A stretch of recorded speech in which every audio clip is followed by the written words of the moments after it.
যোগ্যতা বিচারে কিছু নাহি পায় তোমারা করুণা সার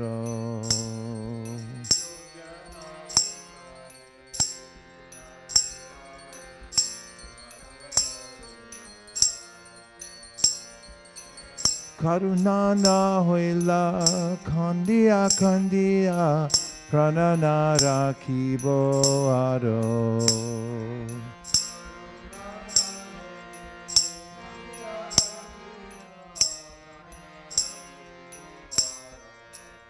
গুরুদেব কৃপা বিন্দু দিয়া করো হে দাসে তৃণাপেক্ষায়তিহীনা গুরুদেব কৃপা বিন্দু দিয়া করো হে দাসে তৃণাপেক্ষায়তিহীন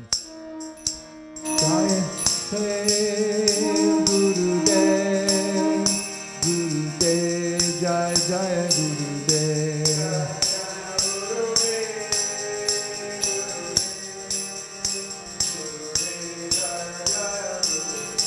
Jai Jai Prabhupada, Prabhupada, Prabhupada, Jai Jai Prabhupada.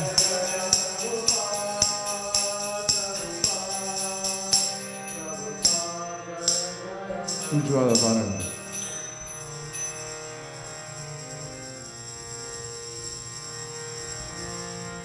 Ujjvala Varana, Godavara Deya. Vaisesika Niravari Baba Videham Ujjvala Varana Gaura Varadeham Vaisesika Niravari Baba Videham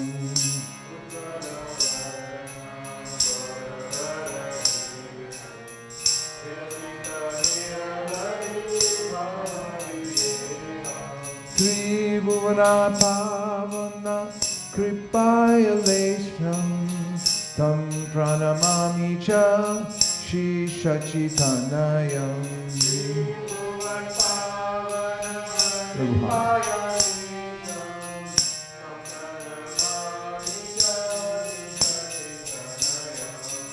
Gadgadantara Bhava Vikaram Durjana Turjana Nada Vishalam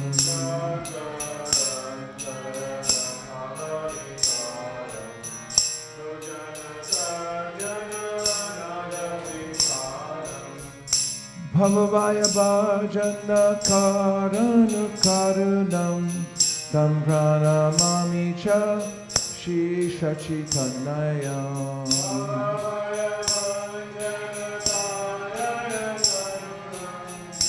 Go down.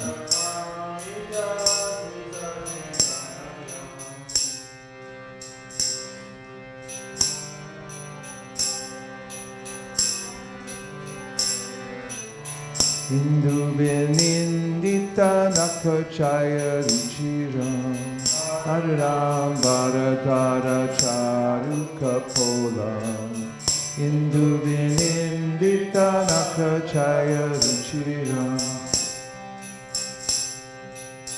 Jalpita Nijaguna Nama Vinodam Tam Pranamami Cha Shri Shachitanayam Jalpita Nijaguna Nama Vinodam Tam Pranamami Cha Shri Shachitanayam Digalita Nayana Kamala Jalagaram Bhushana Navarasa Bhava Vikaram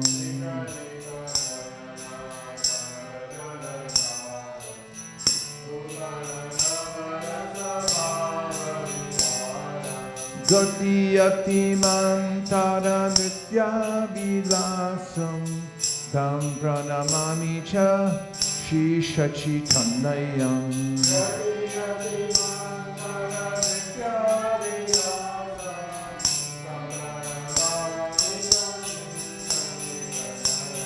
Chanchala Charu Charana Gati Ruchiram Manjira Ranjita Padajuga Madhuram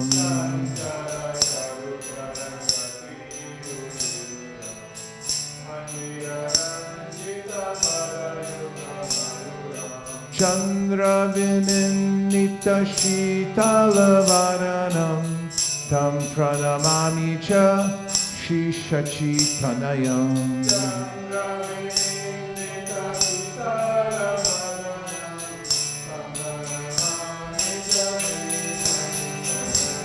Vritti Kati Goda Kamandalu Dandam Divya Kalevara Mundita Mundam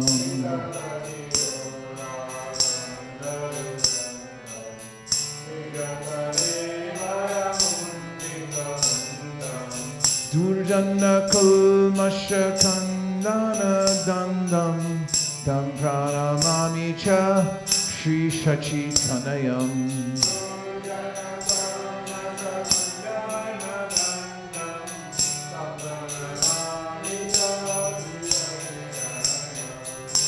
Shanaburaja Lakavalitam Kampita Vimdara Vararuchiram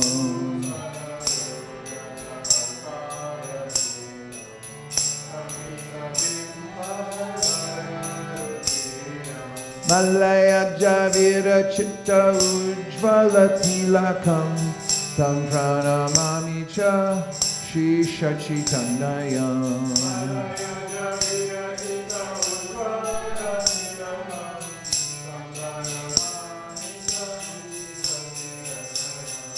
Nindita Aruna Kamala Dalanayanam Ajarulam Vita Shri Puja Yugalam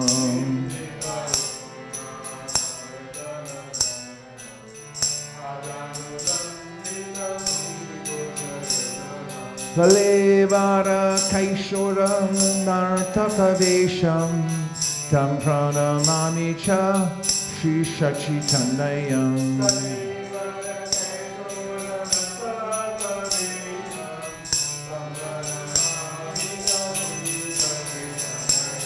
Ujjvala Varna Gauravara Deham Vilasita Niravani Baba Videham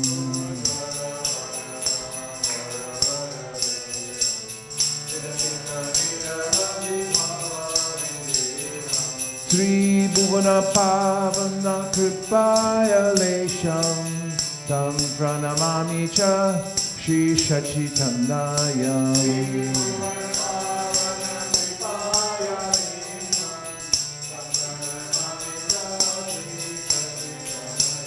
Jai Sachinandana, Jai Sachinandana, Jai Sachinandana, Jai Gaurahari.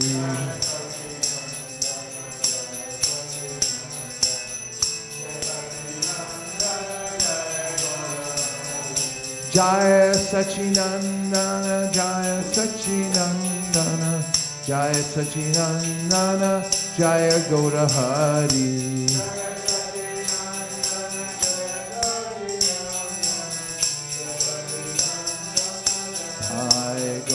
Haribo, Haribo, Haribo, Nitai Gaura Haribo.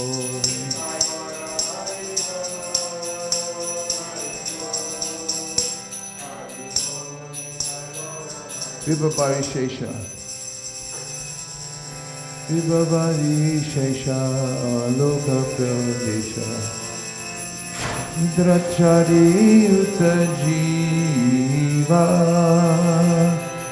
Bolo Hari Hari Mukunda Murari Rama Krishna Haya Griva Nrsinga Vamhana Shimadhu Sudana Rajendra Nandana Shama Putana Gatana Koitava Shatana Jaya Dasharati Rama. Wait. Yash Yashu Lala Govinda Gopala Vrindavan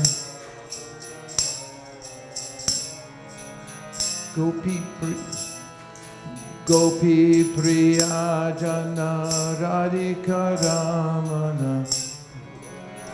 Okay, start over with you sing.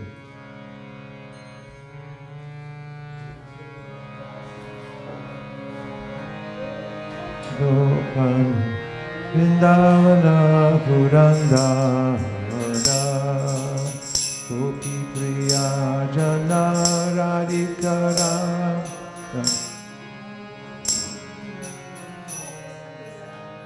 Yashoda Dulala Govinda Gopala Vrindavana Purandara Gopi Priya Jana Radhika Ramana Bhuvana Sundara Bhora Ravana Takara Makana Bhaskara Gopi Jana Vasahari Rajera Rakala Gopa Vrindavana Chittahari Vansidhari Yogindra Vandana Shri Nandanandana Rajajana Bhayahari Davina Nirada Rupa Manohara Mohana Vanshi Vihari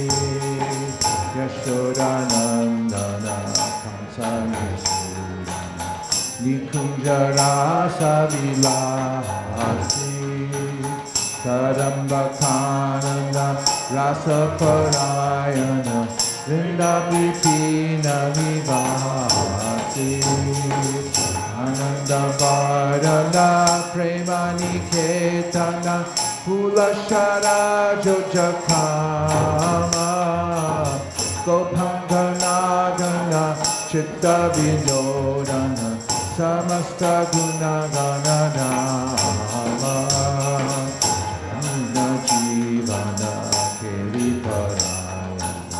Manasa Chandra Chakora Nam Shudarasa Gau Krishna Jasha Rapo Vachana Manamoya Hare Krishna Krishna Krishna Hare Hare Hare Rama Rama Rama Hare Hare.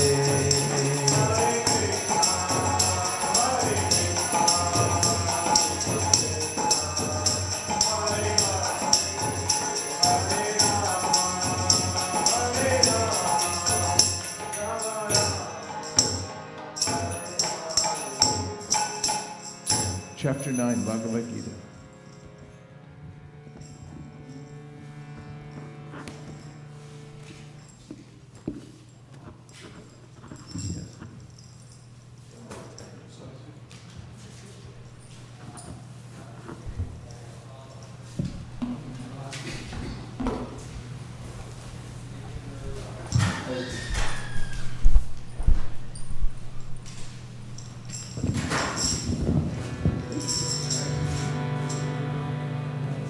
Tava Navamona Adhyayaha Rajakuya Yoga.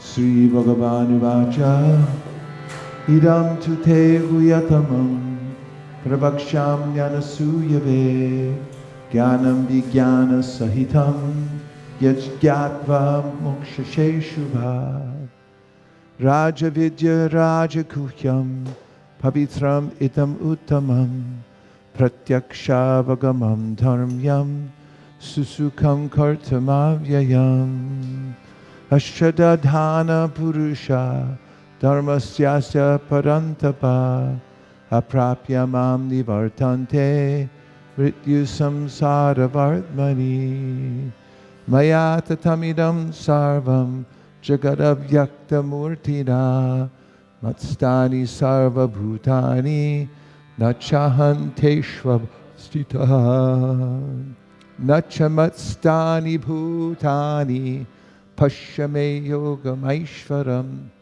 bhuta brinnacha bhutasto mamatma bhuta bhavana yata kashastito nityam vayu sarvatra go mahan tata sarvani bhutani tatstani putharaya sarva bhutani kaunteya prakritim yanti mamikam kalpakshayi punastani kalpado visrajamyaham prakritim swam avashtabhya vistrajami puna puna utagrama imam kritsnam avasham prakritir vishad nachamam tani karmani nibaddanti dhananjaya udasina vadasinam asaktam teshu karmasu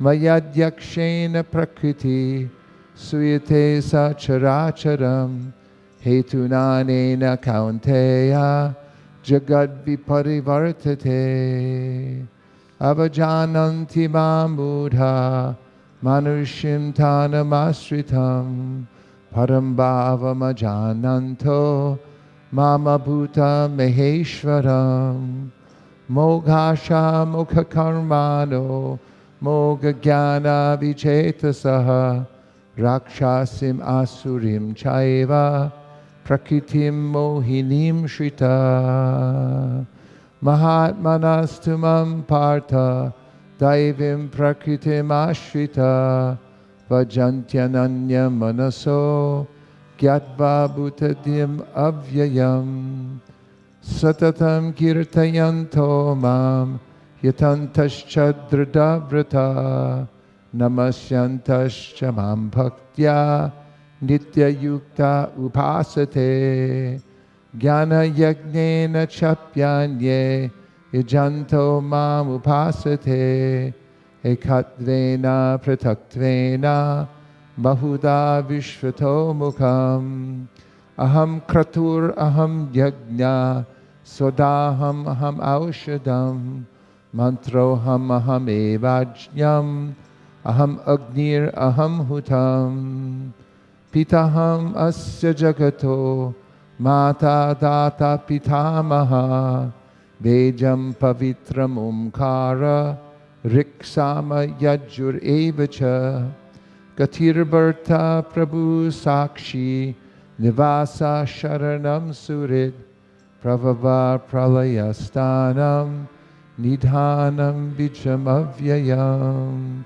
tapamyaham aham varsham nigranam utsrijami cha amritam chaiva mrityuscha sadasachaham arjuna Traivedyamam somapaputa papa jagnar ishvasvargatim prartayante te punyamasadya surendra lokam ashnanti divyan divideva bhogan te tam bhuktva svarga lokam vishalam shine punye martya lokam vishanti evam traye dharmam anuprapanna gata gatam kama kama labhante ananyaschintayanto mam ye jana paryupasate tesham nityabdi yuktanam yogakshemam mahamyaham ye pyanya devata bhakta yajante sharayanvita te pimameva kaunteya yajantya vidipurvakam ami sarva yagnanam bhukta cha prabhur eva cha natumam abhijananti tatvena tashyavanti te yanti deva vrata devan pitran yanti pratirvrata bhutani yanti bhuteja yanti madhyajinopimam patram pushpam palam toyam yo me bhaktya prayashyati taraham bhaktyuparitam ashnami parayatatmanaha yat koroshi yadashnashi yajjuhosi dadasi yat tapasyasi kaunteya tat kurushva madarpanam shubha shubha palerevam mokshase karma bandhanai sannyasa yoga yuktatma vimukto mam upaishyasi samoham sarva bhuteshu name dveshyo stina priya ye bhajanti tu mam bhaktya mayi te shuchapyaham api chet sudaracharo bhajate mam ananya bhak satur eva samantavya samyag vyavasito hisa Shripram bhavati dharmatma shashvas chantim nagachyati konteya pratijanihi name bhakta pranashyati mami partha vyapashritya ye pisyu papayonaya striyo vaishyas tata shudras te piyanti param gatim kim punar brahmana punya Bhakta Rajarshayastata Anityam Asukam Lokam Imam Prapya Bhajasvamam Manmana Bhavamad Bhakto Madhyaji Mam Namaskuru Mami Vaishyasi Yukvaivam Atmanam Parayanaha Om Tat Saditi Srimad Bhagavad Gita Supanishatsu Brahma Vidyayam Yoga Shastre Shri Krishna Arjuna Sambhade Rajakuya Yogo Nama Navamo Jaya Hari Om.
Krishna, Hare Krishna, Krishna Krishna, Hare Hare, Hare Rama, Hare Rama, Rama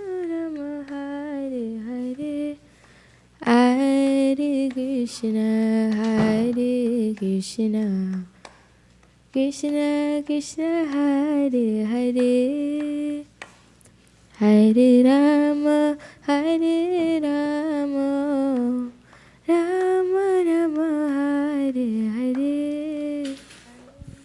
Krishna.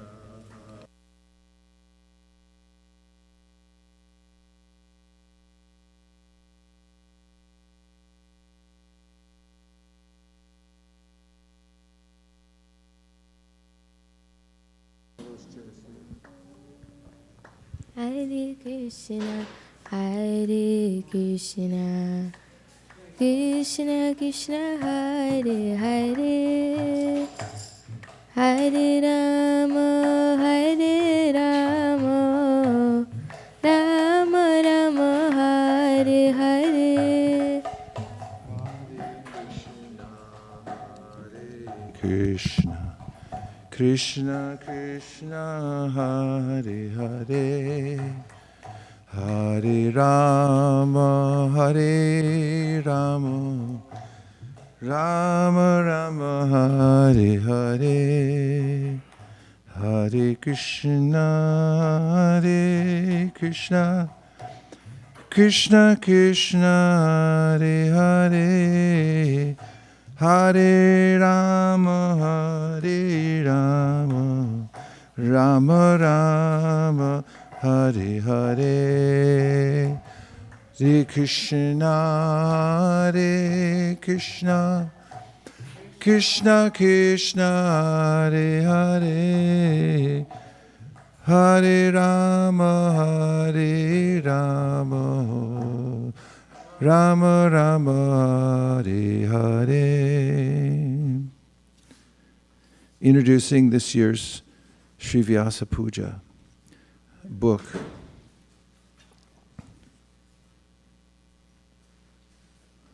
Introduction. As in the 53 Vyasa Puja books that preceded it, in this year's book, you'll find a selection of leading and rank-and-file devotees expressing their gratitude to Srila Prabhupada, along with glorification, remembrances, and prayers. One remarkable thing about this year's book is that despite the 2-year-long and counting deadly COVID-19 pandemic, an ongoing war in Ukraine that has impacted not only the many devotees in that country and in Russia who are directly affected, but also devotees all over the world, and severe heat waves, droughts, storms, and other effects of unchecked climate change.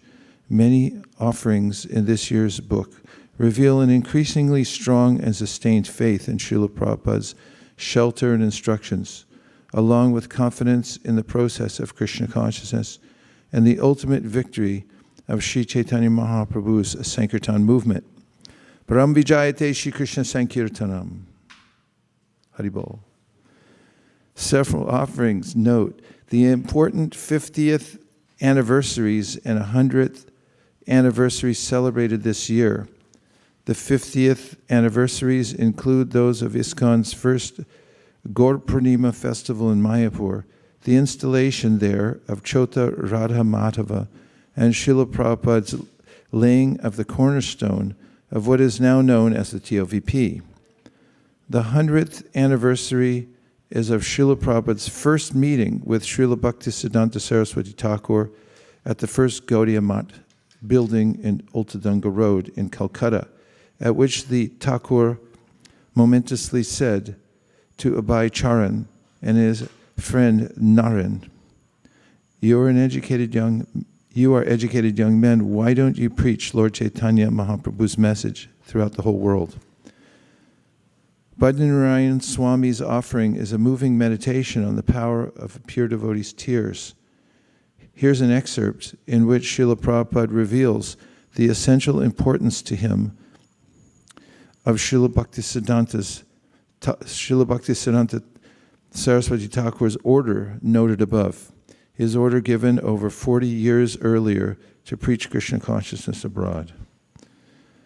The Sevite of Advaita Acharya's house in Shantipur, Santa Sak Goswami, narrated how in August of 1965, a few days before boarding the Jaladuta, Srila Prabhupada visited Shantipur. The Goswami had known Srila Prabhupada from long before and was surprised to see him sitting in the back of the temple in saffron cloth, chanting intensely on his beads. As the Goswami looked closer, he could see that Srila Prabhupada was crying while chanting. After some time, the Goswami greeted Srila Prabhupada. Later he shared what Prabhupada told him at that time. I am the unworthy disciple of Srila Bhaktisiddhanta Saraswati Thakur, and he has given me an impossible mission. I am coming here because Lord Chaitanya and Lord Nityananda used to meet here to plan the Sankirtan movement. I am praying that they will give me their mercy, empower me, and guide me. I want to satisfy my Guru Maharaj's desire, but I am feeling very unqualified to do this. Another remarkable offering written by Manjulamani Devi Dasi on behalf of the devotees in Abentur, Germany, forgive me Germans for mispronouncing your city's name, relates how Srila Prabhupada, in a lecture given 50 years ago, revealed why his love for Sri Krishna impelled him to preach Krishna consciousness all over the world. Manjulamani writes, "You recently stopped me in my tracks with a stunning yet simple definition of love. While listening to one of your recorded lectures given at New Vrindavan on September 4th, 1972, I heard you say, one who is engaged in the devotional service of the Lord in love and devotion. What is the symptom of love? The symptom, the prime symptom, the most important symptom of love is that the devotee wants to see that his Lord's name, fame, etc. become widespread. He wants to see that my Lord's name be known everywhere. This is love. If I love somebody, I want to see that his glories are spread all over the world." With this simple point about the prime symptoms of love, you told us so much about yourself. The point you made is like a special jewel you gifted to us. You so rarely spoke about yourself. From this definition of love, we can understand how all the hardships that you took upon yourself, all the feasts you cooked, all the kirtans you sang, all the artis you so gracefully conducted, all the travel around the world, all the opening of temples, all the classes you gave, all the letters you wrote, and all the books you wrote. All of these activities were clearly manifestations of this prime symptom of love for your Lord. To see his fame and glory spread all over the world. And you did it. And it was done with your most divine personal touch. We want your glories to be known just as widely as the glories of Sri Krishna and his holy name. Because of you, the holy name is reaching all corners of this world, and the chanting can be heard even in a small, insignificant village like Abentur in Germany. It's spelled Abentheuer. Please look it up so I know how to pronounce it.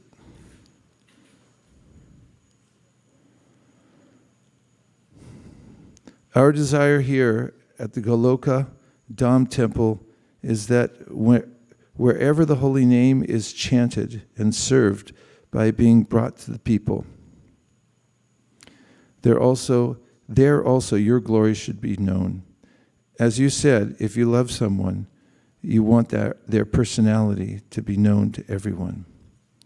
Therefore, we do not want to keep your greatness to ourselves. We want everyone to know about you. Your love for Krishna was proven by that. You wanted to share and make your personal friend and beloved Sri Krishna known and available to all. Your personal life story, your books, your determination, your devotion, and your mission are the very backbone and the big why behind all that we do all day long. And we want others to know and experience that sense of purpose too.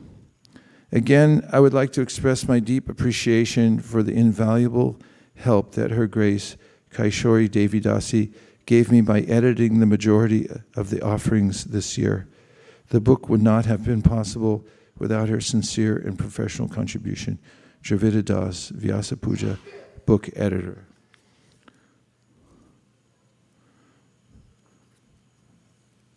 What a nice offering. Welcome, everybody. Thanks for coming. Saibro, you want to sit up here? Of course he's going to say no, but let's just move him. We'll rearrange and put his chair here.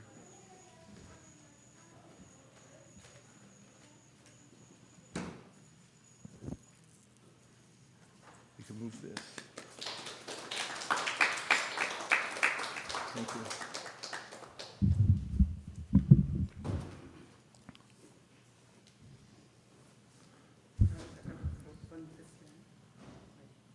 Do you have another one? Okay. Actually, it's all right. You don't need it. Just have some. So this was the introduction to the Vyasa Puja book. Vyasa Puja book is a tradition that's been going on, as Dravida Prabhu mentioned, for 53 years. And every year, the disciples of the Guru write an offering. It's sort of like a test, actually, to see what a disciple has realized about his or her Guru, and also a way, it's a time of awareness to see how much the Guru has given one. So Satyadev Prabhu was talking last night about how he was at the first Janmashtami, and then that he attended when he joined. It was the first Janmashtami and the first Vyasa Puja. So Prabhupada had to teach his disciples the process of worshipping a Guru. A Guru is a post, actually. So a person and a post. But there's a way to respect the Guru, and in that respect, as Krishna says in the Bhagavad Gita, tadvidi pranipatena pariprashnena sevaya upadakshanti te jnanam jnaninas tattvadarshina. That's the way to approach a learned person. A Guru means somebody who's heavy with knowledge, is pranipat, be very humble, respectful, and also to inquire and to render service and so forth. And so on Vyasa Puja, actually Vyasadeva is a person. He's known as the literary incarnation of Krishna, who compiles the Vedic literatures. And then every guru that comes after Srila Vyasadeva, on the day, like the birthday of such a person, this is called Vyasa Puja. There's a worship of the person by the disciples, honoring that person who's sitting in the post, like a post person, who's sitting in that post, representing Vyasadeva, holding forth and representing Vyasadeva by presenting the Vedic version. So for Srila Prabhupada as an acharya, or the founder acharya of ISKCON, everybody is a disciple, in the way that we're all following his process, the way he laid it out for us, and established not only the infrastructure, but also the mood of worshiping Krishna and so forth. So on this day, all over the world, devotees in ISKCON, and I dare say outside, anywhere anyone is who has an appreciation for what Srila Prabhupada's done, there's this celebration the day after Janmashtami, which is the day that Srila Prabhupada appeared. And offerings are read, passive voice. And there's a way in which we do a special feast for Prabhupada, and also a Pushpanjali. Pushpanjali is an offering of one's heart, actually. We do it in the form of offering flowers, sort of like a flower bath. So we'll be doing that later.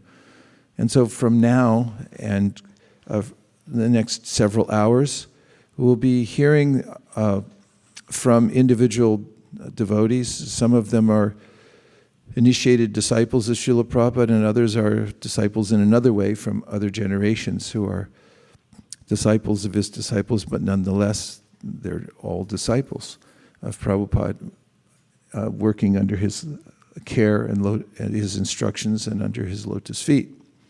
So that's what's happening today. And before we go into some of the other offerings and talks, let's see if you have any reflections just from the offering that Dravida wrote. What did you hear, or what do you remember? On 2 hours of sleep. Go ahead.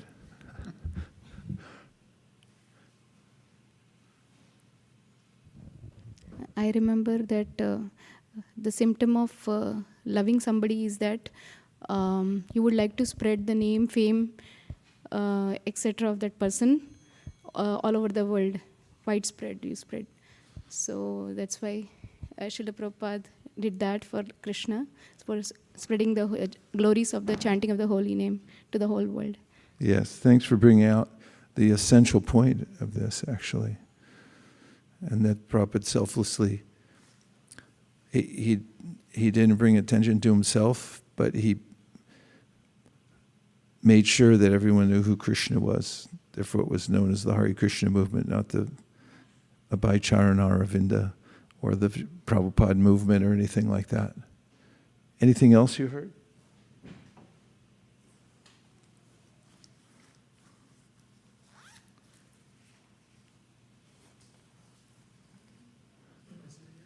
Pardon? Yeah, it's get him another chair because that's going to be the one where everyone sits down and does offerings. You can sit up here. Put another chair. We'll keep moving back. Actually, yeah, okay, that's good. Not at all. On the contrary. Hare Krishna, Maharaj.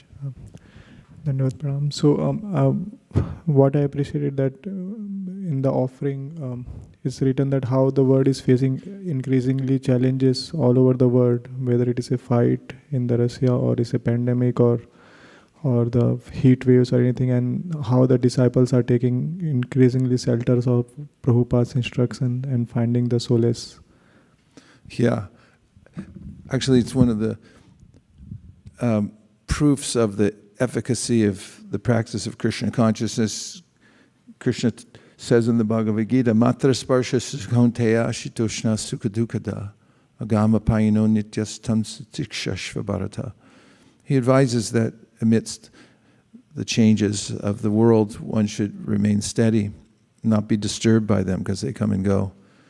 And we've noticed that over the last several years, in ways that are measurable, ISKCON devotees have excelled in various ways, even, not just even, but during the pandemic and during other periods of strife in the world. In fact, we had major increases in book distribution during 2020 and 2021, which seems implausible since it was a time of lockdown and so forth. Yes. Can you hand Prabhu a microphone? Something caught my attention. He said this was the 53rd Vyasa Puja booklet. Yes.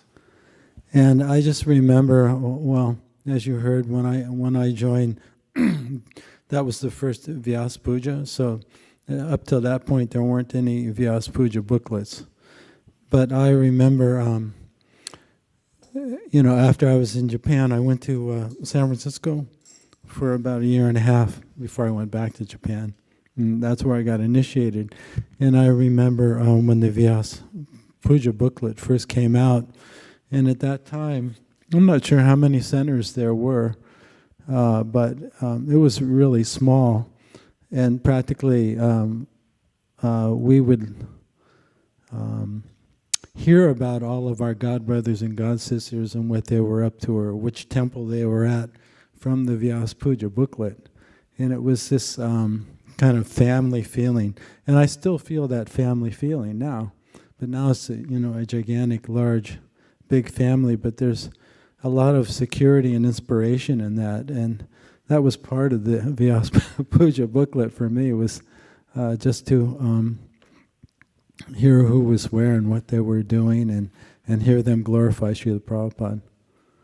And so after all this time, it's become just expanded movement. I remember I went to Vrindavan in 1996. We would go to, I had gone to India a few times. The first time I went there was right after the Krishna Balaram Mandir temple was opened. And it was all just a few American devotees. And there were pilgrims that came to Vrindavan, but they were just the normal pilgrims that they would walk to Vrindavan from wherever they lived for hundreds of miles. And then I hadn't been there in like 20 years, and I went back in 1996. And I was just like stunned to see that all the pilgrims that were coming had bead bags, and they were wearing tilak, and there was hundreds of devotees from all over the world. And I thought, oh, this has become such a gigantic family. So one of the things I enjoy about Vyasa Puja Day is the family feeling.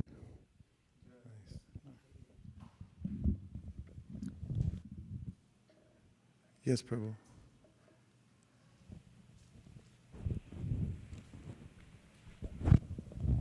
Hare Krishna Maharaj. So one of the things I liked in this offering is that, so here he's mentioning that like how Prabhupada showed his love by propagating the name and glories of the Krishna all over the world. But for us, like for me especially, like Krishna is Adokshaja, and like superficially, like I'm trying my best to like understand Krishna. But Prabhupada, like if we try to glorify Prabhupada, like and distribute Prabhupada's book and like whatever Prabhupada has done, so like Krishna is also getting glorified, but our direct link is through Prabhupada. And if we do that, and that love for Prabhupada is more like vivid than the love for Krishna that we have. And if we do that with heart, so with the mercy of Prabhupada, we will get the love of Krishna also. So I feel it's a very practical thing. Like if we can hook with Prabhupada and if we can glorify him, so that's like amazing. Thank you, Prabhu. In the 11th canto of the Srimad Bhagavatam, Krishna himself says, Mad Bhakta Puja Vyadika, which is that the better kind of puja or worship is for my devotee, not for me. So there's always this sense that when you worship the devotee, then actually you're worshiping Krishna in a more effective way. Hare Krishna Maharaj, when Prabhupada was, praying, I think in that prayer I felt, Prabhupada was really seeking only one aim in his life, that to please his spiritual master. And he knew that to please him, he's going to please Krishna. And he's seeking the mercy from all the acharyas and Krishna itself to empower him to do that.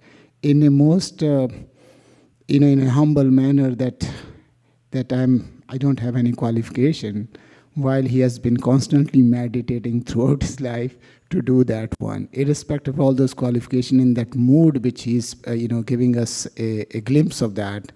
I think that is very, very, I think if we even imbibe a little bit that by pleasing your spiritual master, Krishna will be happy. Whereas the even goal to, glorify his spiritual, reach his spiritual master's, direction was to spread the Krishna's consciousness. It's a, kind of a interesting thing. While you seek the spiritual master's blessing, others' blessings to spread Krishna's message, but you can only do it by pleasing your guru. So I really like that part. So. Yes, and as most devotees have read or observed in the Bhagavad Gita in the verse Vyavasayatmaka Buddhireki Hakurunandana Bahushaka Hyanantasha Buddhayo Vyavasayinam, Prabhupada had especially noted the commentary by the acharyas there that Vishwanath or Baladev had mentioned that this verse refers to being the fixity of mind on the order of the spiritual master, Vyavasayatmaka Buddhir. And it was Prabhupada's Vishwanath? Baladev.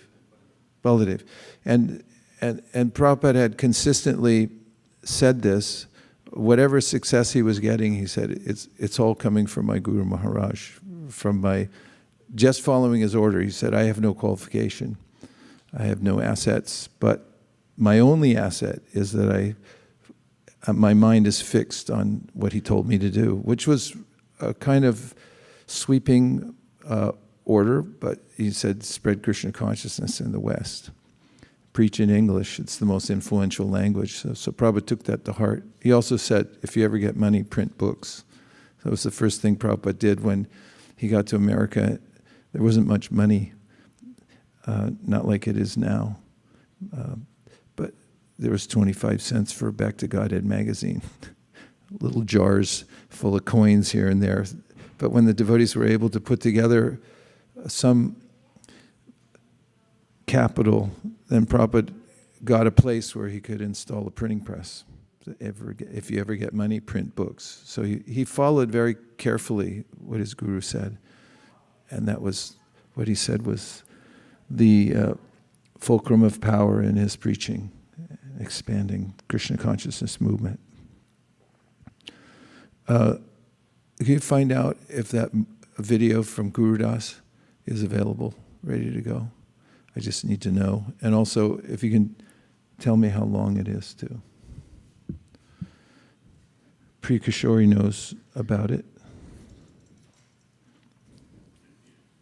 So because the Jagat is on the move and the time factor is ever present and pressing us, we're going to start by having some offerings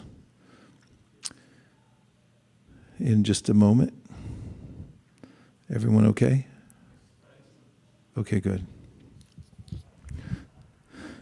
And first thing I'd like to do is, can you see if Keshavarti Marjas is in here? I saw that he sent me an email late last night with his offering. It's on my phone, so I think that meant he wanted me to read it to you all.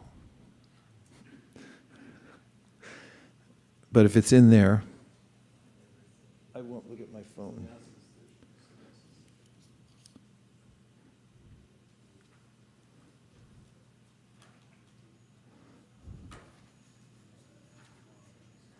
Hare Krishna, Krishna, Krishna, Krishna, Hare Hare, Hare Rama,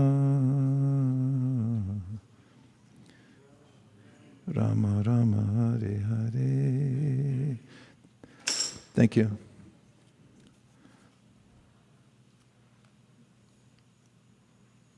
It's long, as usual.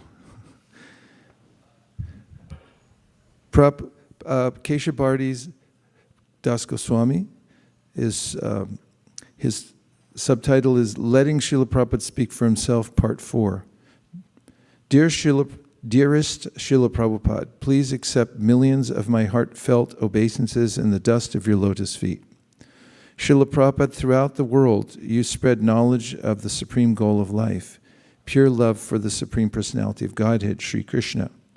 You also gave the world the only means for attaining that goal, chanting the Hare Krishna Mahamantra without offense. After you had attained 70 years of age, you circled the globe 14 times to spread the chanting of the Mahamantra and the spiritual science supporting the chanting through your Bhaktivedanta purports to anyone and everyone willing to hear. Therefore, Srila Prabhupada, of all the wonderful things you gave to the world, your books stand out as the most consequential. Your books are written in a language and style that allow an honest person to easily understand the essence of the profound philosophical thoughts of Vedic knowledge. In the past offerings, I've also tried to express my wholehearted gratitude to you for opening my eyes with spiritual knowledge through your translations of the Bhaktivedanta purports to the most essential of the Vedic literatures, especially Srimad Bhagavad Gita, Srimad Bhagavatam, and Sri Chaitanya Charitamrita. For your pleasure, Srila Prabhupada, I have spent the past 3 years recording Sri Chaitanya Charitamrita and polishing the sound with the help of Rasika Shiromani Prabhu and Bhakta Bland Madhi. Now the BBT audiobook is finally available on bbtmedia.com and Audible. As the world hurtles towards self-destruction, may this audiobook help give relief to suffering humanity and stimulate its urge for self-realization. You are personally present in your purports, Srila Prabhupada, and so anything is possible. Today is the 4th anniversary of the day I began live streaming my daily readings of your books. I read your books out loud while live streaming them on Facebook.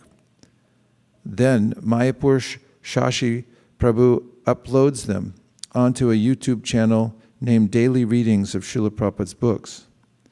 As of today, 1,170 videos have been posted. Bhagavad Gita as it is twice, cover to cover. Srimad Bhagavatam once, cover to cover. Plus a current reading up to the 6th chapter of the 2nd canto, Sri Chaitanya Charitamrita once, cover to cover. Your Krishna book once, cover to cover. And the BBT's publication of Brihad Bhagavatamrita translated by your faithful disciple, Gopi Paranadana Prabhu. This is the first English translation of Sanatan Goswami's Digdarshani commentary on Brihad Bhagavatamrita. About this book you write, Brihad Bhagavatamrita is very famous. Anyone who wants to know about the subject matter of devotees, devotional service, and Krishna must read this book. The format of the daily readings is that I read verbatim for 40 minutes or so, followed by a reflection session in which online viewers and devotees physically present at the live reading share their reflections on what we've read, and then we discuss. The results have been marvelous.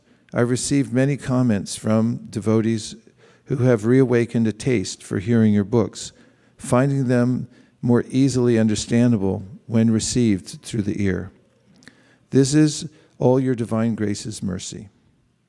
One need look no further than your purports, Srila Prabhupada, for the factual solutions to the problems of the world, individually and collectively. Your purports speak for themselves. And there's a colon there, so there's an indented section here in which he's quoting Srila Prabhupada from his purports. Coming again to the point of pure devotional service, the Lord is describing the transcendental qualifications of a pure devotee in these 2 verses. A pure devotee is never disturbed in any circumstances, nor is he envious of anyone.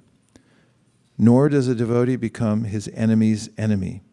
He thinks, this person is acting as my enemy due to my own past misdeeds. So it is better to suffer than to protest. In the Srimad Bhagavatam 10.14.8, it is stated, Tattenukam pam samikshamano bunjana evatma kritam vipakam. Whenever a devotee is in distress or has fallen into difficulty, he thinks that it is the Lord's mercy upon him. He thinks, thanks to my past misdeeds, I should suffer far, far greater than I am suffering now. So it is by the mercy of the Supreme Lord that I am not getting all the punishment I am due. I'm just getting a little by the mercy of the Supreme Personality of Godhead. Therefore, he is always calm, quiet, and patient, despite many distressful conditions. A devotee is also always kind to everyone, even to his enemy. Nirmama means that a devotee does not attach much importance to the pains and trouble pertaining to the body, because he knows perfectly well that he is not the material body. He does not identify with the body. Therefore, he is freed from the conception of false ego and is equipoised in happiness and distress. He is tolerant and he is satisfied with whatever comes by the grace of the Supreme Lord. He does not endeavor much to achieve something with great difficulty. Therefore, he is always joyful.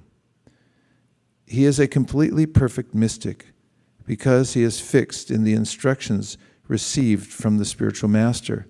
And because his senses are controlled, he is determined.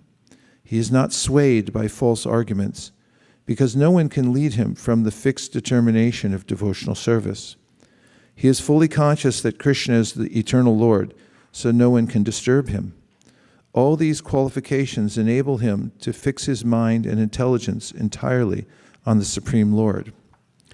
Such a standard of devotional service is undoubtedly very rare, but a devotee becomes situated in that stage by following the regulative principles of devotional service.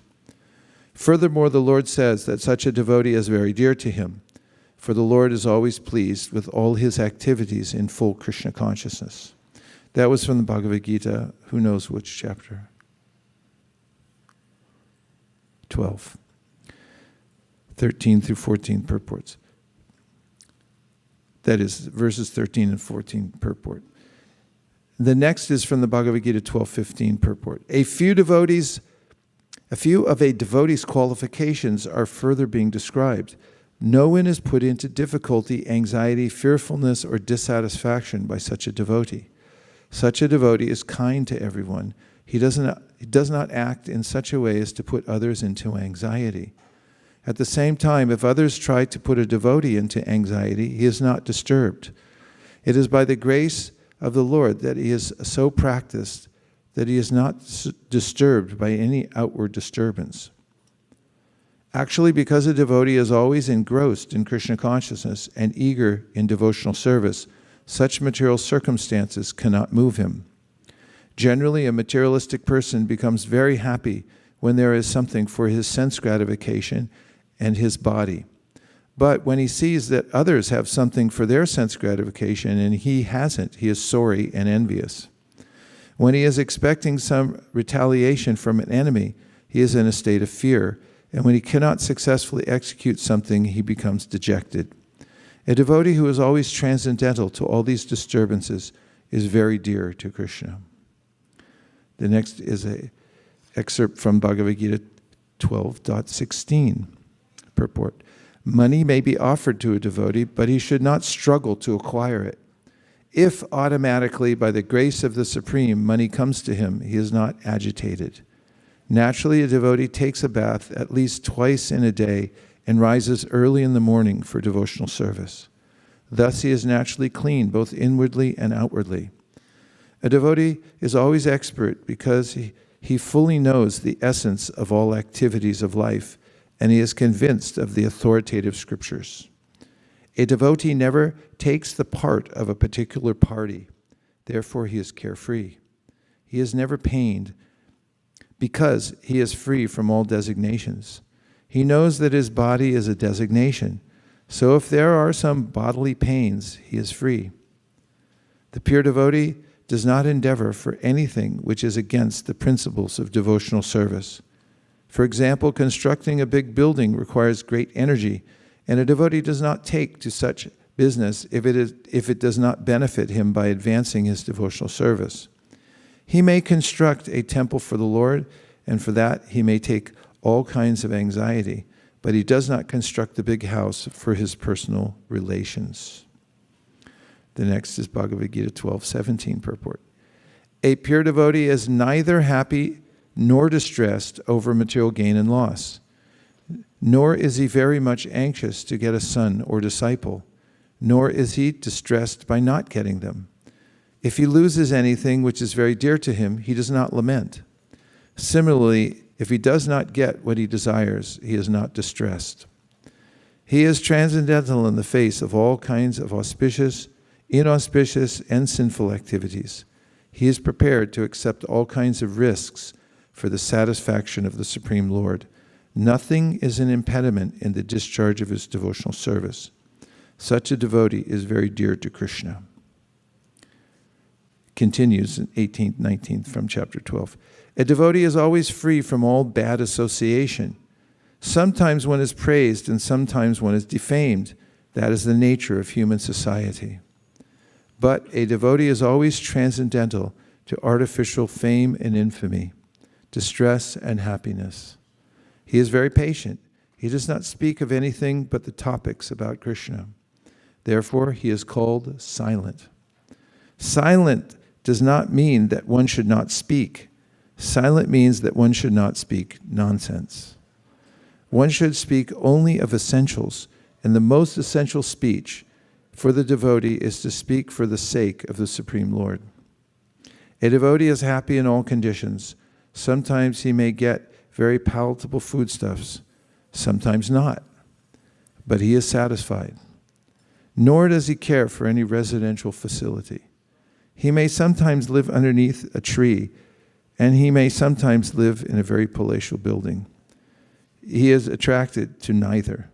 He is called fixed because he is fixed in his determination and knowledge. We may find some repetition in the descriptions of the qualifications of a devotee, but this is just to emphasize the fact that a devotee must acquire all these qualifications. Without good qualifications, one cannot be a pure devotee. Harava bhaktasya kuto mahadguna. One who is not a devotee has no good qualification.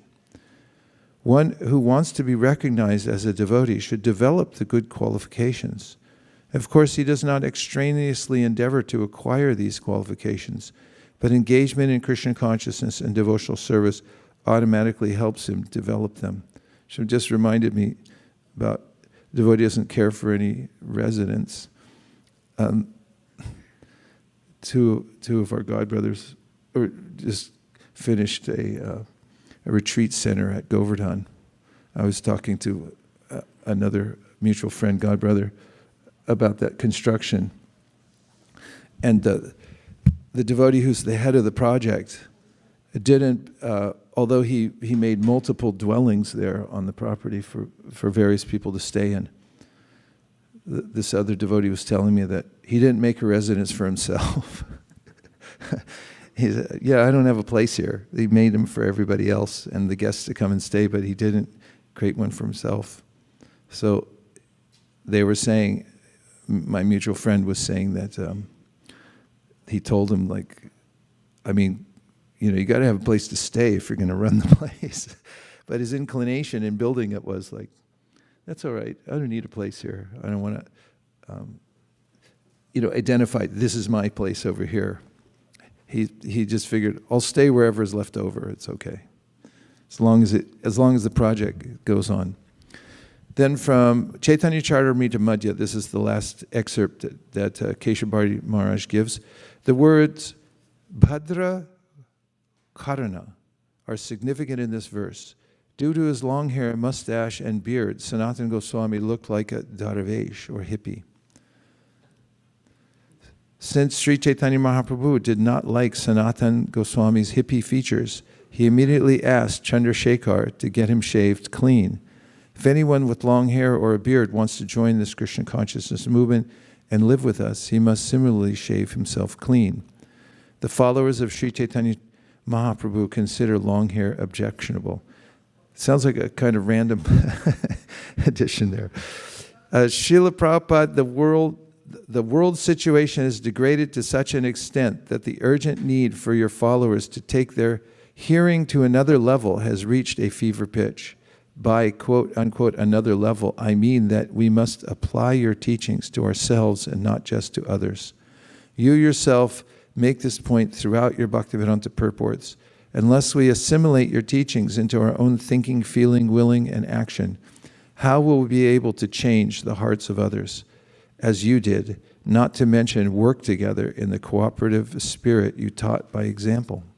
I can only imagine how the world would change if all of us, your sincere followers, were to think, feel, will, and act strictly according to the profound instructions you have given us. Srila Prabhupada, Hare Krishna, your eternal servant, Keshav Bharati Das Goswami.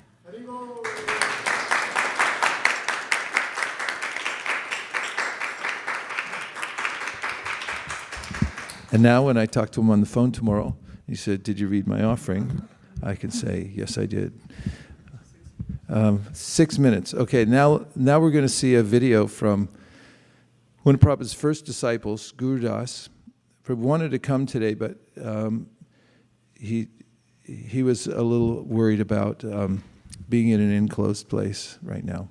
So he made a video, and here it is. So ready? Gurudas Prabhu, as I just mentioned, was one of the early disciples of Prabhupada. The person you hear singing, Govindam Adi Purusham, the lead voice there was his wife, Jamuna.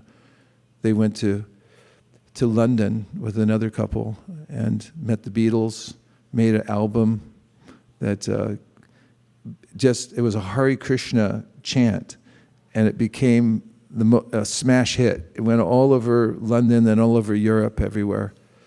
So he had a lot to do with the early days of the movement as a venerable sage.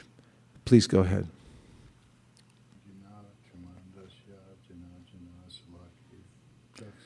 Since we've been through the pandemic, we all know how to read lips. Prabhupada is with us.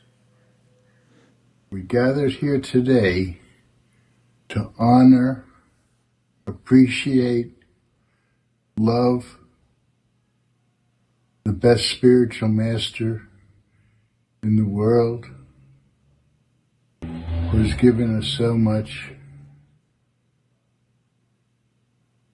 One person was at the dock when he left. He came alone and persevered. You know how he paid his dues. He paid his dues in Delhi when he was publishing Back to Godhead. He persevered. And he came amongst us as the Swami. We were so glad we had a Swami. For 1 second, it was like the Swami is our pet, but actually we were his pets because he cared for us. He was indicative of all the Swamis that we wanted from India. He was kind, he was compassionate, he was sweet, he was jolly, he was funny, and he was wise. And he was on top of the mountain. He saw everything. He saw our struggles, each one of us. And he interacted with each one of us like Krishna did with the gopis. Each one felt we were special because he treated us special. And what a task to introduce the Vedic culture to us. And that's what he said. I've given you something tangible, the Vedic culture. And then he gave us foundation of the Vedic culture. And then we had the rules and regulations in the foundation. And then he said, then Krishna consciousness becomes spontaneous. And then it became adventurous because he was adventurous. And so when we had nothing, we had no mridungas, no one book, no movement, no deities, no kartals, no mridungas, but we had the Swami. And it was like we had the Krishna as opposed to a phalanx of an army. And the Swami was able to see into our hearts and give us the Vedic culture, so we became loyal to him. And then from the Swami, there was Prabhupada, because he became a general in an army that was evolving from him on the boat. And he treated me very special. We had a relationship. He was so humorous and jolly, and you never know what he was going to do. There's so many stories. I'll just tell you one story to show his open-mindedness. When we were in Vrindavan, during the construction of the Krishna Balaram temple, there was a village of thieves right down the street. They were stealing construction things and selling them. It's from our site. Someone asked Prabhupada, can we get a gun?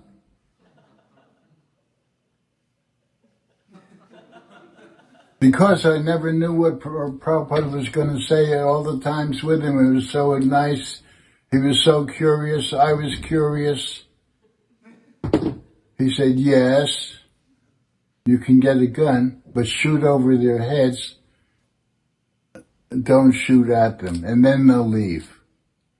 And then he told a story. There was a snake, a serpent, who became a devotee. His guru was Narada Muni. As soon as he became a devotee, the children of the village said, now we can take advantage of him because he's meek. He was a cobra. We'll throw rocks at him and call him names. So this was distressing for this serpent. So he went to his guru and said, what should I do? The kids are throwing rocks and calling me names. Narada Muni said, yes, you're a Vaishnava now, but you're also a cobra, so raise your hoods and don't bite. And Prabhupada raised his hands with wide eyes. Now I say to the congregation here, how do you think the snake put his tilak on? He put the tilak on with the help of other devotees, and that's what Prabhupada gave us, Das Anu Das, as well as anything, Sanatan Dharma, Kirtan, Prasadam, but Das Anu Das will let us endure through the ages. The young people, you're the future. Do it even better than we did. Learn from mistakes. And each of us be a better version of ourselves. And so you think, oh, you were great back then, but then is now, because with the same vigor, Nava Yovana, make Krishna consciousness fresh and adventure, because it is. And Prabhupada loved his books, and you're all distributing these books. That's brought people more than even George Harrison or anything else. So thank you very much. All glories to Srila Prabhupada.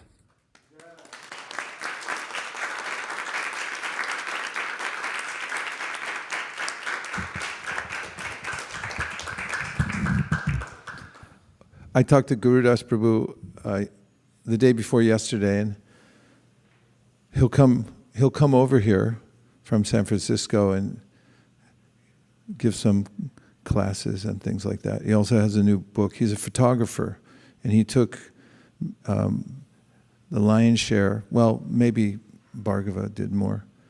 But in any case, he took iconic, pardon me? And Vishaka, yes. He took some of the most iconic photos of Prabhupada, and he has a new book that lays out all those photos and tells a story through that. There's a narrative. It's a really good book. So, welcome to His Holiness Giriraj Swami. Thank you very much. So far.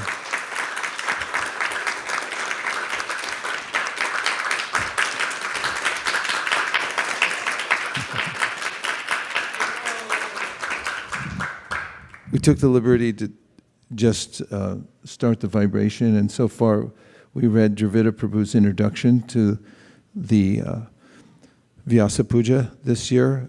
Somebody just tell Maharaj the two or three main points that we took from that.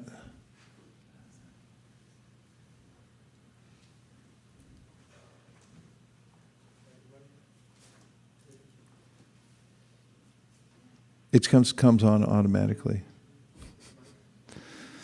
We need tech support on aisle 2.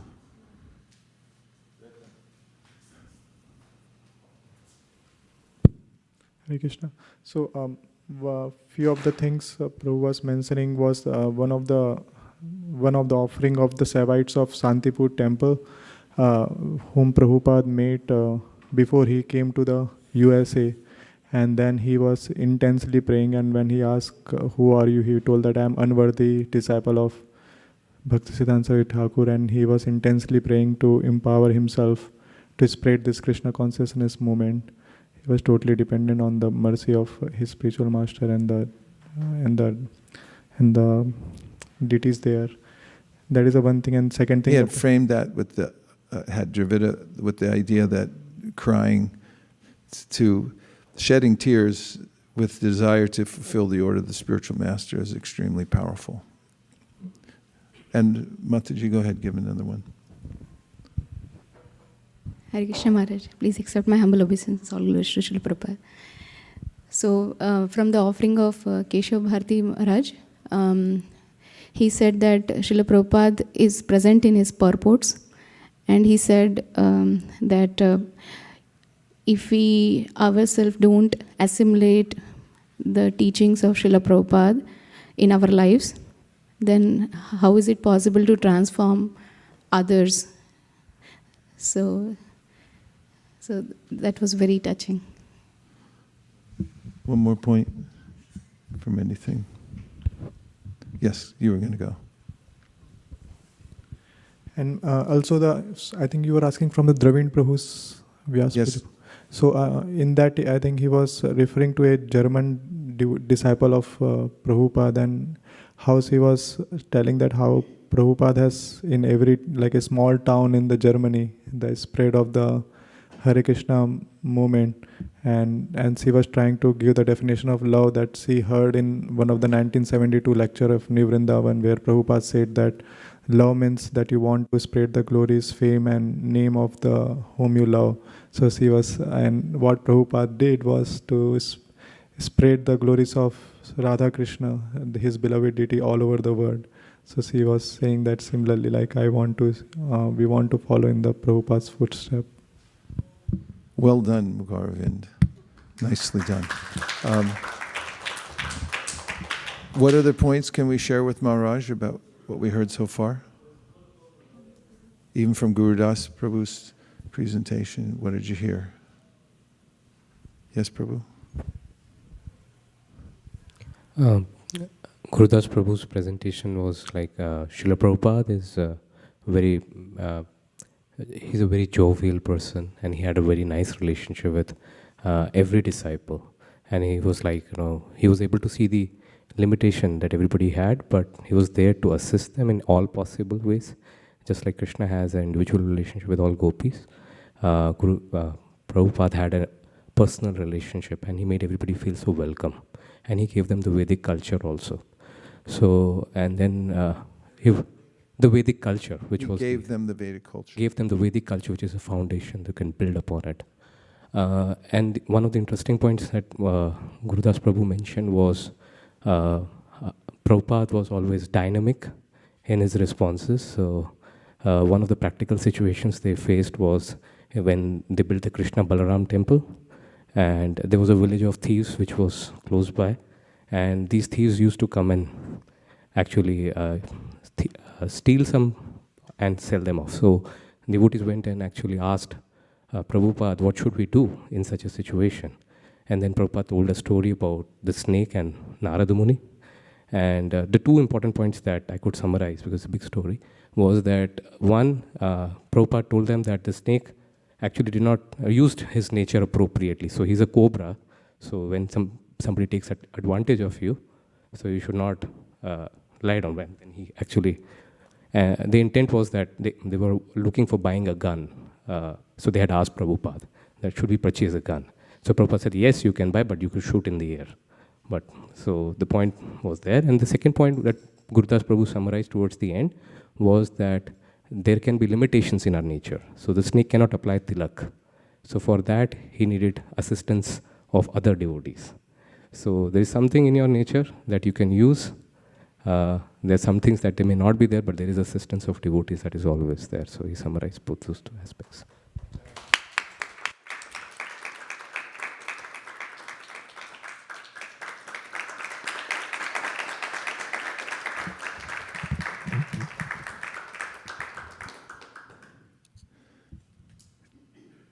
ask Kanka to be ready, please.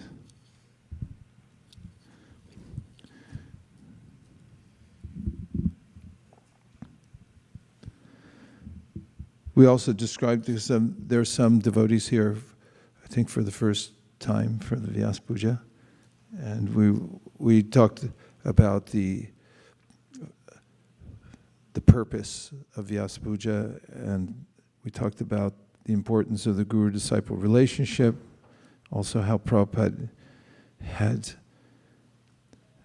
several times mentioned the purport the purport to Vyavasayatmaka Buddhir, and in it indicates one's fixity in serving the Guru's order, serving the Guru, and how actually Madbhakta Puja Bhyadika, even Krishna says, worship of the Vaishnav, of the Bhakta is more important than worshipping me.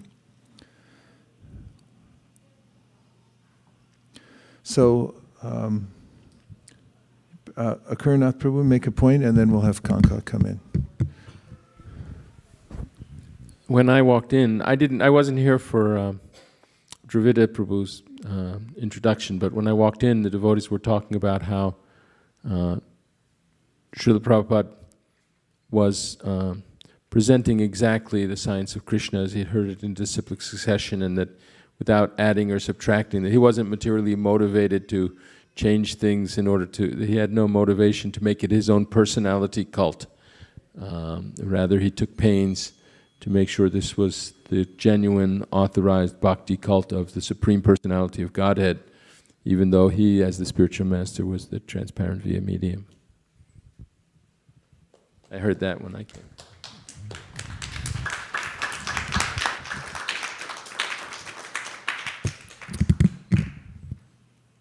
Hare Krishna, Krishna Krishna, Hare Hare, Hare Rama,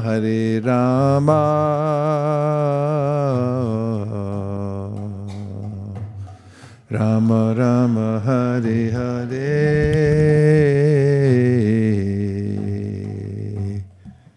You could please sit right here. Kanka Devi Dasi, of one of very senior disciples of Srila Prabhupada. Tell Maguna, she's next.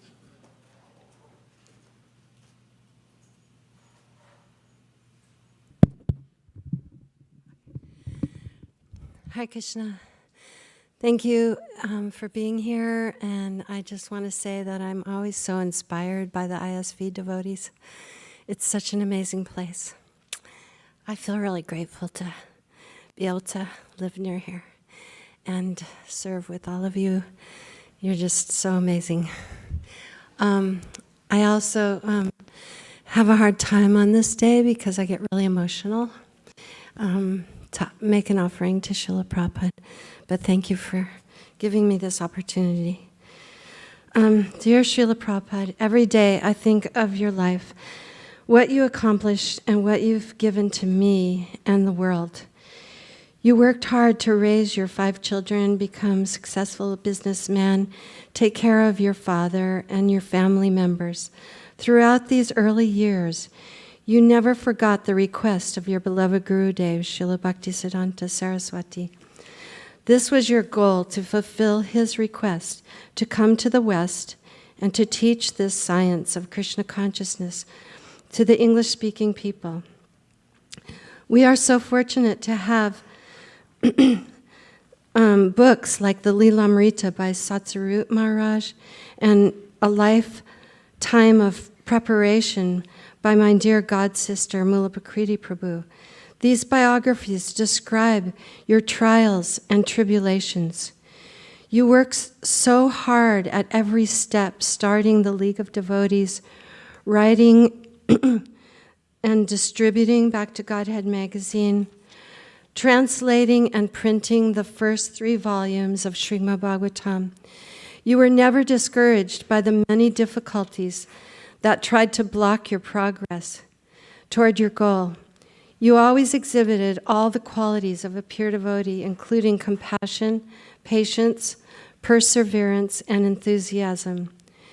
You sat on the steps of the Scandia Steamship Company for 5 hours waiting to meet Sumati Maharaji.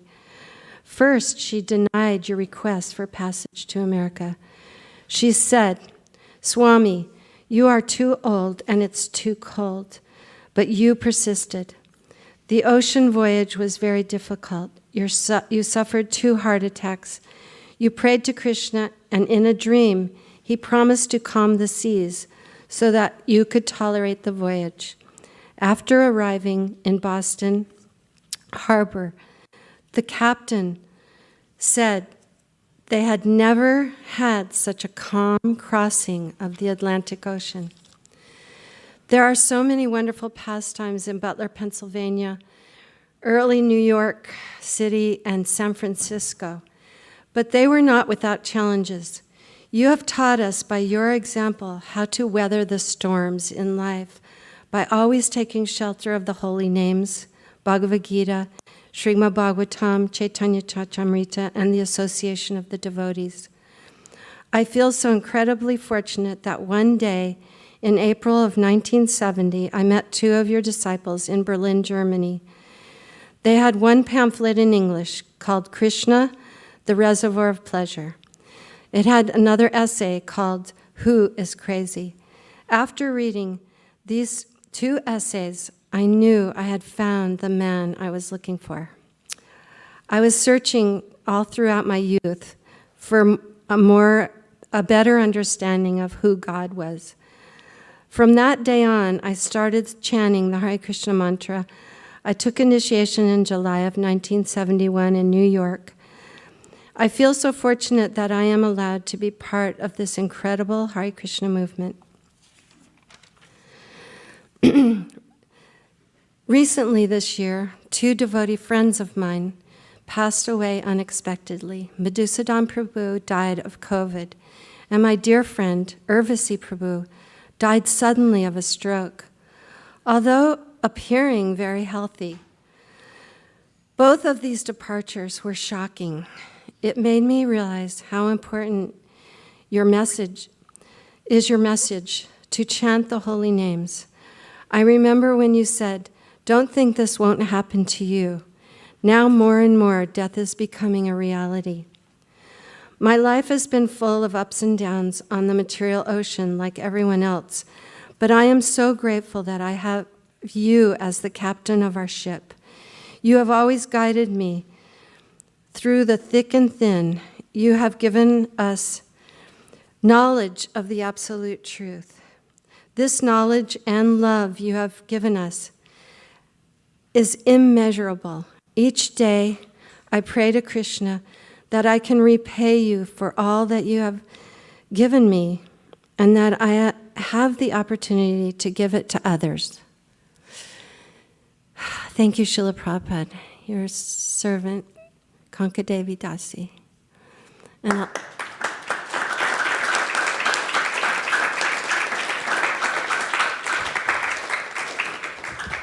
I just want to tell you a little memory I have of getting initiated by Srila Prabhupada in New York City. It was Brooklyn Temple. And when I first approached him, he said, "What is your name?" And I said, "Susie." And he goes, "Not that name." And then the person next to him said, "Prabhupada, you haven't given her her new name yet." So then as I was walking away, Prabhupada said, "So now, what is your new name?" And I couldn't remember the new name he gave me. And he said, "See, you've forgotten already." So he was very much teasing me when I asked him how many rounds. He said, "How many rounds do you chant?" And I said, 16, and his eyes got really big, and he said, "That's all?" So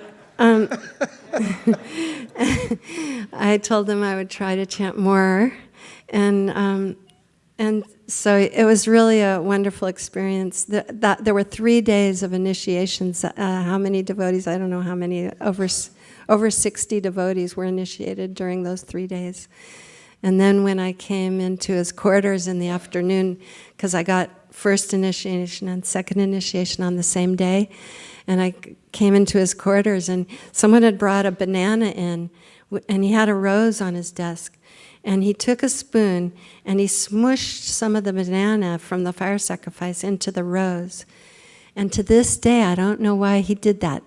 And I wanted to ask him, but I was too shy. Does anybody know why he did that? I always ask. I don't know.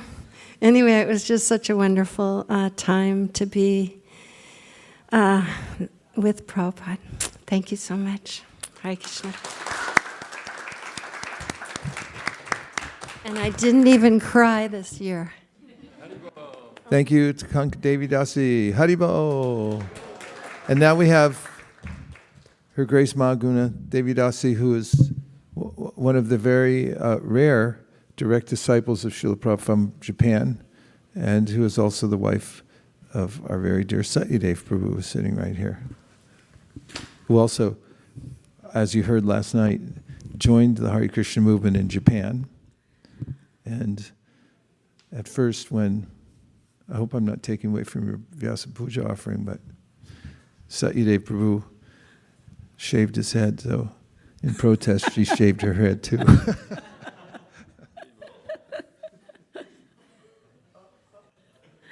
Hare Krishna. Hare Krishna. Thank you for the great introduction. Dear Srila Prabhupada, Nama Om Vishnu Padaya Krishna Pastaya Bhutare, Srimate Bhakti Vedanta Swami Itanamini, Namaste Saraswati Deve Gaurvani Pacharini, Nevisesha Sunyavadi Paskachara Setarini. Yeah, I feel I was very lucky. Oh, I don't want this paper. This paper. I feel very lucky. No, it's okay. I feel very lucky, just like Vaisesika Prabhu said, that there was only four devotees who got initiated in Japan. And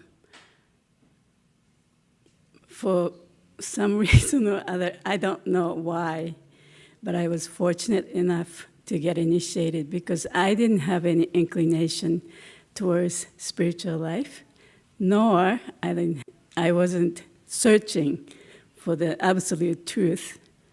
But somehow or other, if I think about it now, I guess it must have been my time, because Prabhupada had touched me.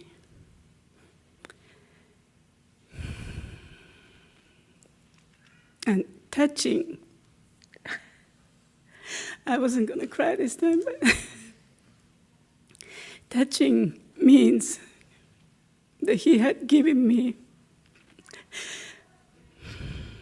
very firm foundation for spiritual life for the person like me that didn't have any desire for spiritual life.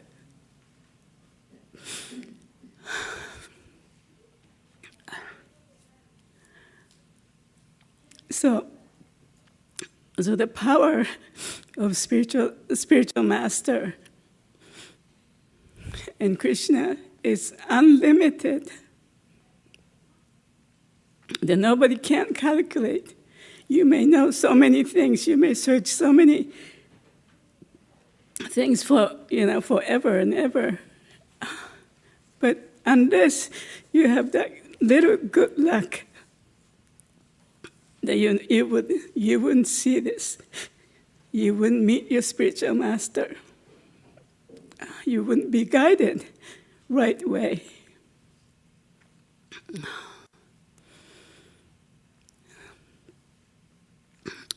This wasn't what I wanted to speak about it, but what I wanted to say was this few years that I was, I didn't have very much association or activities of Krishna consciousness because of the COVID.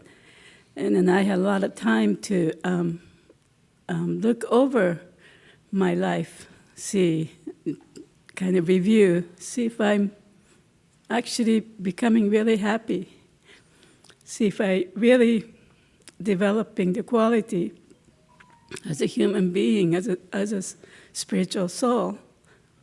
And Prabhupada had given us everything to become one.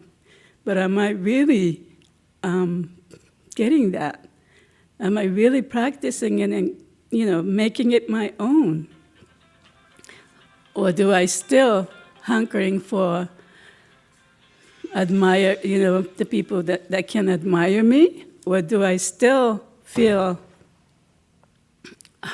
so much attachment?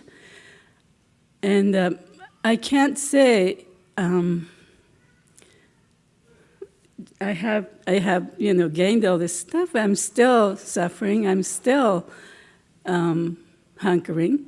I'm still down below. And but then I realized the Prabhupada used to say, the spiritual life, devotional life is like sandwich. You have great sadhana in the morning and in the evening, and then you do your duty during the daytime. So, of course, my sadhana wasn't so great, so it didn't spill over in my daily life. But my real purpose is to connect to Krishna, to be always thinking about Krishna. So during those days that I'm not particularly doing my sadhana, I may do other stuff, other household duties, whatever, that you can check. I can check myself. I see some people, coming to me and then saying stuff, then would that bother me? Would that make me angry? Can I be more compassionate to other people?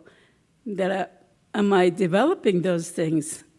And then I feel that is sadhana that we have to work on 24/7, on top of what we do in the morning and evening. Then your life would be a little better, and then I'll be a little happier. And the Prabhupada had already given all this stuff, but when he said, I guess I didn't have a ear to hear. It took me 50 years to realize this. And so I'm just praying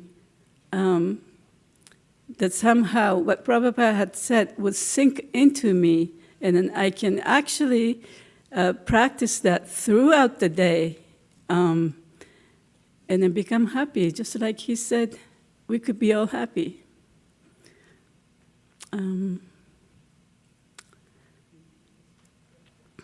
I think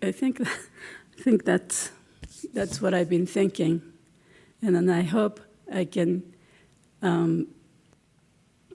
really take what Prabhupada said and become a little deeper, not just doing things, doing the rituals, but become a little bit deeper.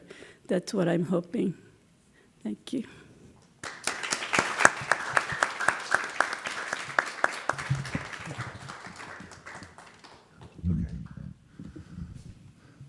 Mahaguna Devi she actually learned perfect English by going out on book distribution and practicing talking to people about taking books and so forth. And then she's become the topmost translator in Japan. Nobody can surpass her translation for those who are speaking, especially Satyadev Prabhu. And she has a mystic power that she knows what you're going to say next. So it's almost simultaneous translation when she does it. Thank you very much for all that you do. Hare Krishna. And next we have Navina Nirada Prabhu, who will give us his association and realizations. Hare Krishna, Krishna Krishna, Hare Hare, Hare Rama,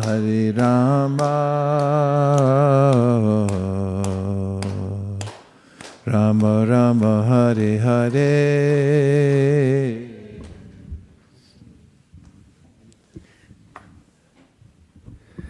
Om Jnanatimarandasya Gyananjana Shalakaya Chakshurum Litam Yena Tasmai Sri Gurave Namaha. Hare Krishna. Hare Krishna. Dear Srila Prabhupada, I'm feeling very honored and humbled. I wake up every day reciting your pranam mantras and go to bed doing the same, becoming slowly aware of your impact that you have on the world through the potency of this Krishna consciousness movement. A few years ago, I was walking with your disciple Giriraj Prabhu in Govardhan, and he told me that there's 3 questions that we should always ask ourselves. Number 1, who am I? And then he answered, I'm a servant. Number 2, who occupies my heart? Who is there in my heart? Who do I want to please? Who is there for you? Is it your guru? Is it Krishna? Who is there? And number 3, what's my contribution to this ISKCON society? What am I going to do to make a contribution? So I just completed my second tour of the majority of the temples in the United States, traveling around in a van. And I felt a little bit like on the footsteps like Narad Muni, who met Krishna in his different palaces in Dwarka and saw him engaged in different activities. So I feel very fortunate and blessed to meet you wherever I travel in your deity form, but even more so, in a way, in your devotees. Because the potency, the vibrancy is being experienced when we see Krishna Shakti Vinanahitara Pravartana, when we see this Krishna's potency coming through the Guru Parampara, through the disciples who are following sincerely the instructions of the spiritual master. And also, by meeting people who have met you and whose lives have become touched by reading your books. I was in northern Michigan near Mackinac Bridge in a town called Sheboygan, and I approached a middle-aged man with his son on a Walmart parking lot. And while walking up to him, he saw me with a stack of books, and he exclaimed, "Prabhupada is my favorite author." And his teenage son looked at him and with big eyes of surprise, so he had a little explaining to do to his son. And he happily took all the books that he did not own yet, and the video and some beads, and he was very, very happy to meet me there. So I'm feeling blessed because I get to meet so many people whose lives have been touched by you and by this potency of the Krishna consciousness movement. Your lectures have kept me alive, and more than one way, being out there on the road, driving long hours, listening to your lectures over and over and over again, has been very illuminating and life-giving. When I took a little break on a farm in Michigan, I started reading some of the Acharya's books because I felt that after a few decades, it's about time that I start to look at what has Rupa Goswami written, what have some of our Acharyas written. And I read some of their principal works, and I noticed how you have distilled the essence of all their teachings in your Bhaktivedanta purports. So after a few weeks, I decided to start again with the Bhagavatam because I was just missing that special flavor, that unique ambrosia that comes from reading your books. So I felt like I'm addicted to the Bhagavatam, and I'm again fully absorbed in your transcendental writings. Please allow me to always carry you in my heart and to dedicate my life and soul to your mission. I feel very blessed to have so many benevolent elders who are showering their affection, their teachings, their instructions, their kind words on me, to have so many peers who are who I can consider my friends, and so much opportunity for service that it is a great honor to serve in this movement. Is a privilege. I feel truly blessed, and I pray to you on your appearance day that you please shower your mercy, your affection, and your empowerment on this fool, so I can be a true recipient of your of your instructions. Thank you very much, Srila Prabhupada.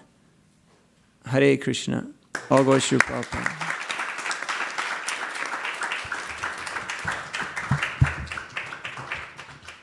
Navina Nirada Prabhu, at last couple of years, had traveled all over North America on what he called an appreciation tour. He went to probably dozens, maybe hundreds of devotees and just met with them to tell them how much he appreciated their service. It's a good thing to do during the pandemic. Thank you for all that you do and the example that you set wherever you go, Navina Prabhu. Hare Krishna. We have Jagarini, Devi Dasi, who's one of Prabhupada's senior disciples, who's ready to go.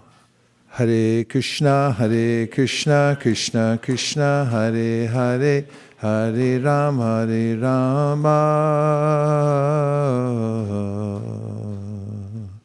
Rama Rama, Hare Hare. Hare Krishna, Krishna Krishna, Hare Hare, Hare Rama, Rama Rama, Hare Hare. Hare Krishna. Thank you all so much for being here on this incredibly auspicious day. It's always so hard because of Janmashtami. So thank you all for, I know you all worked so hard. Yesterday's festival was tremendous success. And Srila Prabhupada's never looked more beautiful. Vanchakalpa tarubhishchakri pasendapyeva chapatitanam pavanebhyo vaishnavebhyo namo namaha. Nama Om Vishnu Padaya Krishna Prastaya Bhutale Srimati Bhakti Vedanta Swaminiti Namani Namaste Saraswati Deve Gauravani Pacharine Nirvishesha Shanyavadi Paskachade Satarni. Dear Srila Prabhupada, a time of confusion, age of quarrel in tow, you descended, a sadhu, a child who would grow to fulfill the desires of saints gone before and bring Bhagavat Dharma to America's shore. A humble start, your father's pride, your knowledge and devotion amplified, a devotee of Krishna with spiritual ambition, your guru's order would become your mission. A life in preparation with patience and the will to preach in the West, to attempt to instill Lord Chaitanya's message, chant the holy names, please give up bad habits, become happy and sane. But would anyone listen? Would they want to hear? You prayed to the Lord, and his message was clear. So many hippies who were seeking the truth, you transformed into happies, a generation of youth. Since your departure, much time has passed. Your movement's grown, distributing vast amounts of your books, reading and studying too. We're trying to cooperate, hoping to please you. And though I feel your presence each and every day, I also miss you terribly. And I pray that I may execute this Krishna consciousness very expertly and diligently, just as you request. You wrote this to me years ago. I try my very best to follow you completely, the perfection of my life, to always remain your servant, to end material strife, to serve your mission, the only way to save the human race. I prostrate myself at your feet, your divine grace.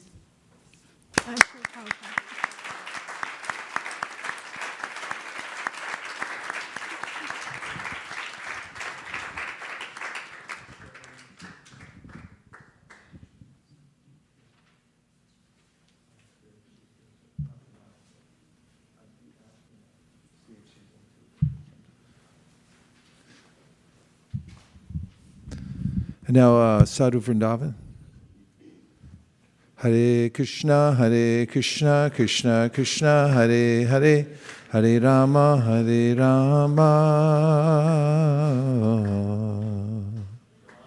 Rama Rama, Hare Hare.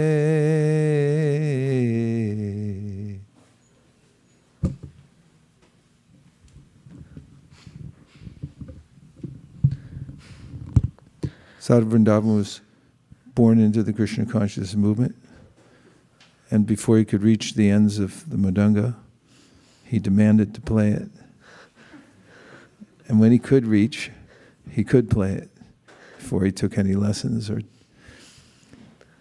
So any of the next generation who are appearing here at ISV and other places around the Krishna consciousness movement obviously have great momentum from past life, coming in, knowing how to do so many things, also being naturally inclined to Krishna, what to speak of, as Krishna mentions in the Bhagavad Gita. One who has practiced Krishna consciousness diligently, or at least even half-heartedly in a previous life, gets an opportunity in the next to have the association of Vaishnavas in the most intimate way as parents. So, thank you, Sadhu. Please go ahead.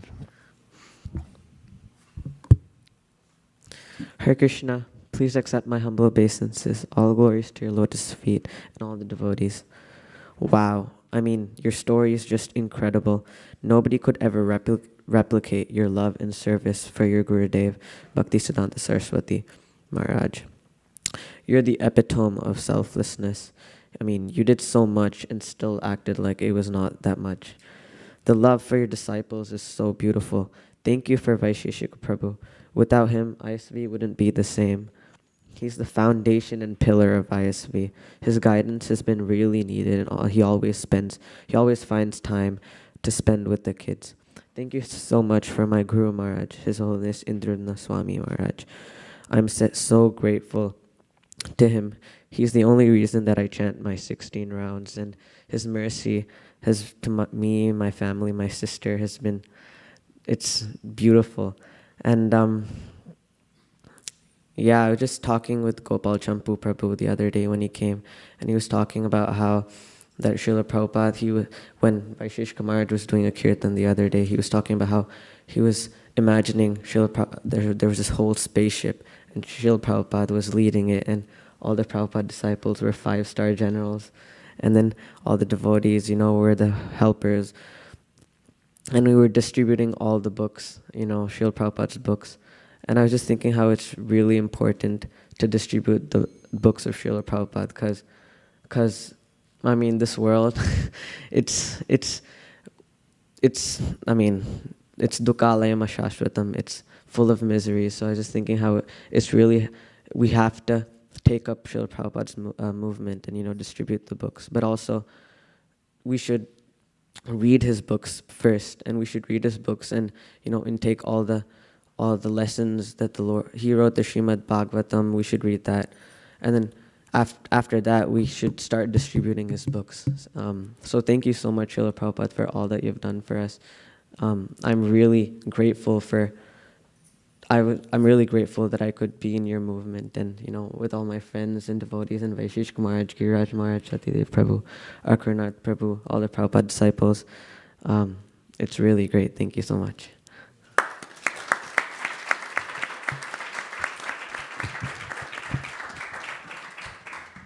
Shraddha Devi Dasi. Hare Krishna, Krishna Krishna, Hare Hare, Hare Rama, Rama Rama, Hare Hare. Hare Krishna, Krishna Krishna, Hare Hare, Hare Rama, Rama Rama, Hare Hare. Thank you.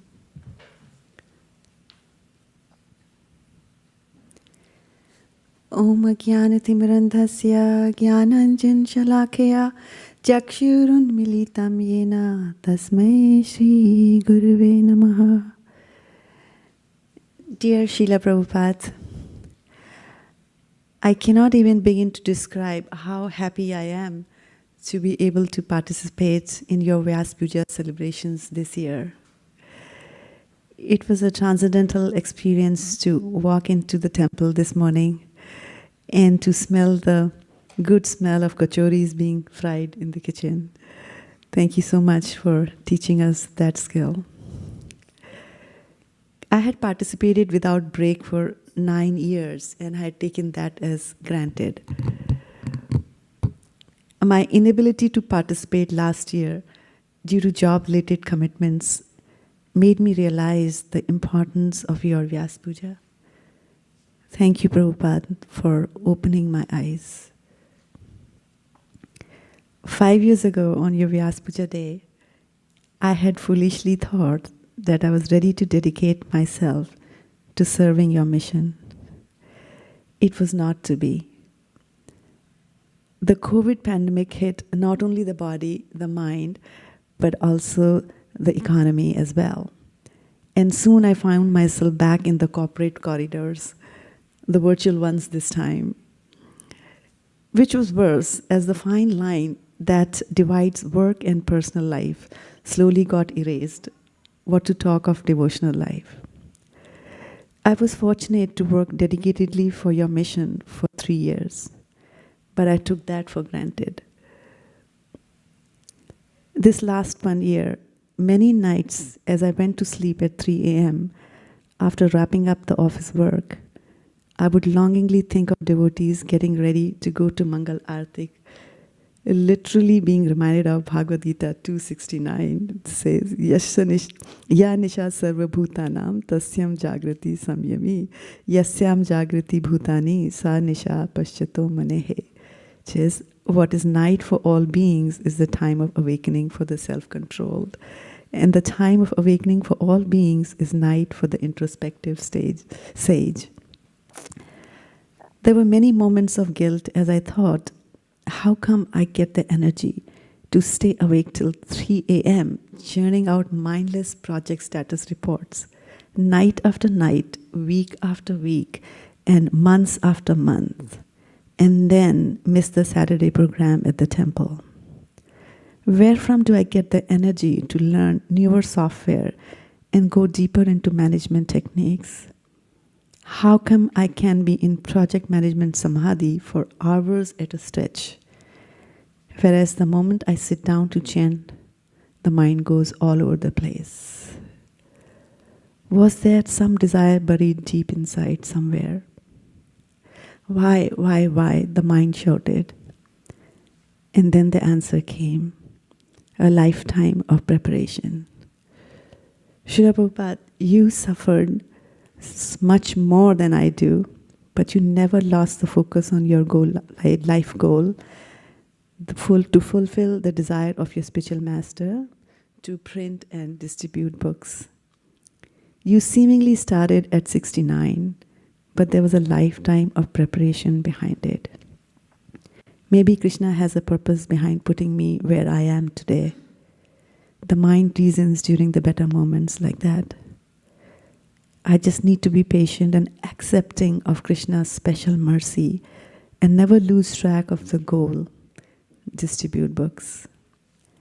And I cannot do that without your help, Prabhupada.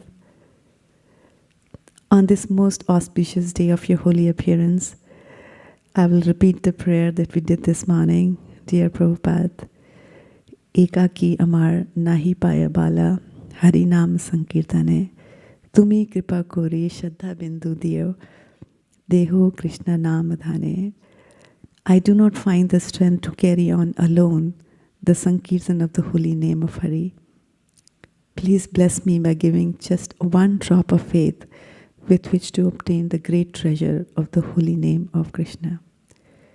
Please give me the strength and the intelligence to be able to serve you and the devotees by taking Krishna consciousness more seriously and offer my newly gained skills in the fire of Sankirtan in a humble and cooperative way, and thus please you and your dear disciple and my dear spiritual master, Vaisesika Prabhu.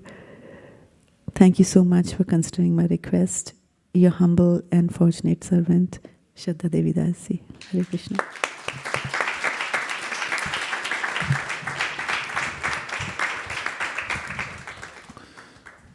Despite the distraction of having to go back into the intensive environment of the corporation and work, Shraddha Devi Dasi maintains a higher level of service than most people can imagine.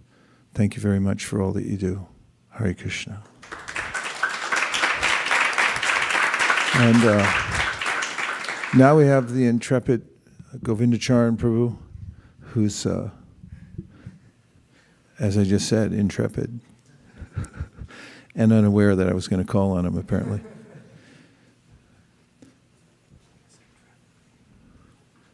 Look up intrepid. Hare Krishna, Krishna Krishna, Hare Hare, Hare Rama, Hare Rama,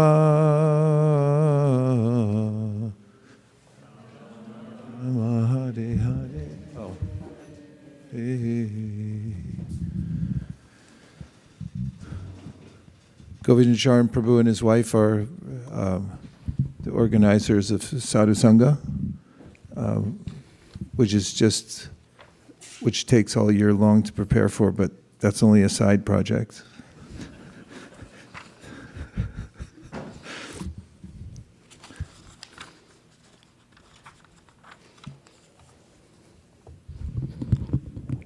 Thank you, Prabhu, for giving this opportunity to glorify Srila Prabhupada.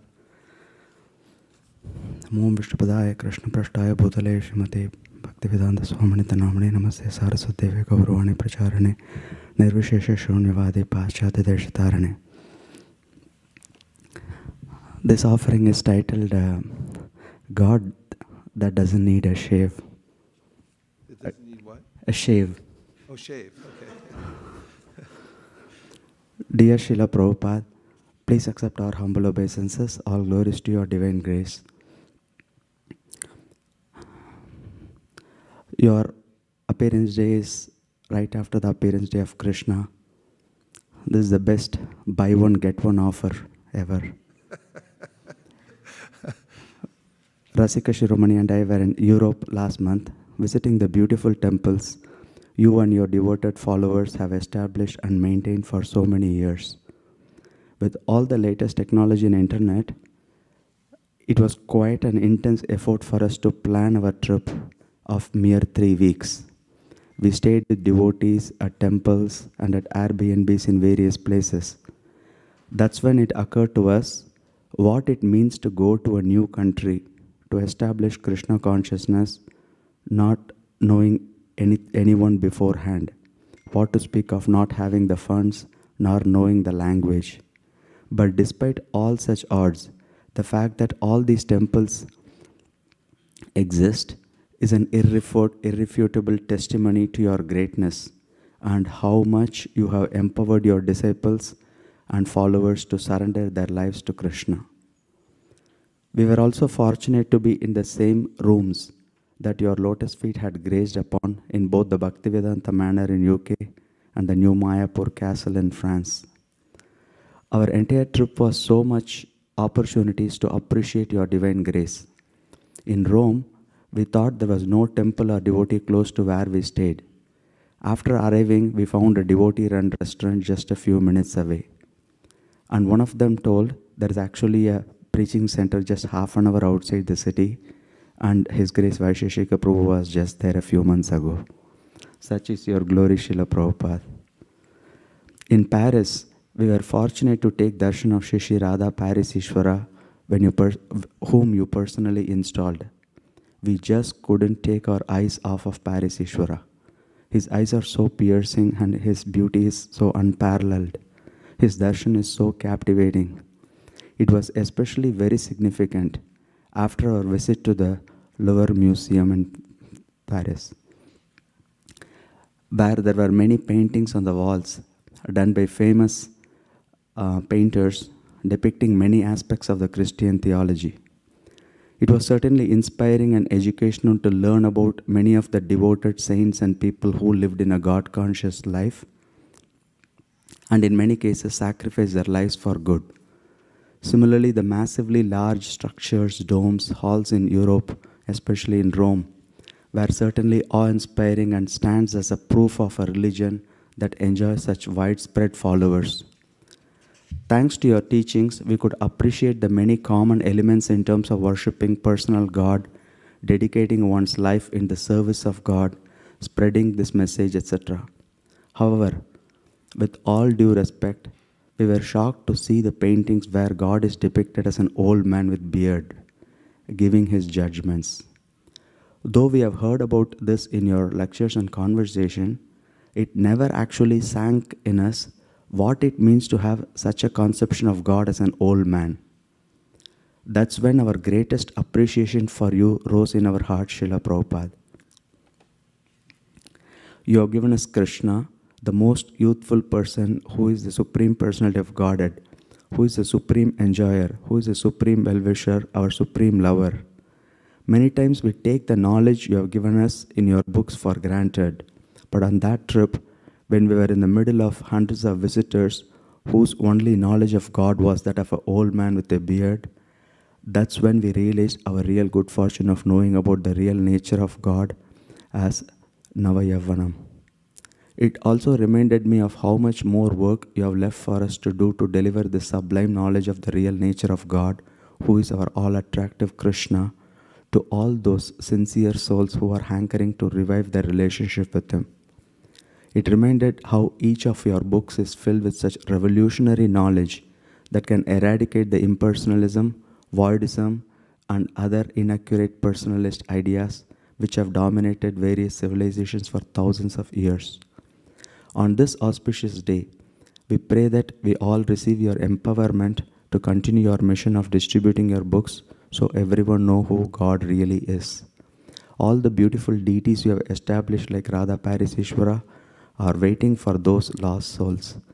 Krishna se tomara, Krishna dite paro, tomara shakati ache. Krishna is yours and you have the power to give Krishna to others. We pray that we receive your gift of Krishna and share him with others and make your glories known throughout the entire three worlds. Ebayas Kushuk Tribhuvana. Srila Prabhupada ki jai.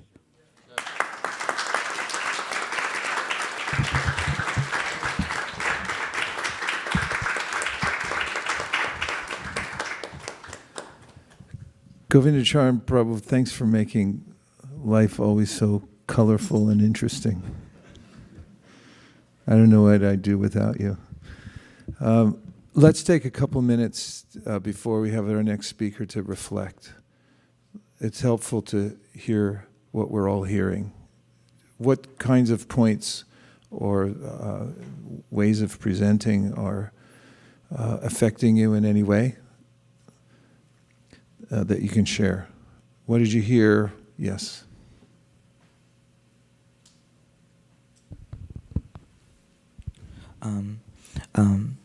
Please accept my humble obeisances. When Navina Nirad Prabhu said that he was feeling blessed by meeting one person who said, Srila Prabhupada is my favorite author. Even 2 months back when I was distributing in Grass Valley, there was people taking the books, and then there was one shop, and there was one lady. He showed the books, and she saw the books, and she saw the Science of Self-Realization cover, and she came like full speed with her bike, and she just stopped right, and she was wondering that, oh, she will get to meet the author, and she was so excited that she was like, oh, where is the author? Where is the author? She was like, it really made she was just got the books, and she was like 10 pages or something into it, but it really changed her life. I could see, and she took Srimad Bhagavatam set and whatever books she could take, and she's reading it, and she's joining the classes and everything. So I was thinking that I'm also, very blessed that, I'm meeting such a nice people. So, yeah, thank you. I think that's one of the themes is learning not to take for granted what we're getting, and realizing, like Govinda Charan Prabhu mentioned, having that revelation of seeing, I saw Kurnath Prabhu smiling during that point, this is actually what the material Prabhupada's presenting is relevant, and it's profound also what he's given us. Maguna also pointed out this way of appreciating what Prabhupada's given, not just taking it as a ritual that we're doing. Let's see, a couple more points. Karanath Prabhu. Hare Krishna. I really like the point that Govinda Charan was making about seeing the Western depiction of God as an old man, and how Srila Prabhupada has revealed to us, of course, this ever youthful enjoyer, Krishna, whereas, of course, he says in Bhagavad Gita, Kavim Purana Manushashataram Ahamadir Hi Devanam Maharshinam. He's the oldest, actually, he's the original person, but at the same time, this conception of him somehow as if he was under material nature, that his hair had to turn white, and that his job is to judge people and reward and punish people for their good and bad deeds, rather than the real understanding that our job is to be eternal servants of Krishna and assist him in his youthful and joyful pastimes. So I was very impressed. I liked that realization of yours, and I just wanted to elaborate on it a little more.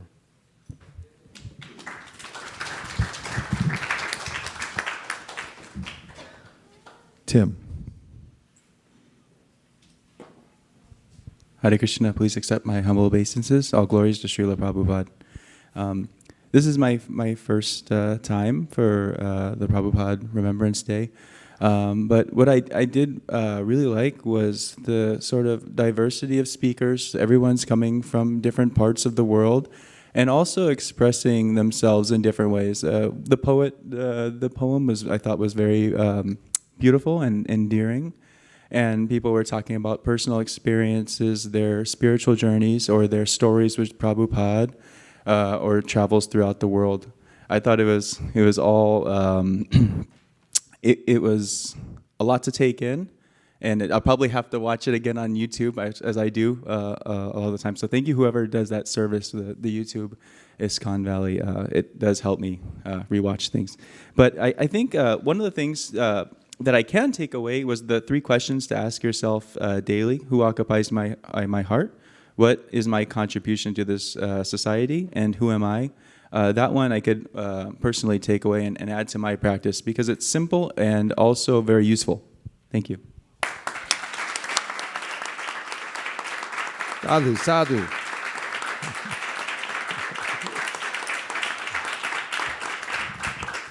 One more reflection before we continue. Yes.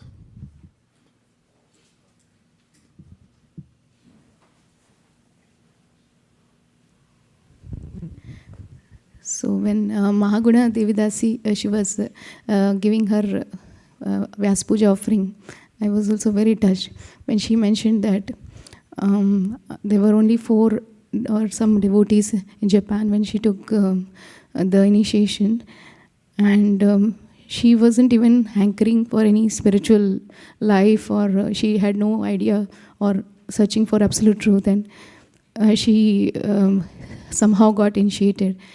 And so I was connecting myself. So both my initiations happened just like she mentioned, that it was just the time, and that happened, and it happened the same way for me. And for me, it was very blissful that day I could, before the initiation, took the blessings of all Srila Prabhupada disciples present, because for me, Srila Prabhupada is represented by his disciples, and I can connect to Srila Prabhupada through them. So thank you so much.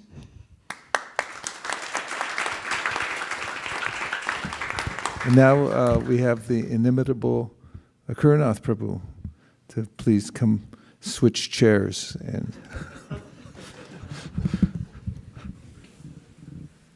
I apologize, I was called away. A client had an emergency and I had to write some emails and make some phone calls, and I missed the poem, which is, Jagarini will read it to me later, I'm sure. Nama Om Vishnu Padaya Krishna Preshtaya Bhutale Srimati Bhakti Vedanta Swaminiti Namine Namaste Saraswati Deve Gauravani Pracharine Nirvishesha Shunyavadi Paschatya Deshatarine. Dear Srila Prabhupada, please accept my humble obeisances in the dust of your lotus feet.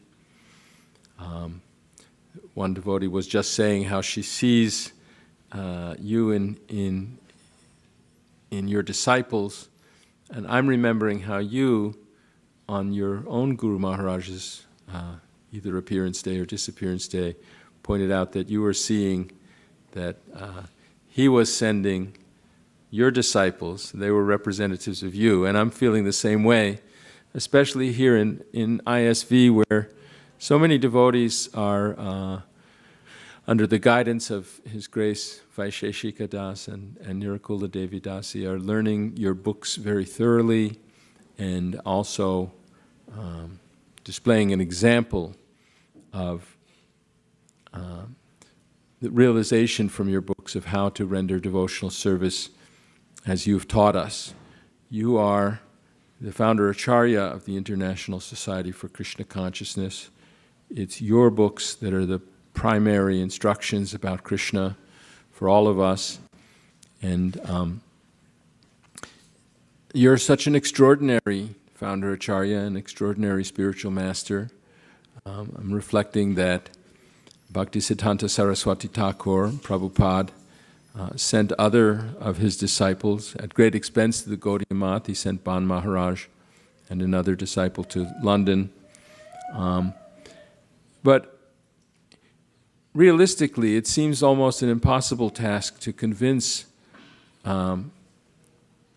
materialistic people of the importance of devotional service to Krishna. Even people who have some other devotional religious tradition, people tend to think of God as an order supplier. They tend to think that our lives are the center of the world, and that God's measured in relation to that. Even Narada Muni had to chastise Vyasadeva that he had presented in so many Puranas, this idea of being rewarded for good deeds and punished for bad deeds. And Narada Muni said, in this way they'll never get a taste of what pure devotional service, unmotivated devotional service is really like. They won't have a taste for renunciation. And we see that in preaching work, that materialistic people generally think good fortune means material good fortune. And if you tell them that the highest welfare work is to present these teachings of the Gaudiya Vaishnava Sampradaya authentically, they won't get it. They think that that what are you doing to benefit the poor and the distressed, and they don't see that we're ending the real cause of the distress rather than just saving the shirt and coat of a drowning person. Srila Prabhupada, you, unlike, when others had failed, you were successful in delivering this message because of your purity, because of your complete dedication to your spiritual master's mission and instructions. As we heard this morning, Vyavasayatmaka Buddhir. And you had complete faith that somehow, through the power of the holy name, that Krishna would take care of his fledgling disciples. When other devotees, preachers may have just thought that we were when you came, what you endured, if you read the Lilamrita that Satsvarup Maharaj wrote, and you see how Prabhupada was dealing with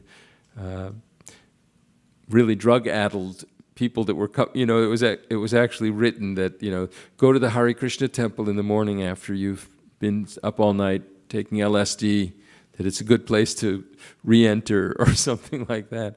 And you were confronted with many really crazy people, actually, and were able to tolerate and see and fan the spark, see the spirit soul within us, and have confidence that if we chanted Hare Krishna, we could be saved. And in this way, you were so powerful, so pure, so able to present the true message without watering it down and offering material solutions, rather than reminding us that the ultimate solution is the spiritual solution. I wanted to say every year I serve in the Rath Yatra parade. I serve in the question and answer booth. And every year in Los Angeles, His Holiness Giriraj Swami comes. That's the anchor position. At 5 o'clock he comes and he chants, plays kartals, and then it's very sweet and it's exceedingly nice to cap off the day that way.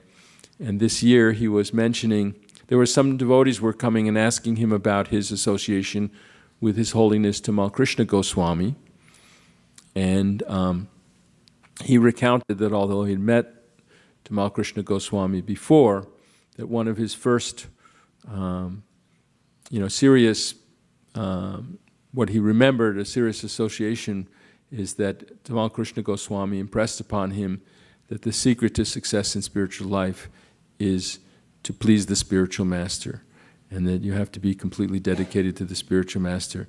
As it's part of our regular sadhana that we chant the Guru Vashtakam prayers every morning. I understand they do that in Gaudiya Math as well, that Bhaktisiddhanta Saraswati Thakur established that these teachings about the spiritual master, yasya prasadam nagati kutopi, that we can't make any advancement, and yasya prasadam bhagavat prasado, that it's by the spiritual master's grace that we get the mercy of Krishna. And this is the essence of spiritual life. To those who have complete faith, implicit faith in both the spiritual master and in Krishna, are all the imports of the Vedic literatures revealed. Yasya deve para bhaktir yata deve tata guro tasyaite yati katita hyarta prakashanti mahatmana. And so I was thinking this year, why were you born the day after Janmashtami? because it's more appropriate that we worship you first. We worship the spiritual master and then we worship Krishna by the grace of the spiritual master. So I thought one way to think about this is that we are worshiping you first today, and then we have a whole year to continue worshiping and serving.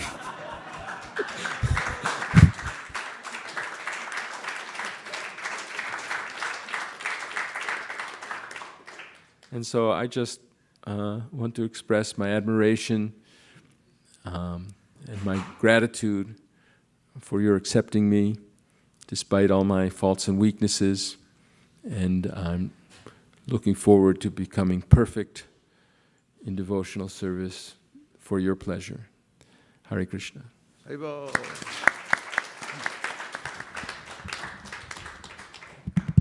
Guess what? Everyone gets a 3-minute break. Please stand up and take a break, and also share with somebody anything that you heard so far that you appreciated. Come back here at 28 minutes after, otherwise there'll be trouble.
Gopal Govinda Ram Madhusudana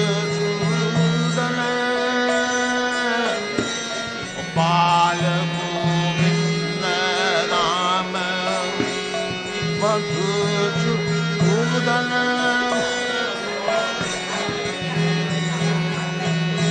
Giridhari Gopina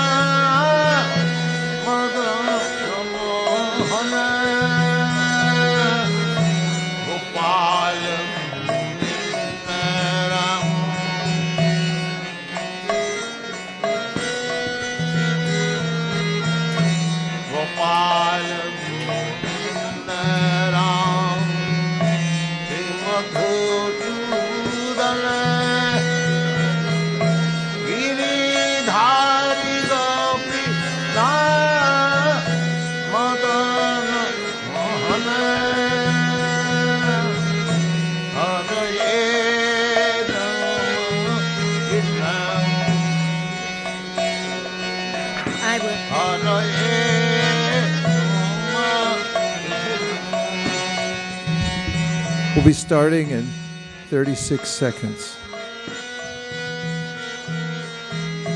Now it's 30.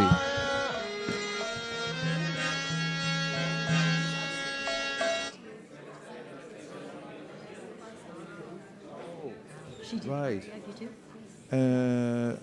So how will we stage it? Okay, will he have to move out of here? Okay. Let's do that soon.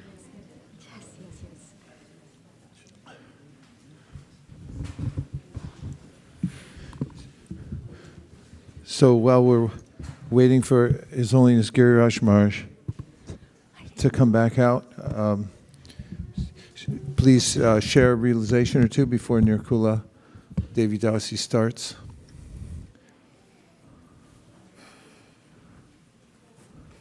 You know about the play, the skit, right? Yeah. Okay. Yeah, I just remembered, actually. We may have to restage everything here. Prabhu. Achyuta.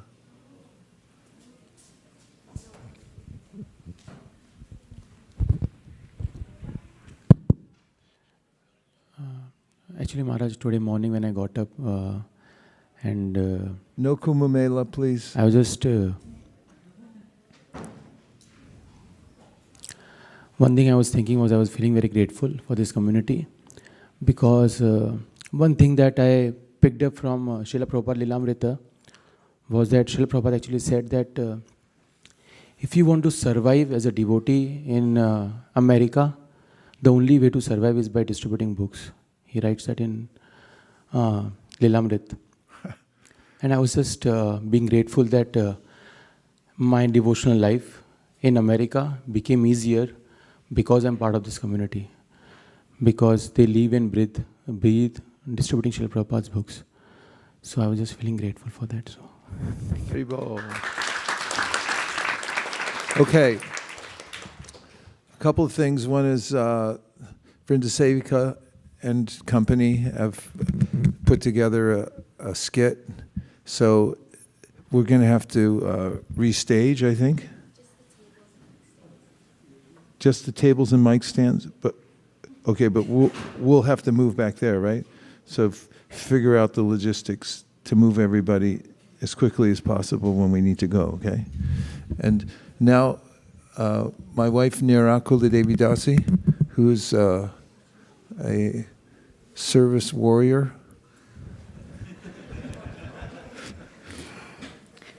See, now I'm already tearing up and I haven't even started. We got plenty of napkins here, don't we? Do I have your permission? Thank you.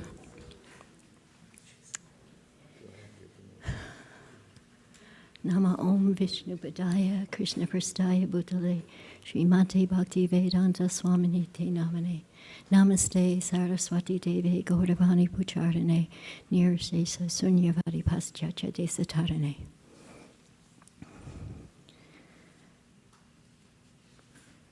My dear Srila Prabhupada, this year marks the 100th anniversary of when you received the instruction to spread Sri Chaitanya Mahaprabhu's message all over the world from your Gurudev, Srila Bhaktisiddhanta Saraswati Thakur.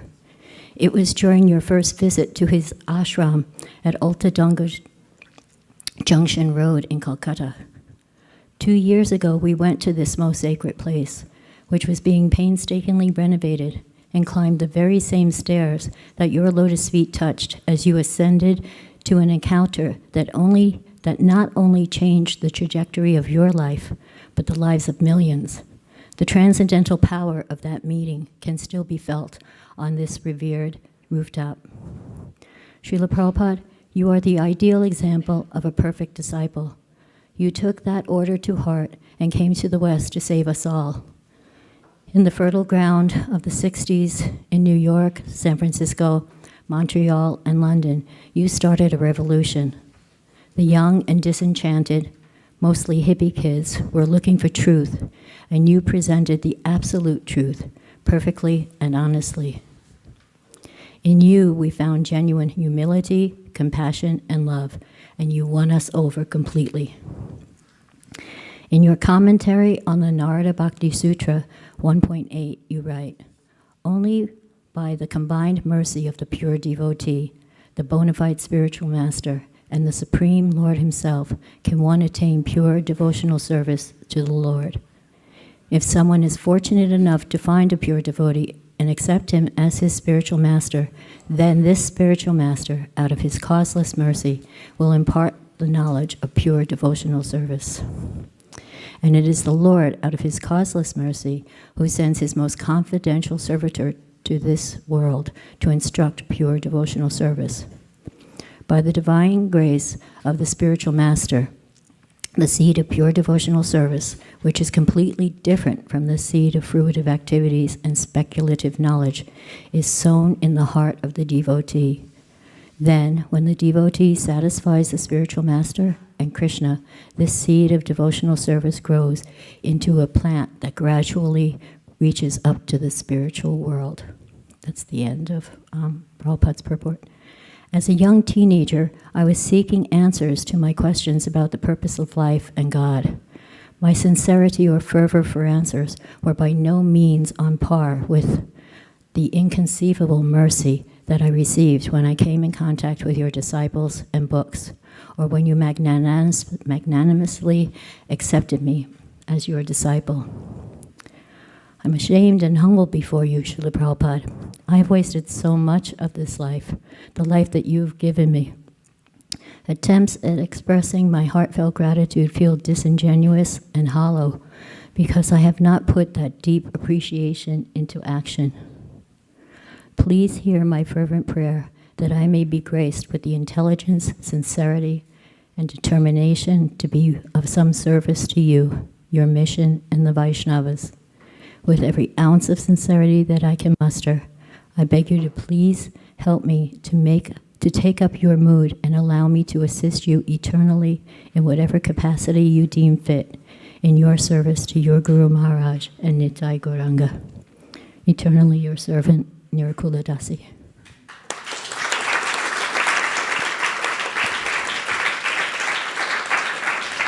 I just like to say I'm so inspired by all of you. As Kanka mentioned, and as many of you know, we're losing our God brothers and God sisters. They're passing on to their next destination in service to Srila Prabhupada. And to know and to see and to experience that you all have the taste that Srila Prabhupada imbibed in us, that your gurus have passed it on to you, that you've taken it up. You read his books, you do the service, you're developing relationships with each other, strong bonds. When I came this morning, there was still a crew of about 20 devotees outside and in the kitchen cleaning, and my heart just leapt. It's 3 o'clock in the morning, and they're all happily serving, cleaning. The kitchen was spotless when we walked in. You can see the parking lot has all been cleaned up. Everything has been taken down.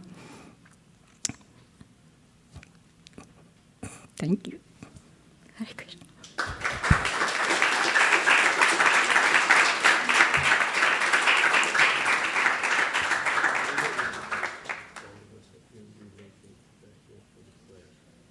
Now we're going to have a play that's been set up by Vaisesika and her troupe. So we're going to move Devotee Prabhu back there.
Hare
Krishna.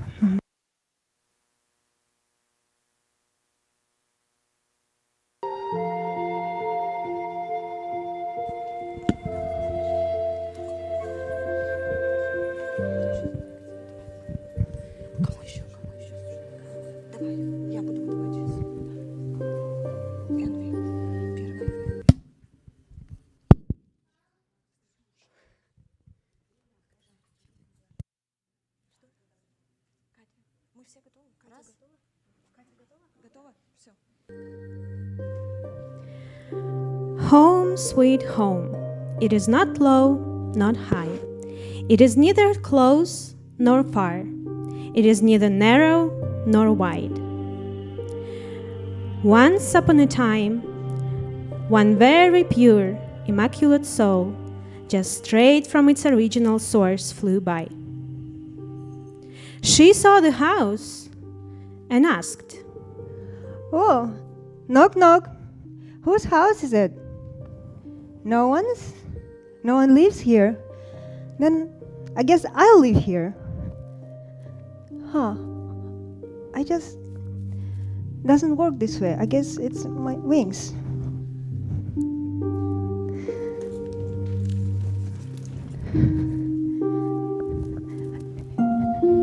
Worked. What a beautiful house. The soul settled in the house. She looks out of the window and admires what a beautiful houses all her neighbors have.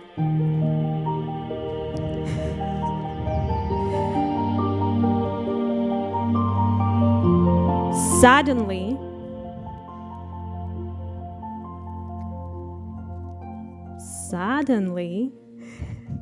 the first guest came to the house. Did you get new clothes? Did you get a new phone? Oh, look at this nice house. Who lives here? I live here. And who are you? Oh, you don't recognize me? No. Does anybody here recognize me? No? Nobody? I'm Envy. Oh. Yeah, I can teach you so many things. Can I live with you? Live with me in this house? Yeah. Okay, come on in. It's gonna be fun. Envy settled in the soul's house and taught her how to envy well. They began to live together and accumulate karma.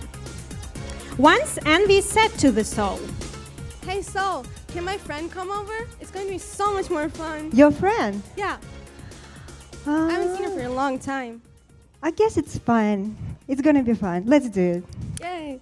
So the Envy's friend came to them. Wow! What an evil and restless. Do you know who is it? Who it is? Yeah. Anger taught the soul how to be angry. They began to live together and accumulate karma.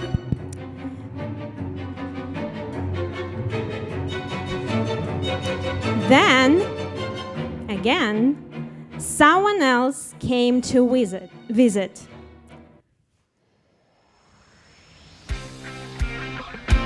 I'm the best. I know everything. Who is it? Yeah.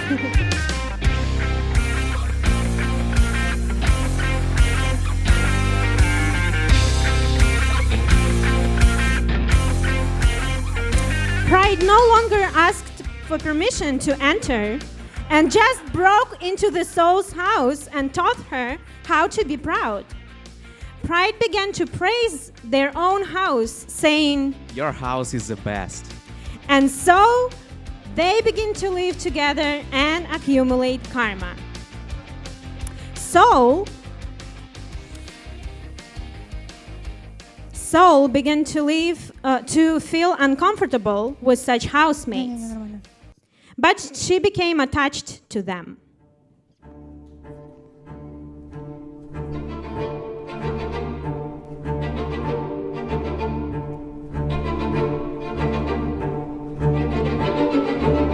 So attached.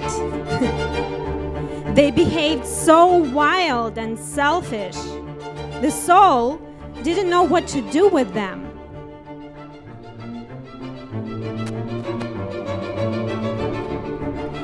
And suddenly, another guest arrived. Oh, I want this. Look at this. I want this. Oh, can I have this? Wow. Wow, what a nice house. And a lovely company. Do you know who I am? Oh, nice to meet you. Wow, I want to live with you. Can I stay here? Stay with us? Yes. But we have already so many people here. But I want. Well, if you want, as long as we can live peacefully. No? No?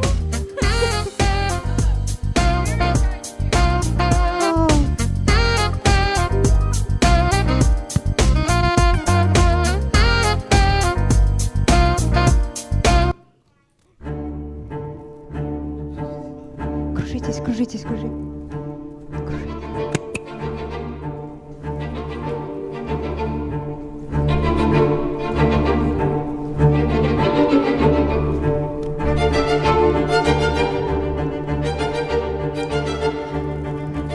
Oh my Lord, I'm so scared. I don't know what to do.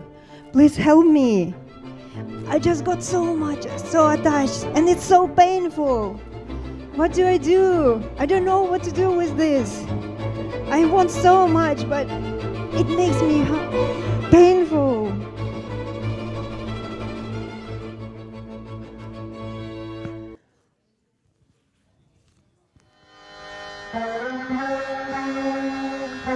Books. Who needs books about happiness? Books. Books. Hey, sir, would you like book about happiness? Hey, lady, would you like book about happiness? Oh my God. Are you into self-improvement? No. But why? Perfect questions, perfect answers. You don't need that. You know everything. You have questions. No. And we have answers. Please take this book. No, I'm alright. Thank you so much. No. Or maybe are you disappointed about something? Then you have second chance. No, I'm good. Thank you. Oh my God. Wait a minute. I have special book for you. The Jewel of Vedic Literature. Bhagavad Gita! The solution for all problems. It's too thick. Don't take it. You wouldn't read it. You don't have time. Don't take it. Please take. No. Books. Who needs books? Books. Books. The soul. The soul began to regain her strength and knowledge. She learned how to chant Maha Mantra. Hare Krishna, Hare Krishna, Krishna Krishna, Hare Hare, Hare Rama, Rama Rama, Hare Hare. The meaning of the soul's life was revealed. The soul began to read Srila Prabhupada's books, attend Sunday programs and Harinams, and serve Vaishnavas. Her restless housemates somehow calmed down and stopped bothering her. How this feels good. Come to me. Go away. Hare Krishna, go away. Go. Leave. Leave me alone. Krishna, Hare Bol. The soul kicked them all out one by one. And when she was completely free of anger, envy, pride, lust, she did not need a house at all. She left it and flew straight to the spiritual world, where water is a nectar, where every word is a song, every step is a dance. Haribo!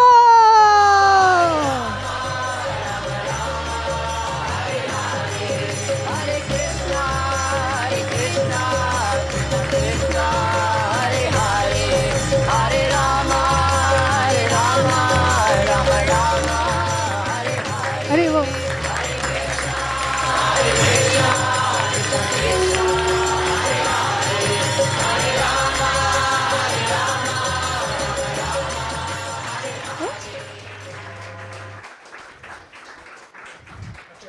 Haribo, Haribo. Oh.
power of the drama.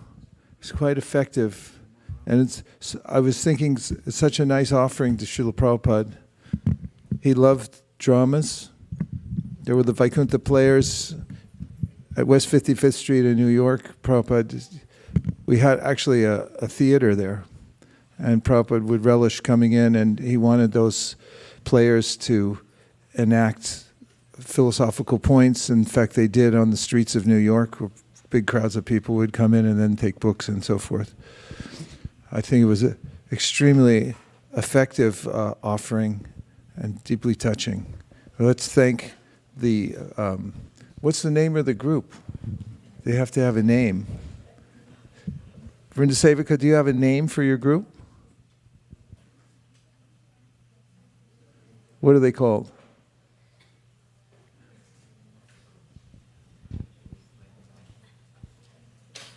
You need a name for your troupe.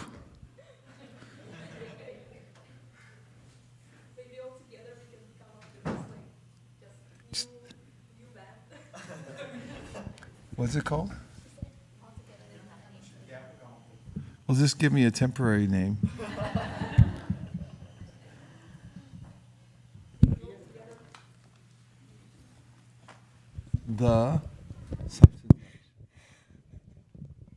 Sorry, we don't have a name at the moment, so it's just a new band. Maybe all together we can come up with something. Let's thank the Hare Krishna players. Haribol. Haribol.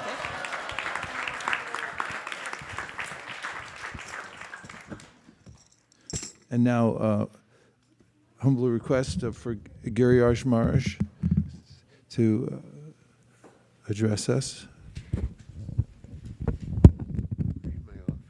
Yes, Giriraj.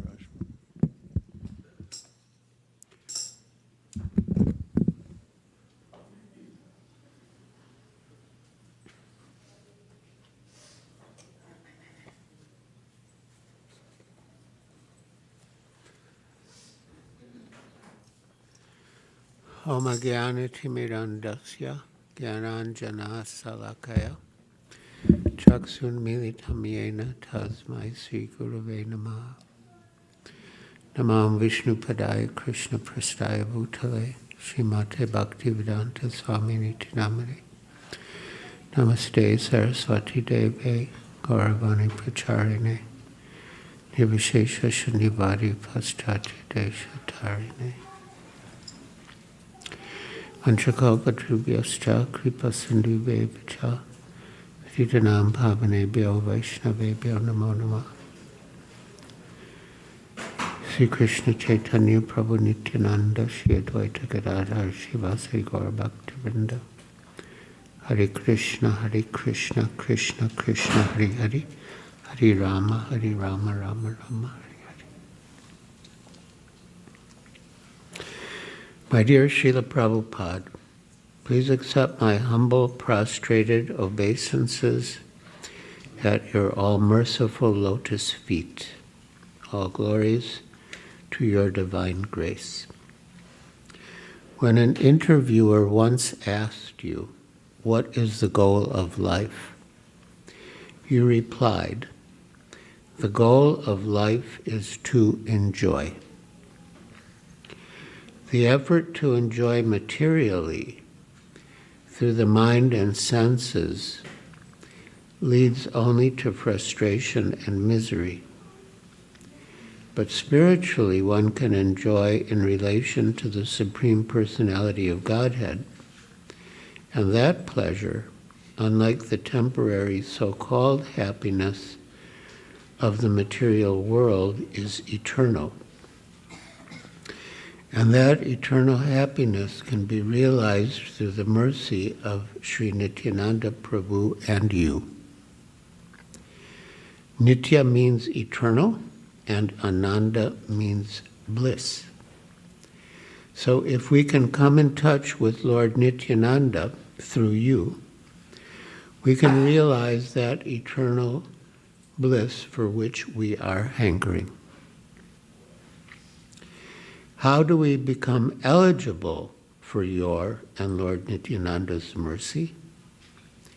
We can learn how, from the description of his qualities and pastimes, in Sri Chaitanya Charitamrita Adi Lila, chapter 17, the pastimes of Lord Chaitanya in his youth.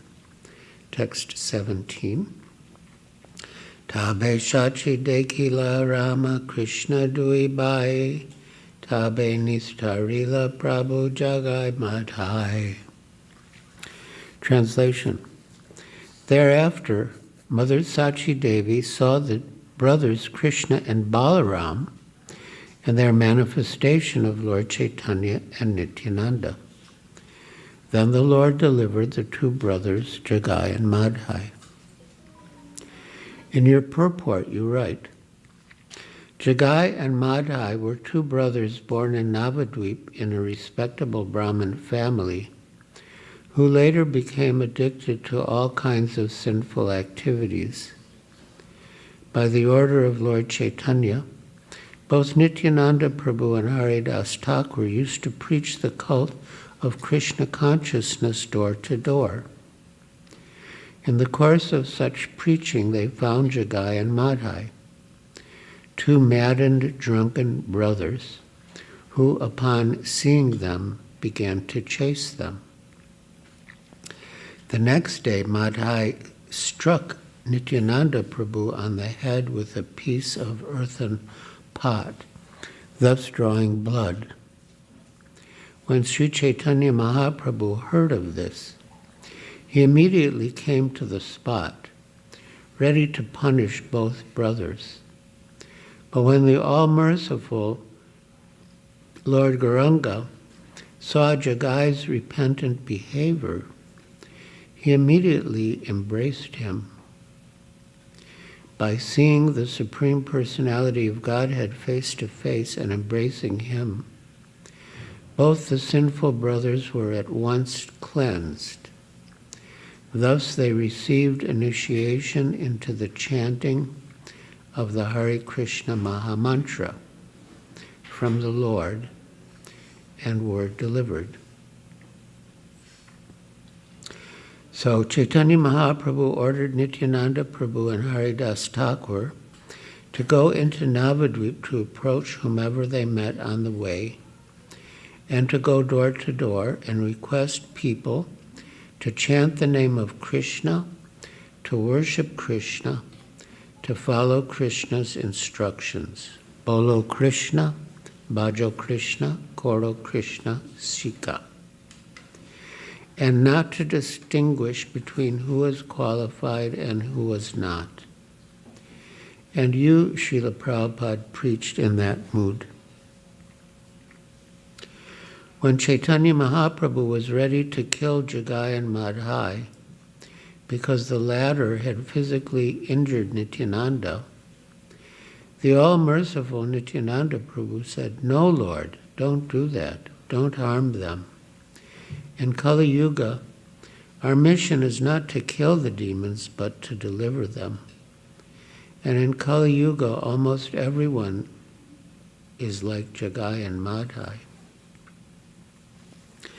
In a conversation on June 11th, 1975 in Honolulu, you said, "This is a good certificate we have got from some very authoritative person, that we are turning these drug-addicted hippies into servants of Krishna and humanity. Is it not a good certificate?" "Yes, it is true. We were all hippies," Govinda Dasi responded. And you replied, chuckling, "This is the fact. I came to America for this purpose. Papi tapi jata chilo hariname udarilo, tara sakshi jagai madhai." Hariname udarilo. Simply by chanting Hare Krishna mantra, Chaitanya Mahaprabhu delivered all sinful men, suffering humanity. Is it true? What is the evidence? Tara Sakshi Jagai Madhai. Just see, Jagai and Madhai was drunkard. So I thought, why one Jagai and Madhai? Why not hundreds and thousands of them, if Harinam has got such power? So actually it has done so. Now you also take it very seriously. Papi tapi jata chilo hariname udarilo. Pape means sinful, and tapi means suffering. These two classes of men are there all over the world, sinful and suffering. As soon as one becomes sinful, he will suffer.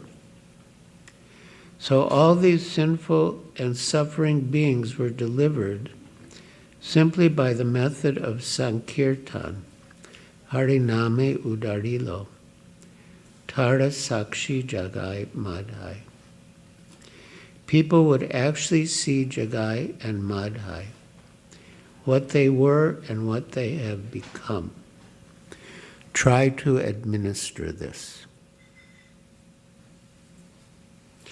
In your purport to Sri Chaitanya Charitamrita Madhya Leela, chapter 16, text 65, you write, Jagai and Madhai were delivered solely by Nityananda Prabhu's mercy. When they injured Nityananda Prabhu, Lord Chaitanya became angry and decided to kill them with his Sudarshan chakra. But Nityananda Prabhu saved them from the Lord's wrath and delivered them. In the incarnation of Gaur Nitai, the Lord is not supposed to kill demons, but is supposed to deliver them by preaching Krishna consciousness. In the case of Jagai and Madhai, Sri Chaitanya Mahaprabhu was so angry that he would have immediately killed them. But Nityananda Prabhu was so kind that he not only saved them from death, but elevated them to the transcendental position. Thus, what was not possible for Sri Chaitanya Mahaprabhu was carried out by Nityananda Prabhu. Similarly, this is Srila Prabhupada's purport. Similarly, if one is true to Gaur Nitai's service in the disciplic succession, he can even excel Nityananda Prabhu's service. This is the process of disciplic succession. Nityananda Prabhu delivered Jagai and Madhai, but a servant of Nityananda Prabhu, by his grace, can deliver many thousands of Jagais and Madhais. Srila Prabhupada ki jai. That is the special benediction of the disciplic succession. One who is situated in the disciplic succession can be understood by the results of his activities. This is always true as far as the activities of the Lord and his devotees are concerned. Therefore, Lord Shiva says, Aradhananam sarvesham Vishnur aradhanam param tasmat parataram devi tadiyanam samarchanam. Quote, of all types of worship, worship of Lord Vishnu is best. But better than the worship of Lord Vishnu is the worship of his devotee, the Vaishnava. Padma Purana. Again, continuing Srila Prabhupada's purport. By the grace of Vishnu, a Vaishnava can render better service than Vishnu. This is the special prerogative of a Vaishnava. The Lord actually wants to see his servants work more gloriously than himself. If we simply follow Sri Chaitanya Mahaprabhu's instructions and follow in the footsteps of Sri Nityananda Prabhu.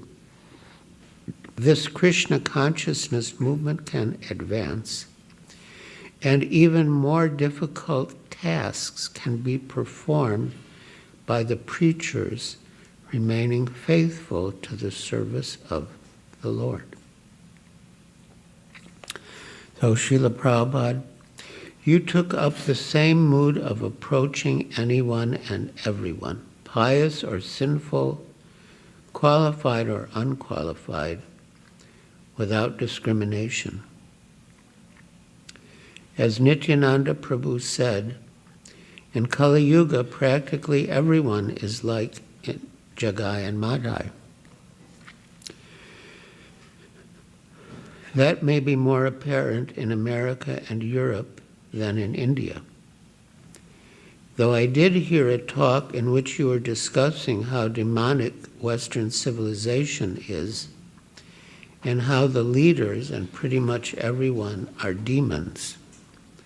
But then you added, actually in my country also, 80% are demons.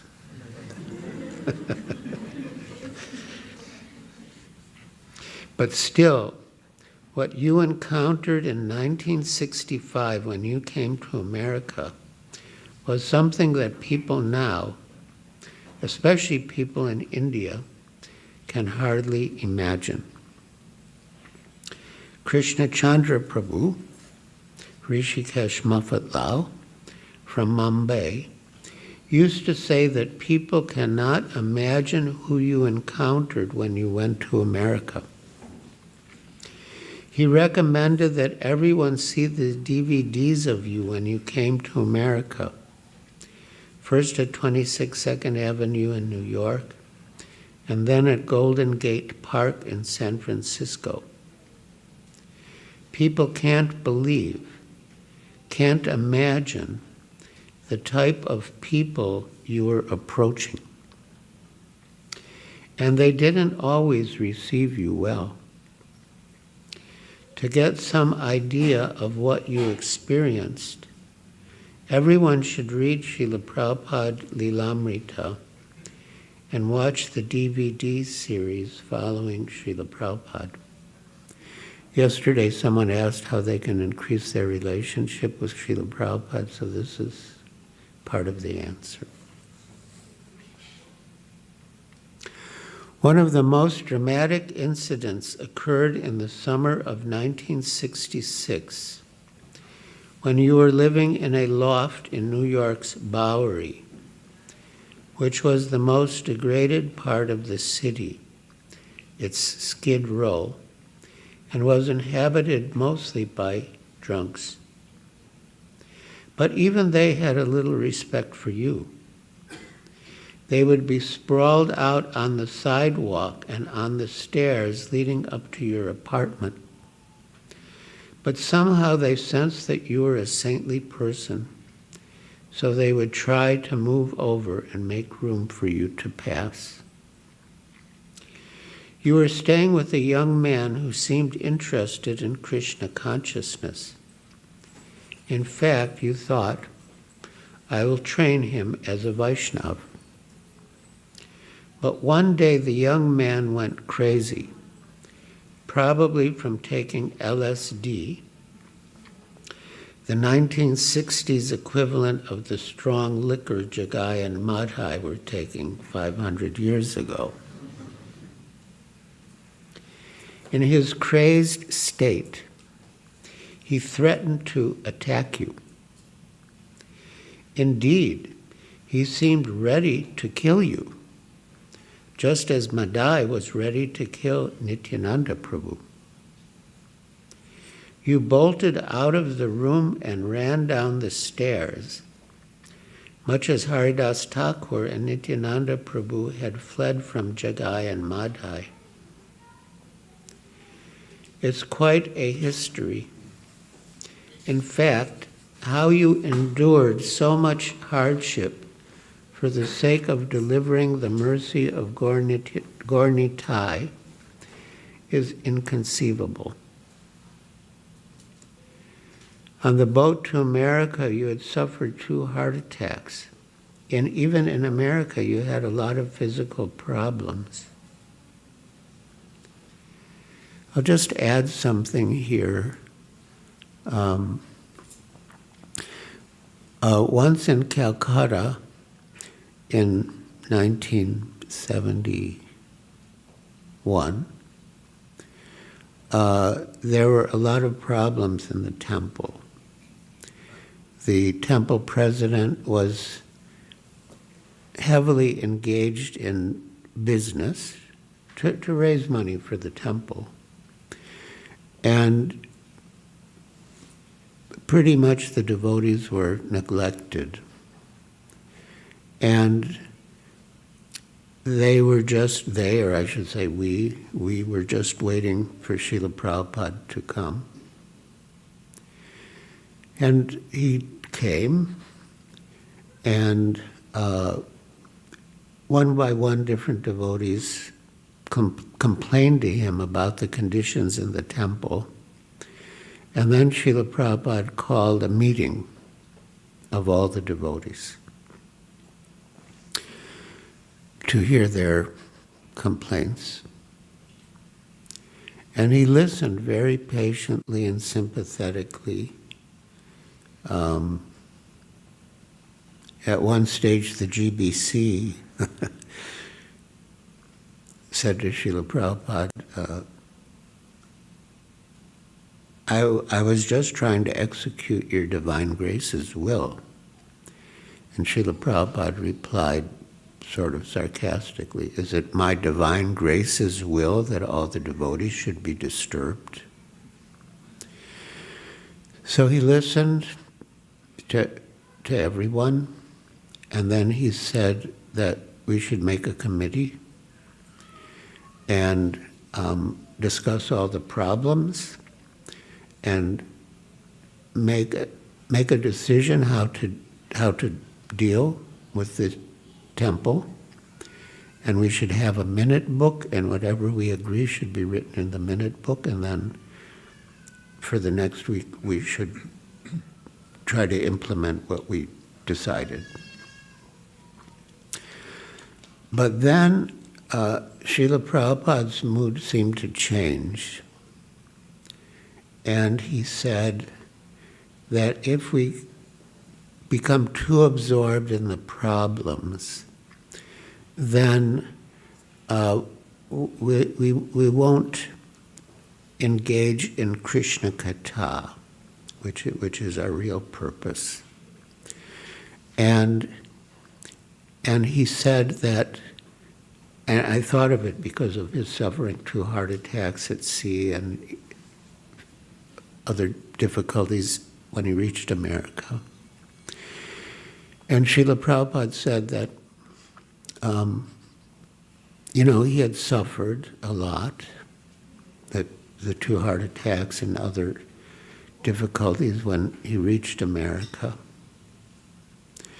And then he said, do you think it was easy? And we had never really thought of it. We took it for granted that Srila Prabhupada was Srila Prabhupada, and he was about, do you think it was easy?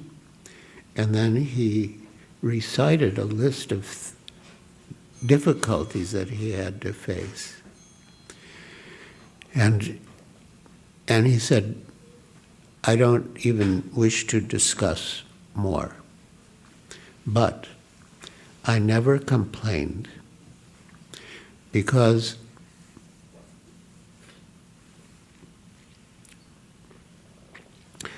my motto was always, everything for Krishna, nothing for myself. And because that was my motto, everything for Krishna, nothing for myself, I never complained.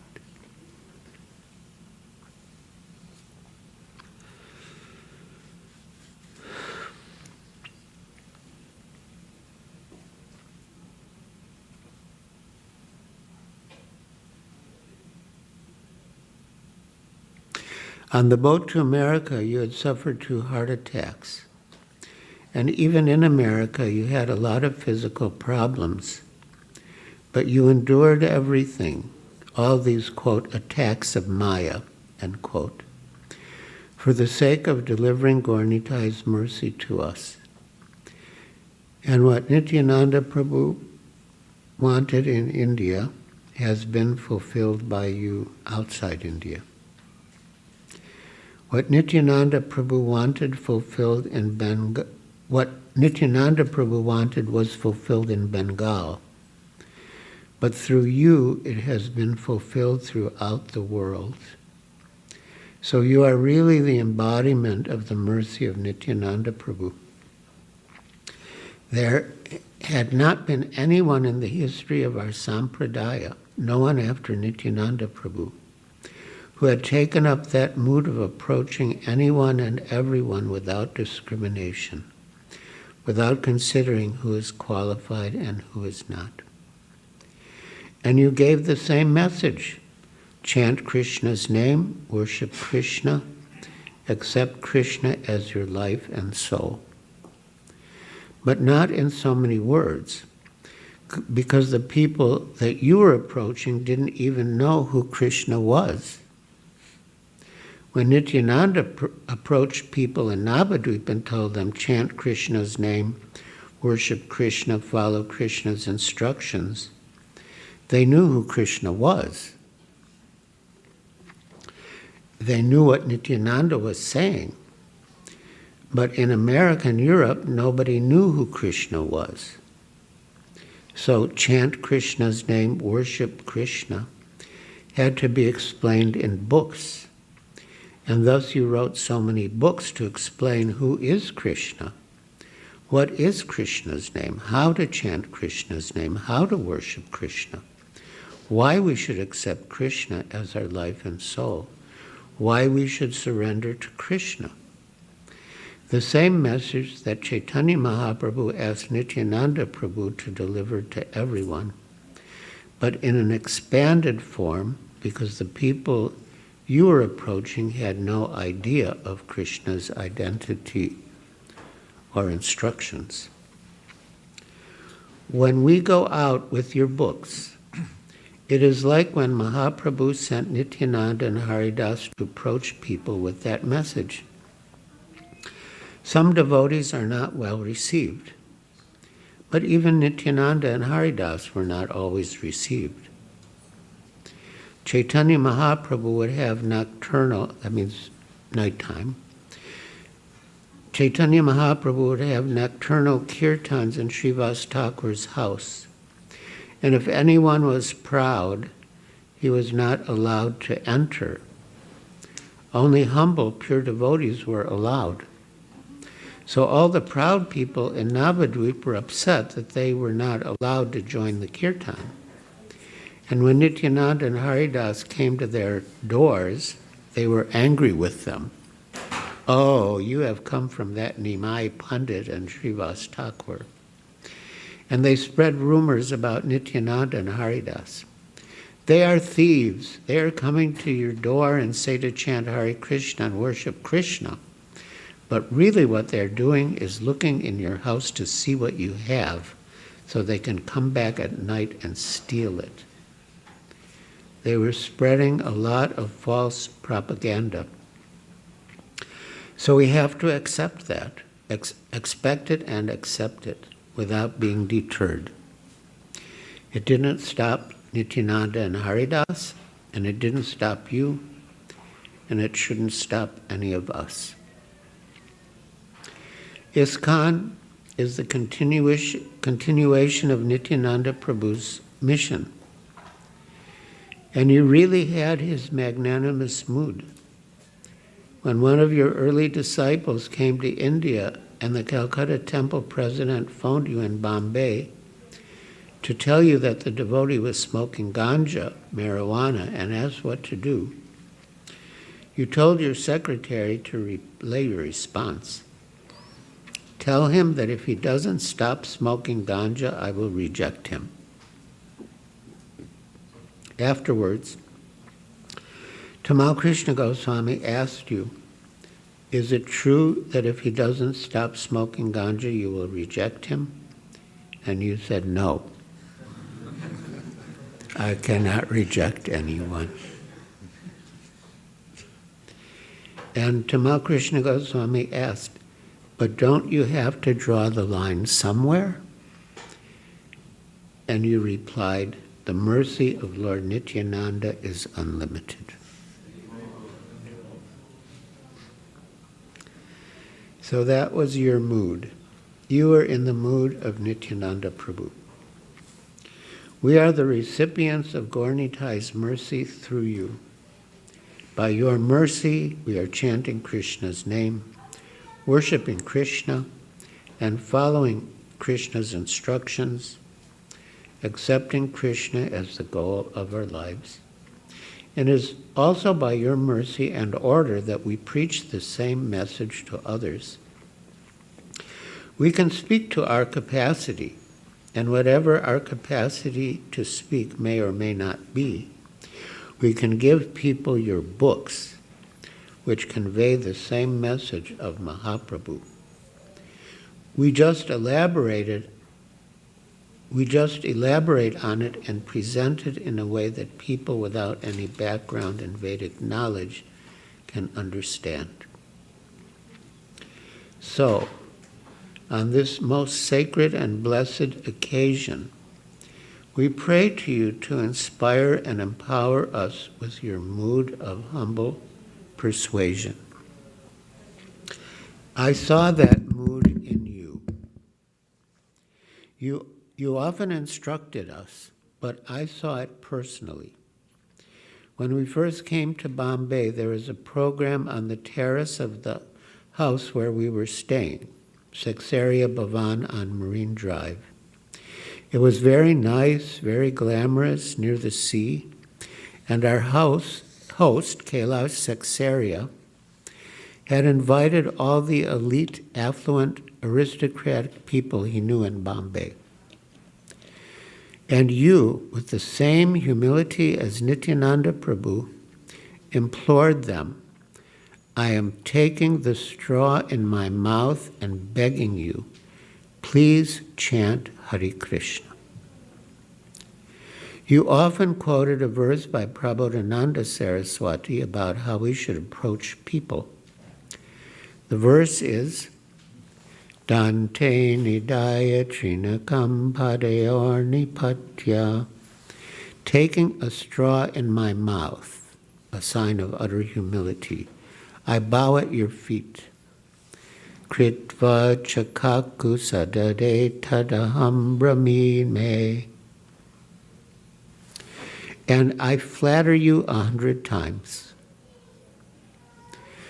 And generally when we approach people like that, they become very interested to hear what you have to say. They think, oh, this person has understood my true value, my greatness, my wonderful qualities. Kritva chakaku sadare tadaham bravime. And I flatter you 100 times. Hey Sadhava, O greatly learned man, Sakala eva vihaya durat. Whatever you have learned, keep it far away from you.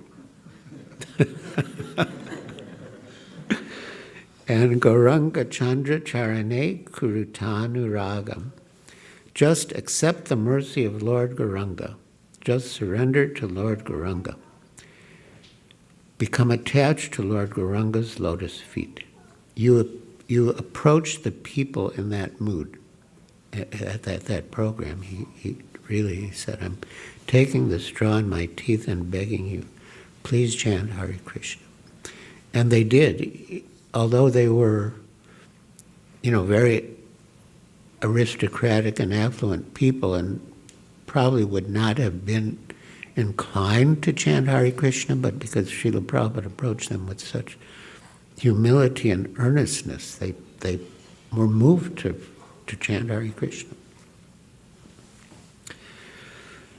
So coming to the end, One of my favorite statements of yours is, quote, "To approach Radha and Krishna, you need the mercy of Lord Chaitanya.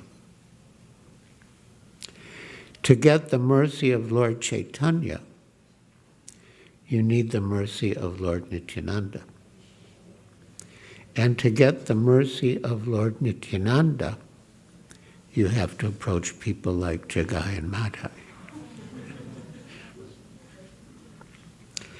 If we ever feel, oh, I'm too high, I'm too holy, I can't approach these people, we should think of that instruction and your example and really pray, beg, to be humble instruments of your love and mercy and compassion.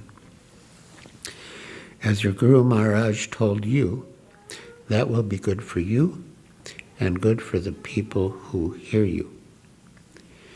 Thank you, Srila Prabhupada, for all you have done for us and for the world. Kindly engage me as your servant's servant's servant. That means all of you. I want to serve you all. Your eternal grateful servant, Giriraj Swami.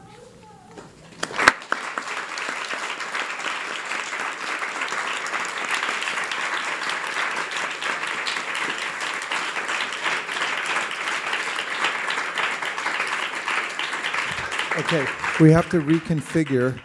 Somebody put a row. Are there any more seats? Asans, you put a row here. You'll have to move out of that section because they're going to make the offering there. Everyone move up, please. Okay, that's pretty good. And then make a wide berth around that pink table because they have to bring in offerings. Thank you, everyone. Next, we're going to hear from Satyadev Prabhu. I think you better relocate to that chair so they can get you on camera, if you don't mind.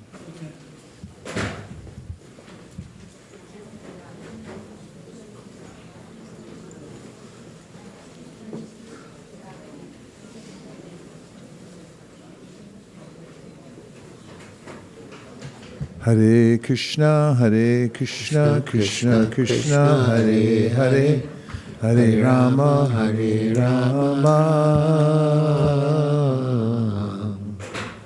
Rama Rama, Hare Hare.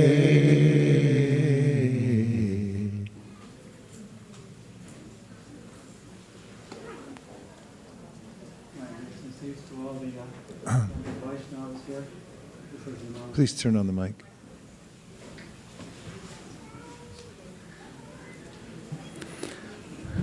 Well, after hearing your offering, Maharaj, no matter how fallen and insignificant I am, I feel like it's okay for me to be here. By the mercy of Srila Prabhupada and Lord Nityananda, Jai. We all belong. Dear Srila Prabhupada, you are the champion of my soul, and I am forever grateful to you for the guidance and protection you have given me for all these years. By providence, we met 52 years ago to the day. Prior to meeting you and coming under your shelter, I was a lost soul, full of doubt and anxiety, searching for the truth and purpose of life. I was aimlessly floating in the ocean of ignorance, being pushed around by the currents of chaos. There are no words really to express the depth of the hopelessness and uncertainty I felt at that time. Even though I was just 19 years old, I had an obsessive compulsion to know God experientially. But I had no idea how to find Him.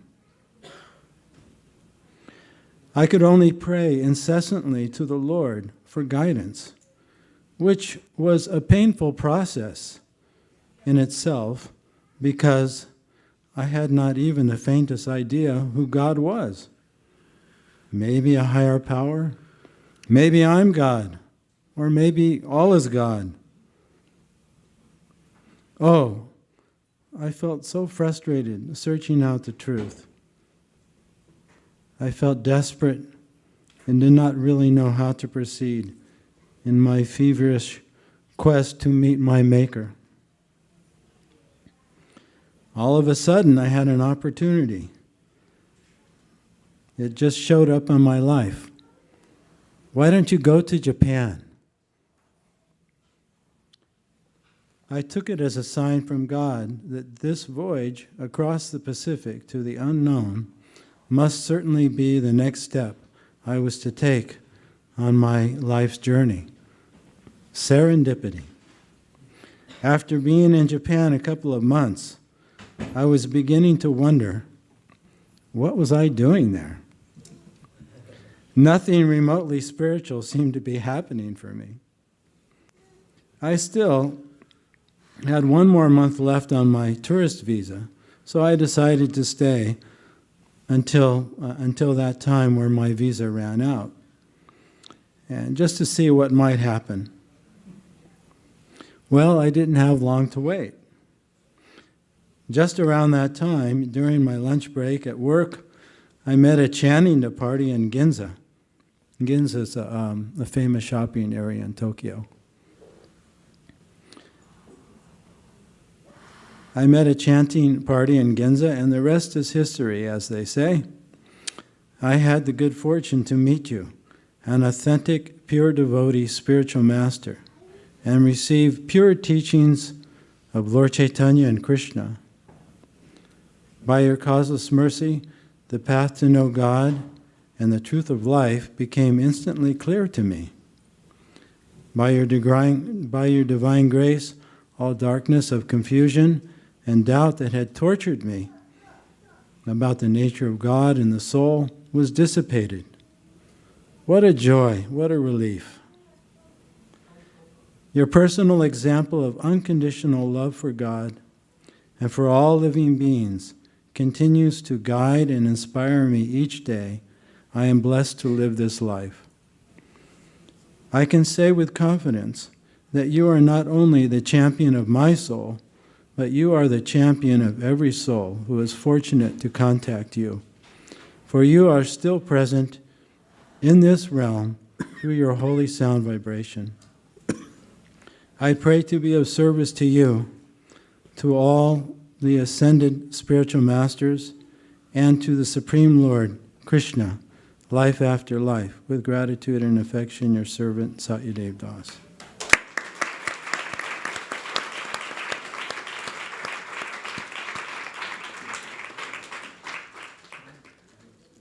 Can I just make a few comments? Is that all right? We insist upon it. Or time constraint? No, I was saying we insist upon it. Okay. I was hoping you would. I'm just so inspired to be in your presence, and I thank you for your attention and your patience.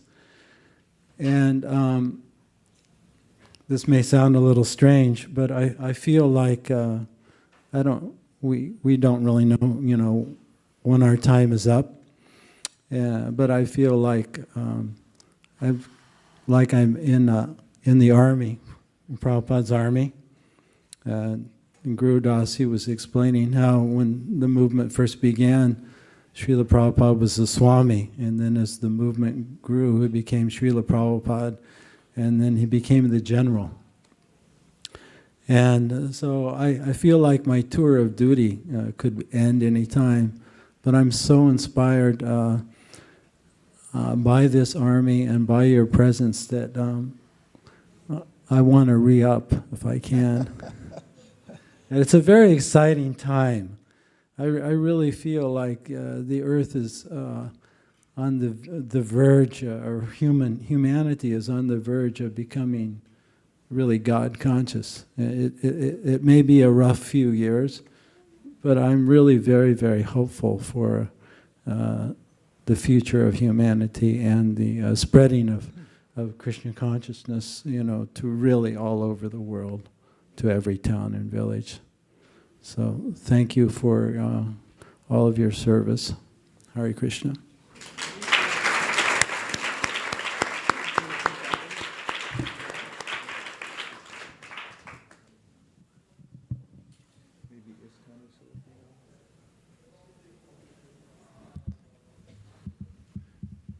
Niharika? Since I can't find the ISKCON of Silicon Valley offering, you're up. Hare Krishna, Krishna Krishna Krishna, Hare Hare, Hare Rama, Hare Rama, Rama Rama, Hare Hare.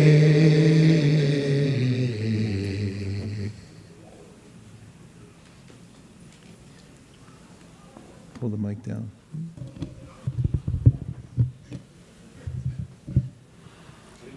Hare Krishna, everyone. I'm so grateful to be in all of your association. Please accept my heartfelt obeisances. I want to begin with something that I once heard, and I think I did a double take on it. And so in one lecture, Maharaj was saying, I was listening to Srila Prabhupada this morning, and this statement just made me realize that Srila Prabhupada's legacy is so strong standing, and everyone regards it as something of the present. And after studying many people throughout history, I can't think of someone who has such a great impact in the day-to-day lives of people. Dear Srila Prabhupada, all glories to your divine grace. You have touched the lives of innumerable people, and we see it in our daily routines. I see it in my daily routine. It starts with the morning, our morning routines, and all the meals of our day, our diet, all of our interactions with people, the decisions we make. Your mercy and instruction is a touching stone for adding happiness, fulfillment, and purpose to our lives. What more could we need?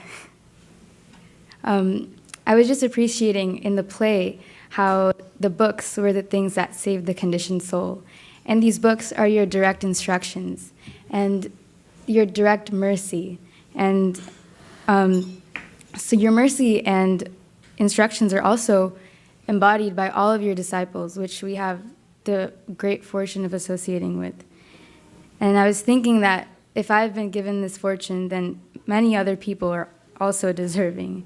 And so I pray that I can deepen my spiritual practice and do my sadhana with more intention and purpose, and share the gift that you have given everyone with more people that I interact with. Thank you. Hare Krishna.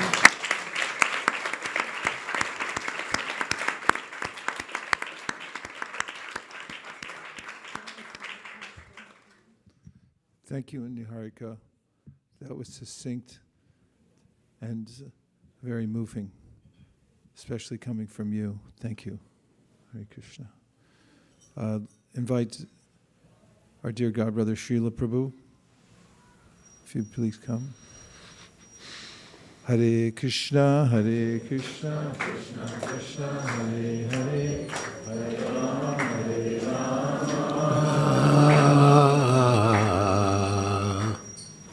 Rama Rama, Hare Hare. Hare Krishna, Krishna Krishna, Hare Hare, Hare Rama, Rama Rama, Hare Hare.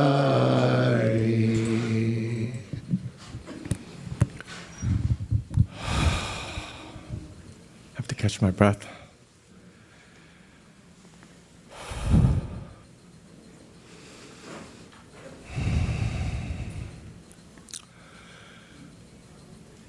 Nama Om Vishnu Padaya Krishna Prasthaya Bhutale Simate Bhaktivedanta Swami Iti Namine Namaste Saraswati Deve Gauravani Pacharine Nirvishesha Shunyavadi Paschati Dishatari.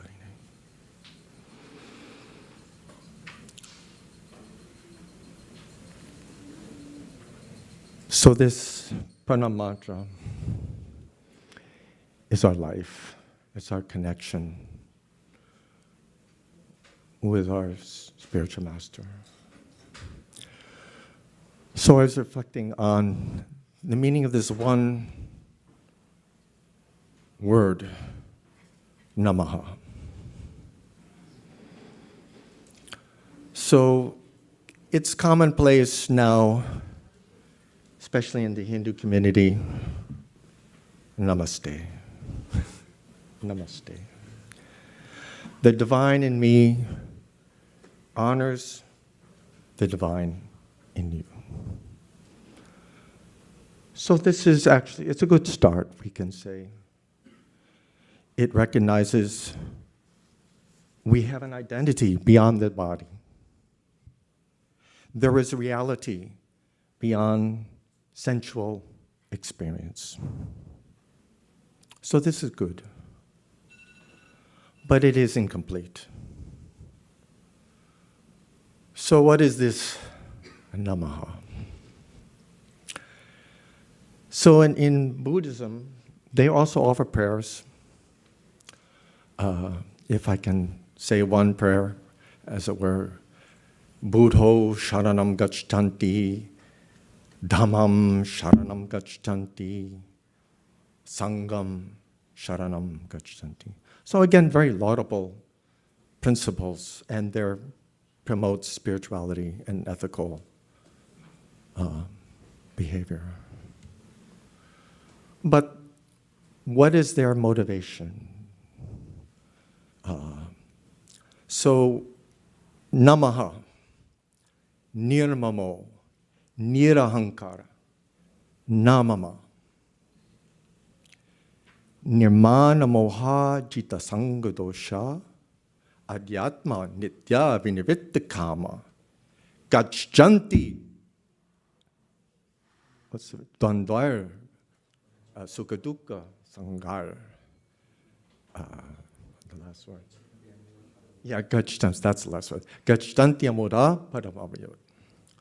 So, Nirmana Moha, how to get free from our illusion,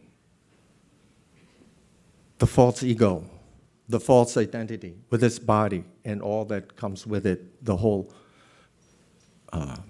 implication and involvement in samsara. How to destroy that at the root.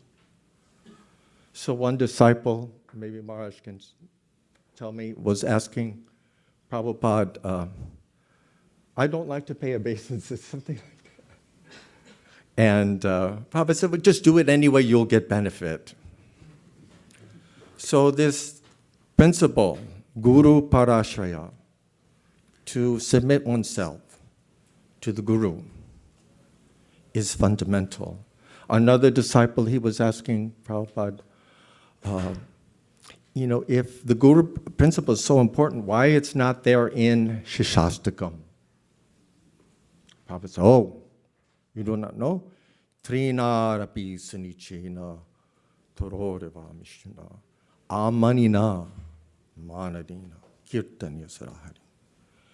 It's not possible to relieve the burden of our false ego, false identification with our body and our desires to remain in this material world, birth after birth, without surrendering and submitting to the Guru. The Guru destroys this at the root. So this Namaha, Nirmama, Nirahankara, Namama, all of our spiritual principles are to destroy the false ego and understand our real identity. What is our real identity? Prabhupada came to teach so strongly, so simply. What did he say? Yesterday, it must have been mentioned 100 times. Krishna is the Supreme Personality of Godhead. Krishna's tu Bhagavan Swayam. The whole gist of Krishna Sambandarbha is dedicated. This is our Paribhasa Sutra, right? This Namaste. What is the underlying assumption? Tatamasi, Salvikam Brahma. You are that. Everything is one. So our Paribhasa Sutra is Krishna is the Supreme Personality of Godhead. You are a servant. Jivara Sorapoi, Krishna Nichadas. These are our Mahavakyas. So How can this be understood? If you read the Vedanta, these are in code. Sutras means, by definition, code. How you unlock, you have to go to Guru. You have Acharyopasanam, right? Tadvidi panipatina pariprashnena sevya. That way you'll understand. Otherwise, superficial reading, not bona fide sampradaya, sampradaya vihinaye, mantraste nishpalamata. You'll not get the desired goal. You'll not get that fruit of love of Godhead. You may get some shade, some firewood, but you'll not get the fruit. So on this day, I want to say I would be remiss.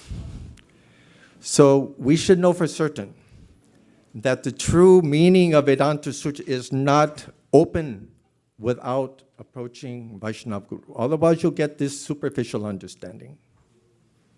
You'll never understand the secrets of bhakti. It is some secret, confidential knowledge. And Prabhupada preached the true meaning of Vedanta. We are the line of Bhakti Vedantas.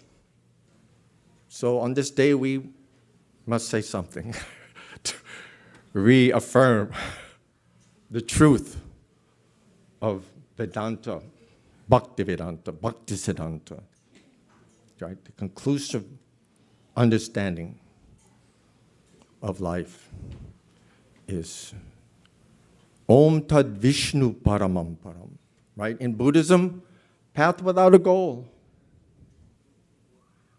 No anatma. So we have to, this namaha means to understand, clear ourselves, and submit dainya to the spiritual master, to the Vaishnavas, prayerfully, in supplication for their grace, for their mercy, for their guidance, for their support, for their correction. So this day is such an ecstatic day. Everything reminds us of the gifts of Srila Prabhupada gave us. Every word he spoke crystallizes in our minds the power, the significance, the meaning of everything that he came to teach. And all of you are ecstatic reminders of the power of his teachings, the fruit, that it works. Prabhupada said, my teachings are practical. Again, and just how simply, Krishna's tu Bhagavan Sayam, this most comprehensive, exhausting philosophy of the Goswamis, distilled it. Krishna is the Supreme Personality of Godhead. And what was the example? Right? Shamasundar's and Valiti's daughter. And he probably loved it, liked it so much. She would go to another child who was 3 years old. Do you know who Krishna is? The other child would go, Krishna is the Supreme Personality of Godhead. So Krishna is the Supreme Person of Godhead. We are his eternal servants. And we pray on this day that these teachings, his gifts, his instructions may crystallize in our hearts and our minds, and we will rededicate ourselves and submit ourselves once again to his service. Hare Krishna.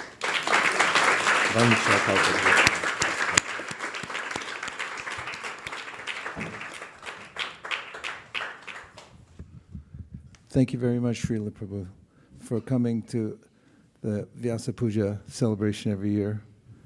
Source of inspiration for us. 11th hour, literally. No, I always expect it. Hare Krishna. And now Avantika is going to give an offering. Hare Krishna, Krishna Krishna, Hare Hare, Hare Rama, Hare Rama.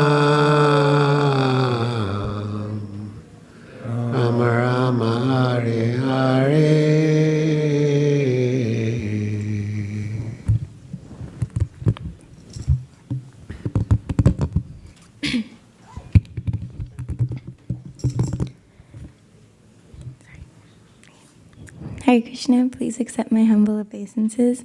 All glories to you on your auspicious Vyasa Puja day.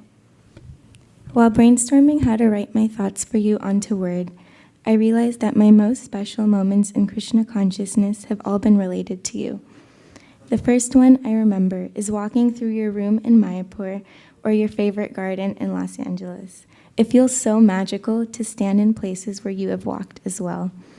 My favorite spiritual literature is about you, written by your spiritual children. Whether it's Ocean of Mercy, Watering the Seed, 5 years, 11 months, and What is the Difficulty, these are all the books that I grip tightest. To learn more about you and the way you lived reinvigorates my Krishna consciousness. I learned that your favorite animal was not a cow or peacock, as I had expected, but rather was a horse, from Shrutakirti Prabhu. I learned how you held gratitude for Krishna in all aspects of your life and deemed an orange to be personally gift-wrapped with its peel by Krishna from His Holiness Bhakti Swami. You have charmed all your students' hearts, and hearing about your pastimes charms mine. Your voyage to the West was fully selfless. You didn't come to America for yourself. You didn't establish temples to spread your name as founder Acharya. None of it was for you. You could have easily lived a private Krishna-conscious life and escaped the material world on your own, but you chose to save us all. There's an analogy I really like about how if a house is burning and it's beyond saving, all you can do is take those you love and run out. And that's the material world. It's beyond saving at this point, and you just have to take your loved ones and run. But for you, those loved ones weren't a few specific people. They were all the conditioned souls, this entire planet. You have the love for all the fallen souls, only like that of a pure devotee. When reading and hearing about your last weeks in this planet, every moment was spent selflessly. You used each breath to translate Srimad Bhagavatam, to instruct your disciples about the future of this movement, rather than spending it on yourself. Once again, none of it was for you, and it was all to save each and every one of us. This inspires me to utilize what you gave us, your personal association, in the most intimate way through your books, that were also not written for yourself in a way to exhibit your writing skills or knowledge. I think Navina Nirth Prabhu stated today how Srila Prabhupada books are the perfect essence of all the previous Acharyas' literature. And at the end of Watering the Seed by Giriraj Maharaj, he wrote how you made yourself accessible at all times through your books, so we always have your company. Your heart of gold is saving the planet book by book, and I'm so grateful for everything you have done for all of us. Please gift me the chance to be an instrument in your movement. Happy birthday. Love, your servant, Avantika.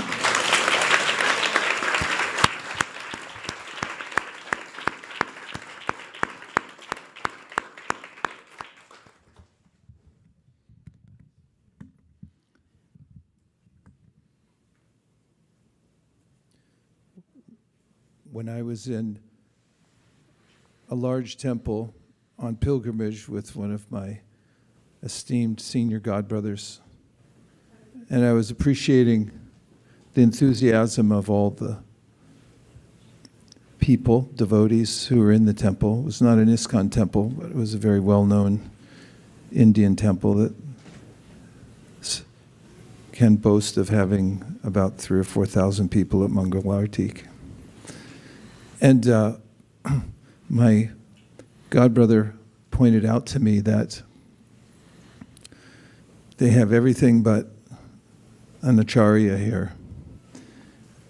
And as I looked around the temple room, I realized that, yes, Krishna was there, but there was no Vyasasana upon which sat an acharya.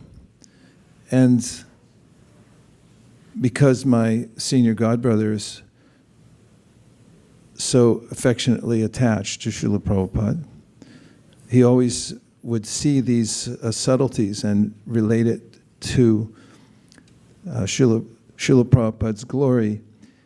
One of the aspects of that glory is that he established himself as a founder Acharya. Normally, a Vaishnav, as we've heard from several speakers, doesn't want to establish him or herself in a prominent role. And indeed, Prabhupada did not, as he put forth Krishna and all of Krishna's teachings, and as we're known as the Hare Krishna movement, not as the Prabhupada movement or the Guru movement. Nonetheless, in service, Srila Prabhupada was insistent upon having his name as the founder Acharya of the organization. In fact, at one point in the history of ISKCON, when some devotees had associated with other branches of the Gaudiya Math and developed a sense of Prabhupada's relativity in their eyes of the greater Gaudiya Vaishnav groups. And then they failed to put his proper title on one of the books that they published. And Srila Prabhupada called them to task on this. This was service, because as we're worshiping Krishna and as we're coming together as a congregation to express our devotion as far as possible and to develop it as far as possible, we have to have a foundation of service through the Acharya, Acharya Upasanam. The Vedas say that in order to be successful in your worship of Krishna, you have to worship the Acharya. This is extreme humility. Someone not understanding the principle might say, how is it that you're putting yourself forward as such a figure? And the answer is that humility is about keeping Krishna in the center and his desires. And just as Srimati Radharani, although this is an esoteric point, oftentimes puts herself forward because she knows that Krishna can't be happy with anyone else but her. It's not on her own behalf that she puts herself forward. Rather, it's because she knows how to please Krishna. And similarly, Srila Prabhupada, in his complete purity, established this foundational point that he is the founder Acharya. Not only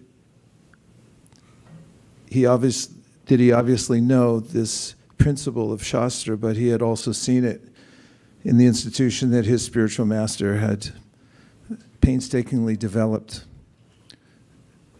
The Gaudiya Math in its glory days pervaded all of India and was extremely powerful, with Srila Bhaktisiddhanta Saraswati Thakur at the center. After he left, however, there was some confusion about how to hold the center. And Prabhupada, noticing the effects of that confusion, very wisely made sure that there would always be a center to this organization. There will always be a founder Acharya, present before our eyes and guiding us. So it's our great fortune to be among those who are coalescing around the very powerful figure of Srila Prabhupada in all of his features as the teacher of our organization, by whose books we're guided, by the principles that Prabhupada set, and by his preferences in the way that we would express our service. For instance, Srila Prabhupada's noticeable bias is towards the mood of Prahlad Maharaj, which is expressed in one of his prayers to Lord Nrsingadev, where he says that I am not interested in moving to the mountains. I don't want to be in a cave. I don't want to practice Mauna Vrata. I don't care for pranayama or any self-improvement for that matter. I want to live inside the busiest city possible so that I can be of the greatest help to the most people, be in the most populous centers. We inherited this mood from Srila Prabhupada. And as his followers, we find ourselves oftentimes in seemingly forsaken areas where it's not safe to park your car. We're there for a reason, because we have a mission.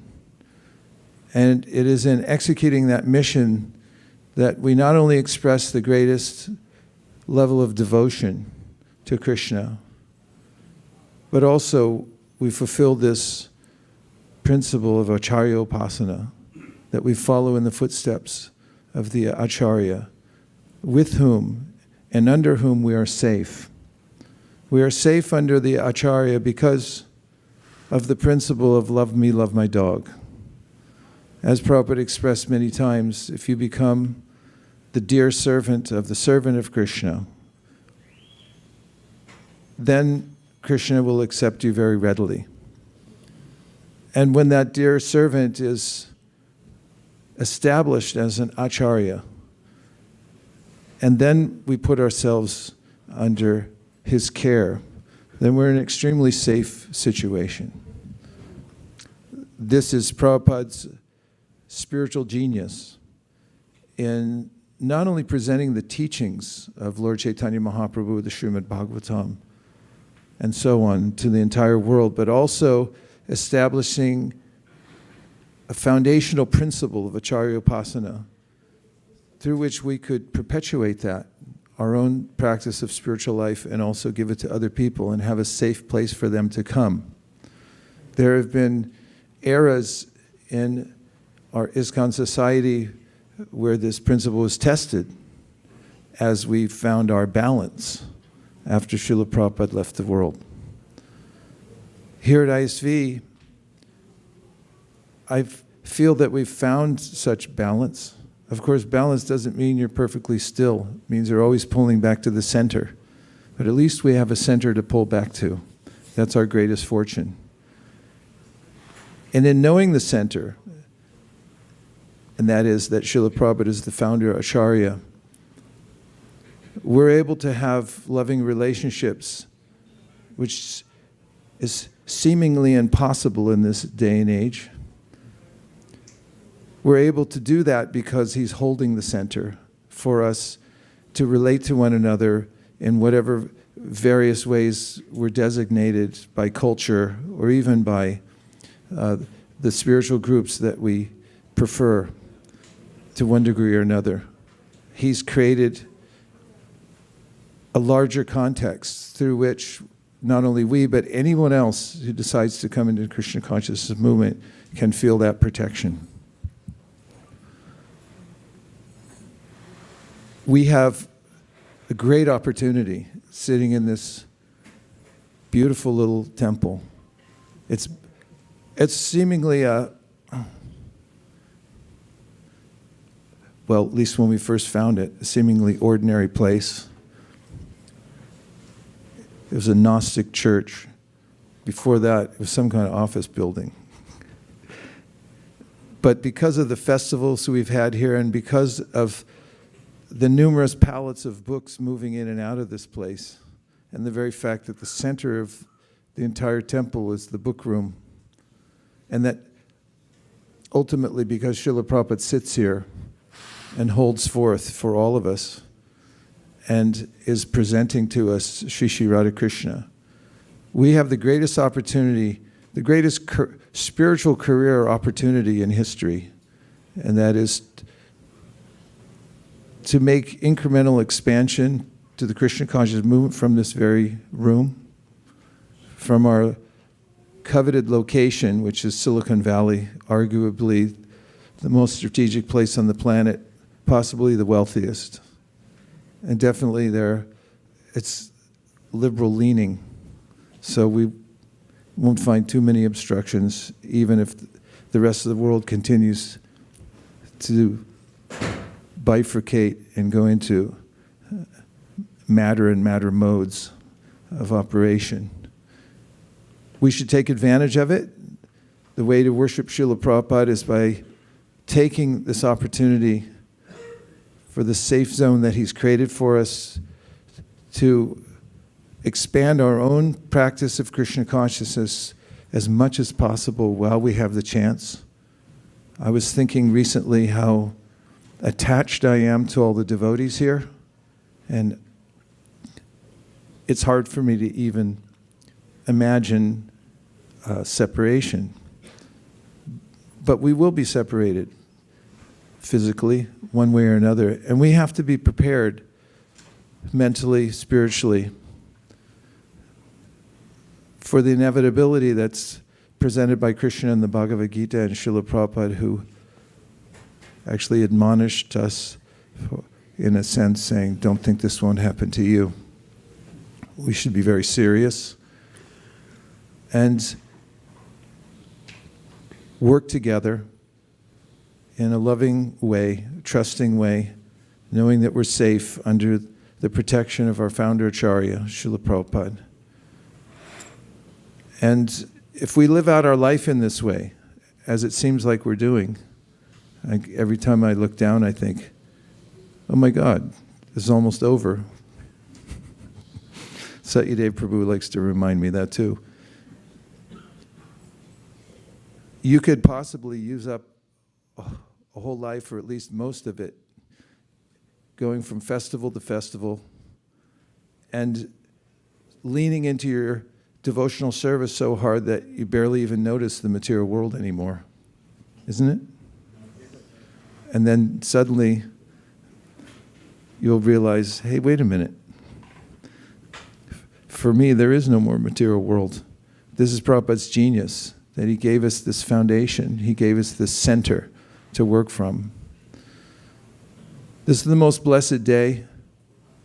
It's Krishna sending his representative and giving us an open opportunity to surrender completely, to find that molecule of sincerity within our hearts that says, I'm giving everything, and nothing's going to stop me. So we can open-heartedly pray in this way, and our desires will be fulfilled. We should not shy from it or be afraid to give our entire souls to this process of surrender to Krishna through the methodologies and the channel that Srila Prabhupada has established for us here. And as far as our organization is concerned, ISKCON of Silicon Valley and all its ever-growing offshoots,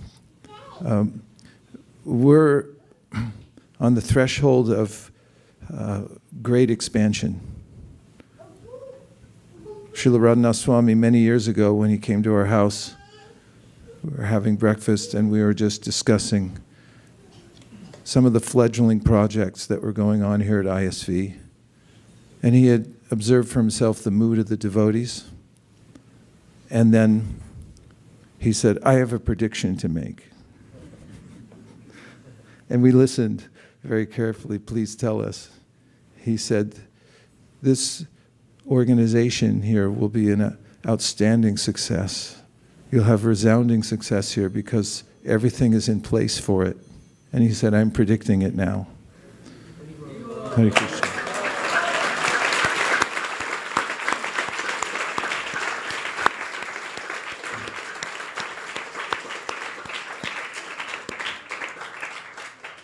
Of course, the words of a great devotee are not only indelible, but they're also, Krishna makes sure that they come to pass. So I'm saying this that we may be encouraged to continue to give our lives to the service of Srila Prabhupada, this mission, especially by developing love and trust among ourselves, and taking very seriously the foundational principles that Srila Prabhupada gave us, the 4 regulative principles, the chanting of a minimum of 16 rounds. It's not a lot to ask, actually. And then giving our might to expanding Krishna consciousness.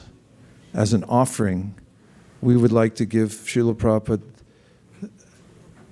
the most glowing example in the world of a community that's thriving based on the principles that he gave us, and the bhajans that he gave us, the mantra that he gave us, the teachings that continue to give to us every day.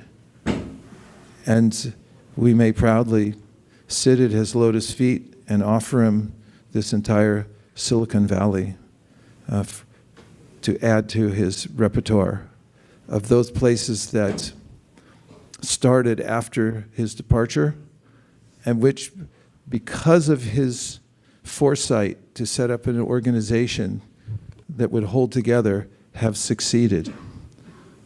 So we pray on this day of Srila Prabhupada's divine Vyasa Puja. Dear Srila Prabhupada, dear Sri Chaitanya Mahaprabhu, Shri Shri Panchatattva, Shri Shri Radha Madan Mohan, Shri Shri Lakshmi Nrsingadev. If you so desire, please empower all of us here at ISV, that we may develop love and trust among one another, and that we may follow the principles that Prabhupada has given us very strictly. And in a spirit of compassion, may we spread this all over Silicon Valley in a most remarkable way. Thank you for considering our request. Om Tat Sat. Om Tat Sat. Everyone who agrees with this prayer in whole or in part, please say Hare Krishna. So that was about 70% consent. Please say Hare Krishna. Hare Krishna. That'll go around the earth 7 times. We just want to make sure.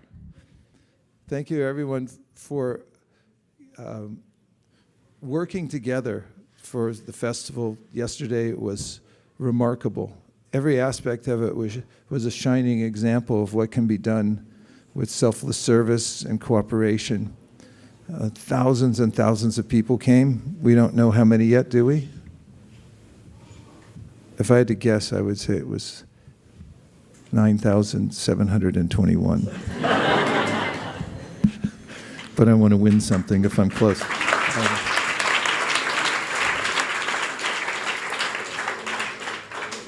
I'd like to thank everyone who cleaned yesterday. Devotees stayed up all night. They cleaned. They cleaned during the program. They're cleaning even now.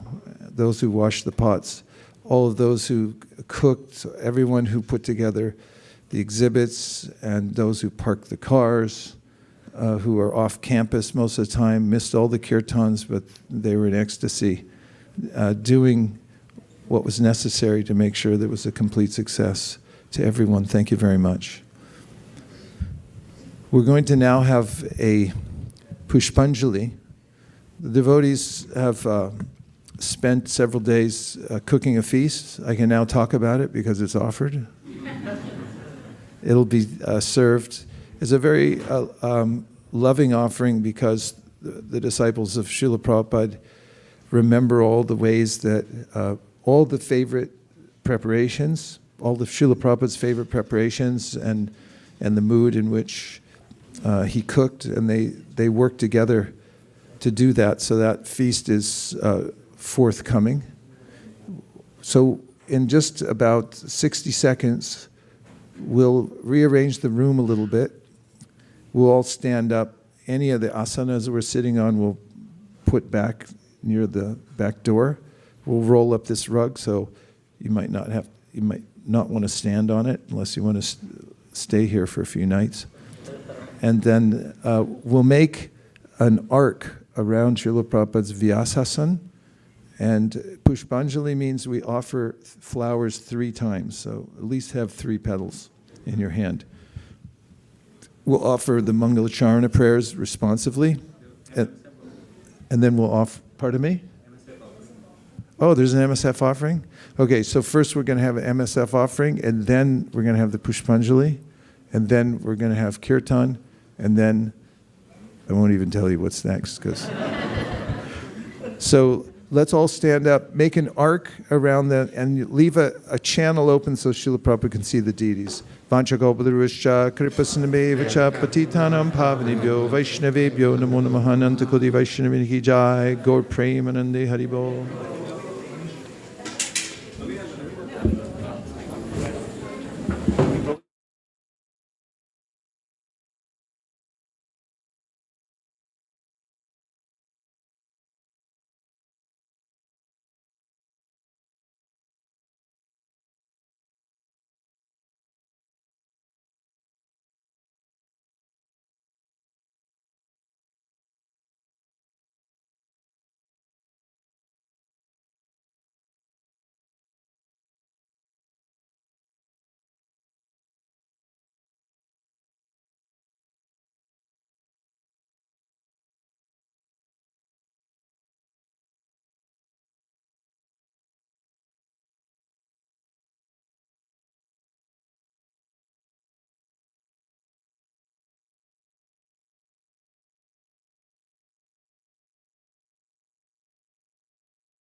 Hare Krishna.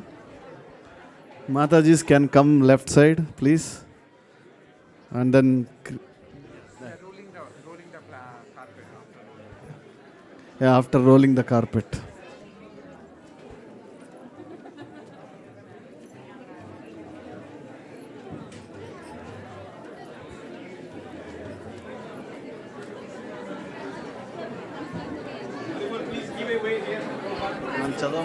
Pressure, Prabhu. Prabhu is there, just wait 1 minute. We'll wait. Yeah, we are not ready. Maharaj and this one. So, Mataji, can you move this side? Yeah. You and me. Yeah. Okay. That's just Bal Mundra. So I'll be okay. so pressure. No. So, give some pause. Haribol, please give away here. And all the ladies on my right. Prabhupada's one. Hare Krishna. May I get your help, please?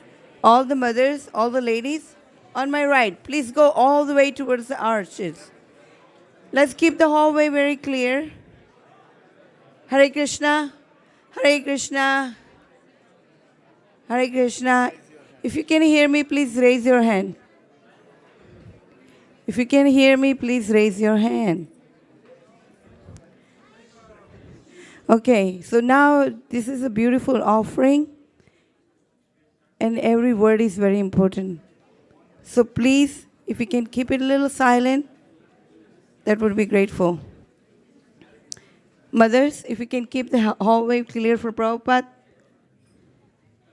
And if you see any Prabhupada disciples behind you, please come, have them come forward and give away to Maharaj. Thank you. Hare Krishna.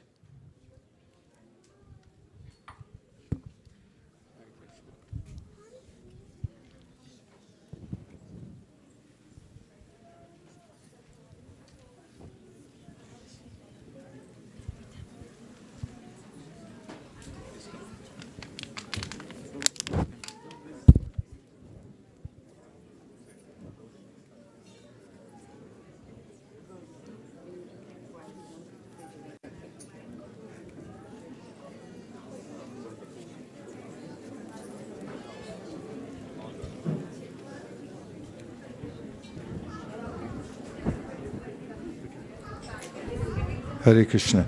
Now we're going to perform a miracle. Are you all ready? Say yes. I'm going to count down from 5, and then we're going to have pin drop silence. This is a miracle. Ready? 5, Krishna 4, Krishna 3, Krishna 2, Krishna 1. Almost a near miracle.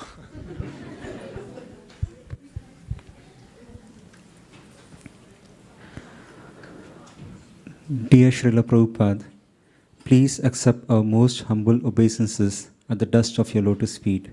All glories to your divine grace. On the most auspicious occasion of your appearance day, we are gathered here to offer the results of Janmashtami Vyasa Puja MSF. From Srimad Bhagavatam 4.12.33.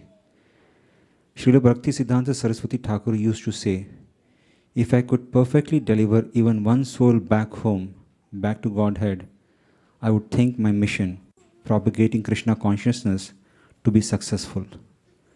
The Krishna consciousness movement is spreading now all over the world. And sometimes I think that even though I am crippled in many ways, if one of my disciples become as strong as Dhruva Maharaj, then he will be able to carry me with him to Vaikuntha Loka.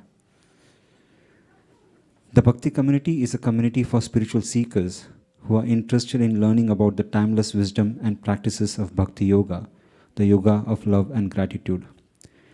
With blessings of His Grace Vaisesika Prabhu and Her Grace Nirakulam Mataji, the Bhakti community continue to inspire newcomers to pursue Bhakti through various weekly programs. The Bhakti On program on Mondays completed the daily affirmation series that was very much appreciated by the participants. Few inspired participants created photo frames of the daily affirmations and shared with others to inspire them to practice daily affirmations. A new series, Bhakti Lessons from the World, has been started. The topics discussed include the search for true love, remove the clouds of doubt and shine, consistency is king, and crows know, where does your intelligence come from? Around 50 people attended these programs. On Thursdays, Bhakti Circle Discover Yourself, a 32-week program that systematically introduces Bhakti Yoga to newcomers, was conducted. The topics discussed include the Yoga Ladder, Different Path, One Supreme, Faith and Reason, and the Hare Krishna Mahamantra. Around 25 people attended these programs. On Fridays, Success Sadhana continued the Golden Monk series, discussing topics such as when your desires meet discipline, follow the path of the greats, and your heart is a bank account. Around 50 people attended these programs. On Sundays, the Women's Circle program continued the Introduction to Bhagavad Gita series that was attended by around 10 women. Bhakti community members continue to meet every day for the daily mantra meditation circle from 5 a.m. to 7 a.m. Pacific time to help newcomers develop the habit of practicing daily mantra meditation. Bhakti community also conducted the second in-person meetup on July 9th that was attended by over 70 people. Newcomers appreciated the informal setup, ecstatic Kirtan, Krishna Katha, and sumptuous prasadam. Bhakti community participants enthusiastically participated in various festivals such as LA Rath Yatra, San Francisco Rath Yatra, Balram Jayanti, and Janmashtami. They enthusiastically volunteered to do book packing, book distribution, and providing ISV program information to visitors. They are very happy and thankful for all the service opportunities. Bhakti community marketing team has created a new brochure that provides a quick, simplified overview of Bhakti.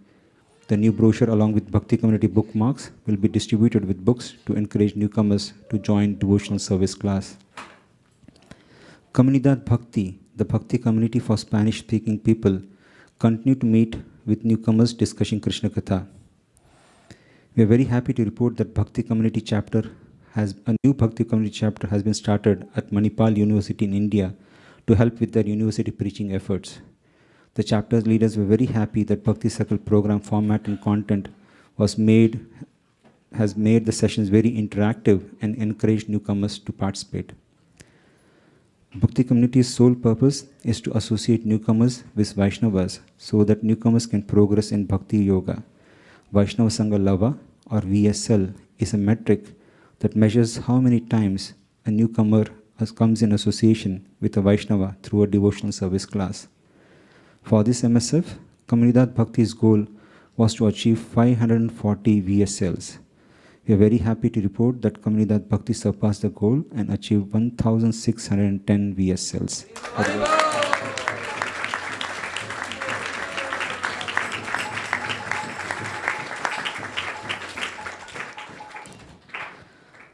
Around 23 newcomers attended Comunidad Bhakti programs, including 8 members who attended mantra meditation sessions. For this MSF, Bhakti Community Silicon Valley's goal was to achieve 1,260 VSLs. We are very happy to report that Bhakti Community Silicon Valley surpassed the goal and achieved 3,094 VSLs.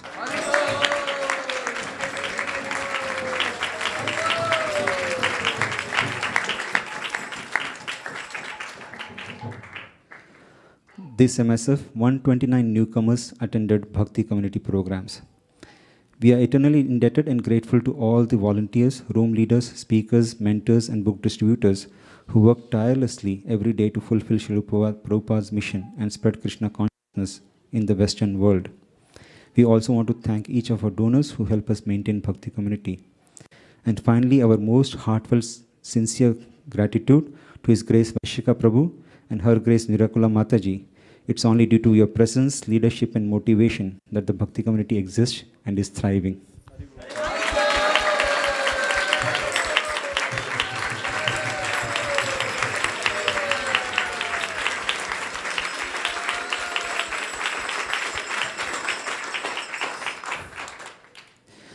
We pray at your lotus feet, at the lotus feet of His Holiness Giriraj Swami Maharaj, your disciples, and all the Vaishnavas to bless Bhakti Community to help spread Lord Chaitanya's mission to every town and village in the Western world.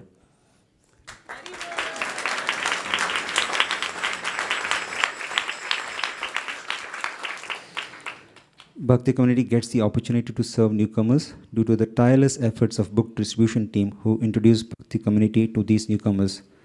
Now, SKP Prabhu will present the book distribution results.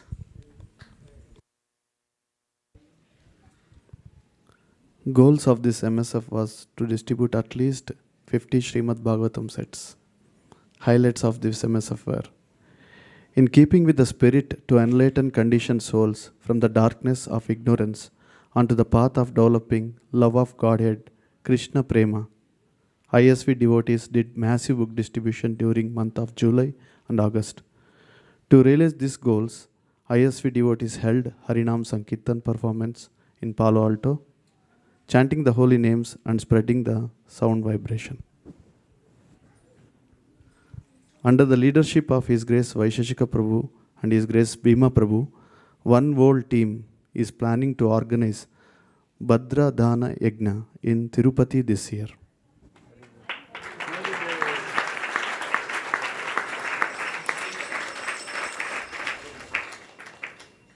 ISV Kids Sankirtan team distributed 53 Srimad Bhagavatam sets.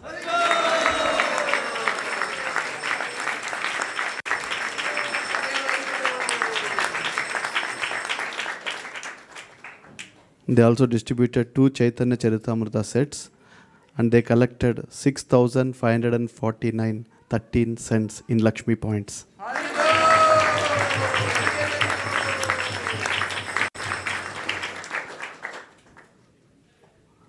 That includes 4,393 book points.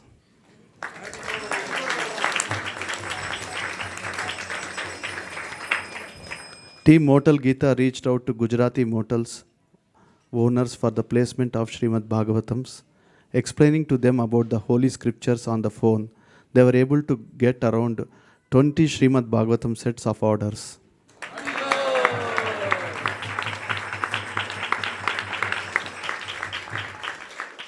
Assorted books are also being sent by Venudhari Prabhu and his team. Over 500 sets of assorted books are being sent every month to different hotels all over the USA.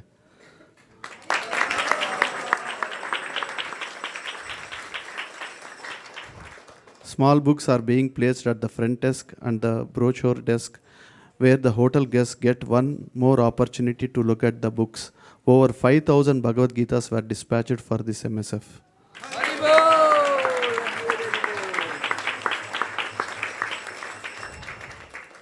Western Sankirtan team has steadily built the momentum distributing Srimad Bhagavatam sets on the streets.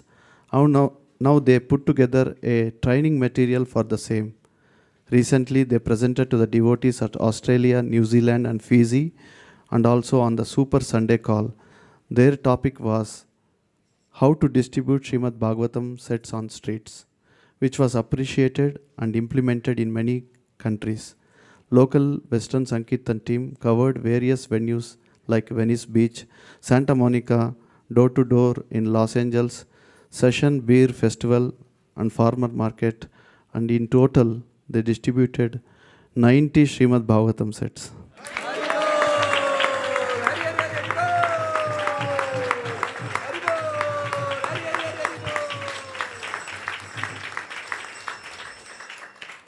They also distributed 17 Chaitanya Charitamrita sets.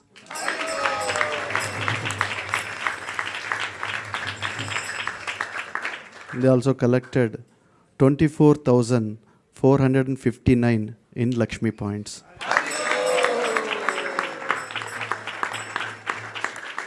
Acquired 19,563 70.75 book points.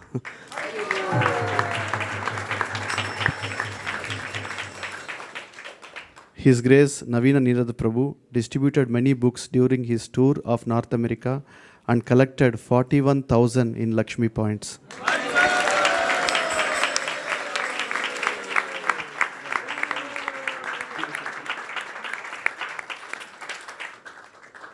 Bhakti SF team is also attracting a lot of Western devotees by distributing Srila Prabhupada books.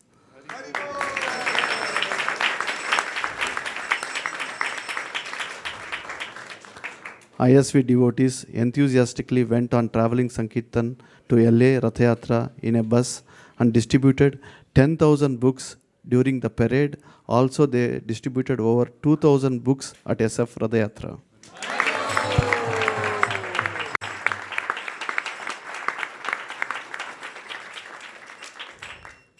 We also would like to thank Hansapriya Mataji and the team for organizing a spectacular Janmashtami 2022.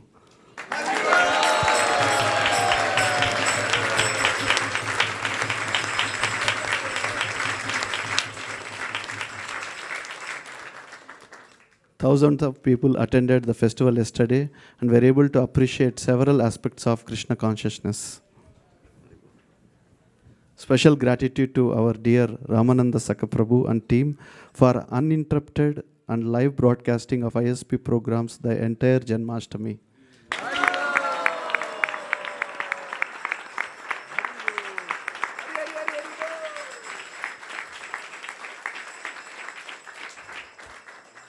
We are also blessed by the association of two powerful and pure souls, His Holiness Giriraj Swami Maharaj and His Holiness Radhanath Swami Maharaj, this month to uplift our Krishna consciousness.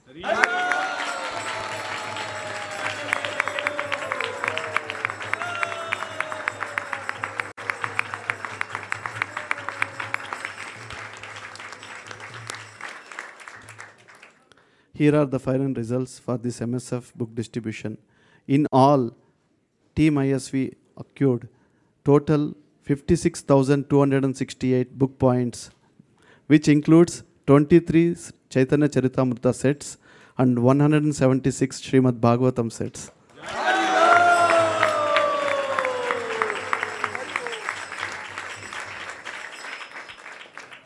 Team ISV collected 108,464 and 3 cents in Lakshmi points.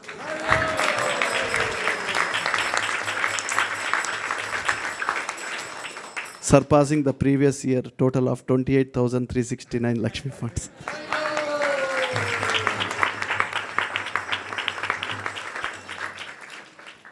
On behalf of Team ISV, we thank all participants and Sankirtan leaders for their organizing, planning and their diligent efforts for book distribution. Special gratitude to His Holiness Giriraj Maharaj for visiting ISV and inspiring all of us. Haribo!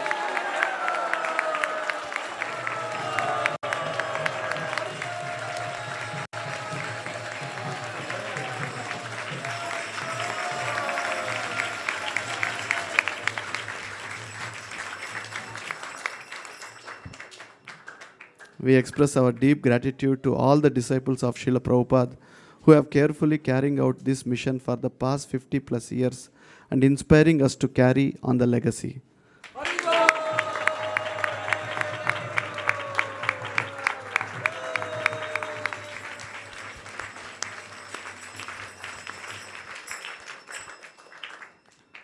Our special thanks to His Grace Vaisesika Prabhu and Nerukula Mataji for his continuous inspiration for book distribution.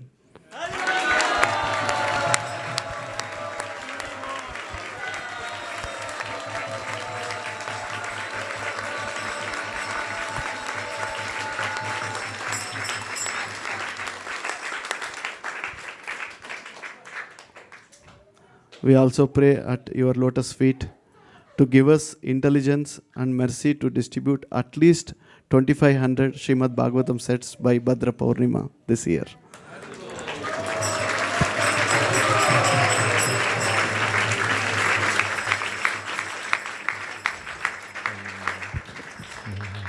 Janmashtami Vyasa Puja Monthly Sankirtan Festival ki Jai.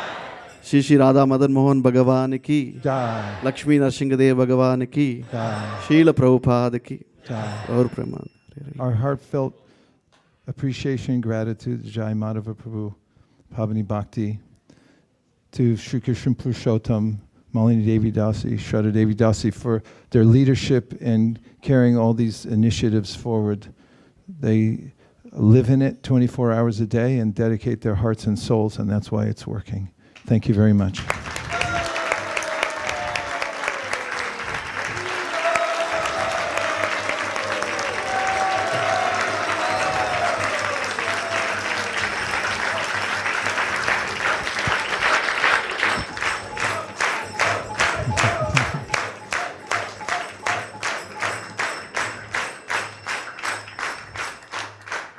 Now we have a very joyous Pushpanjali ceremony, which is an offering of one's heartfelt appreciation to the personality for whom we're doing the ceremony today, Srila Prabhupada. We have the opportunity to offer flowers 3 times from your heart.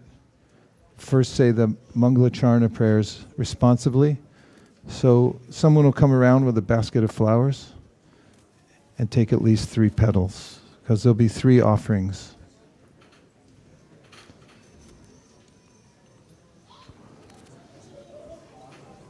Please repeat after me. Om Jnana Timirandasya. No, repeat after me.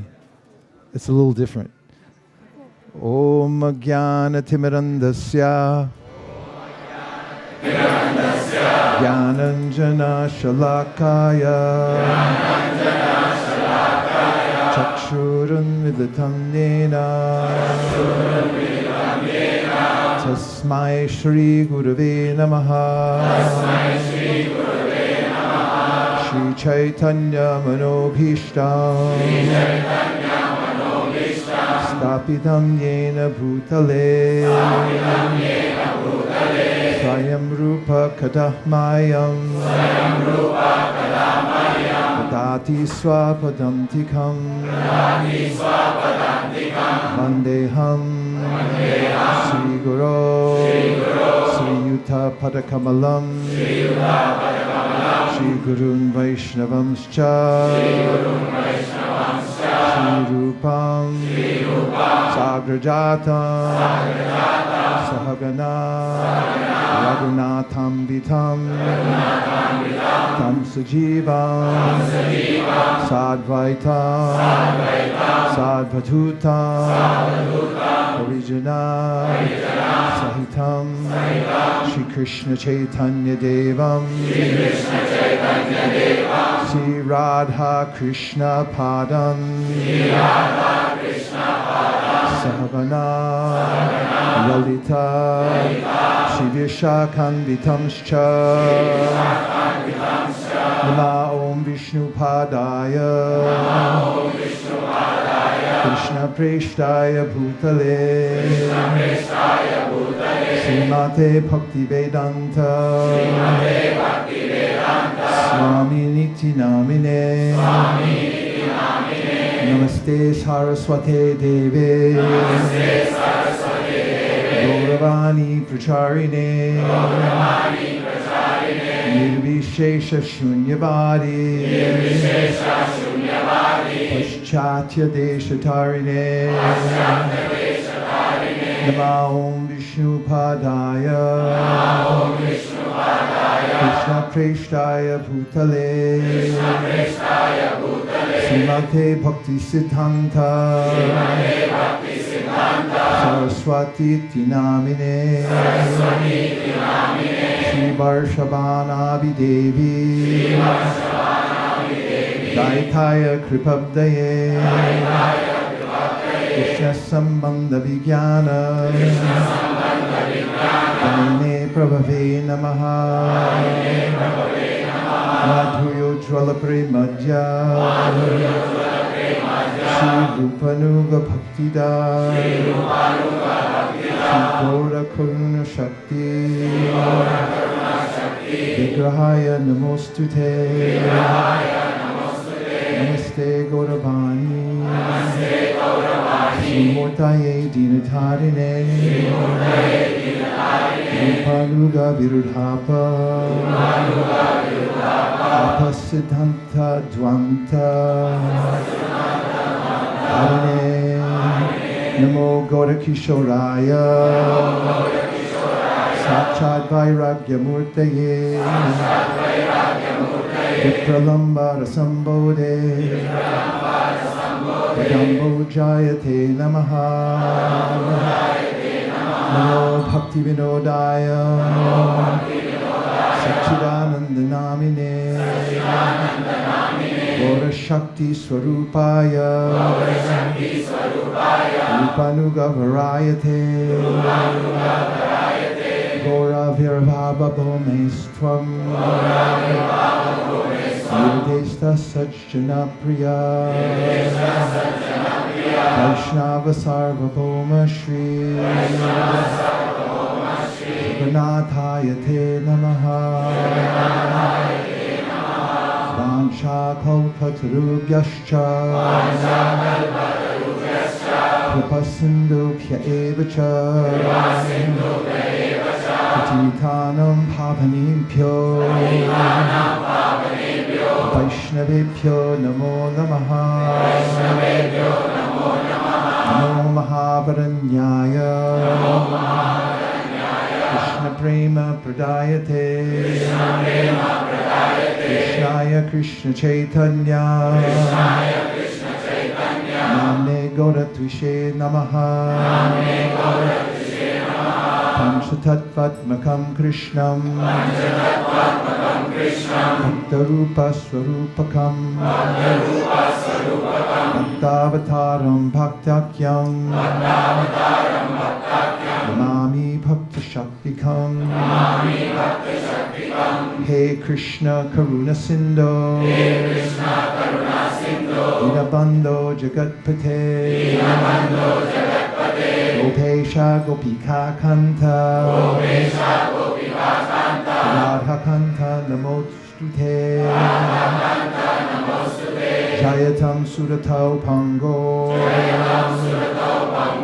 Mamamanda Matirgati Matsarvaswa Padambojao Radha Madana Mohanao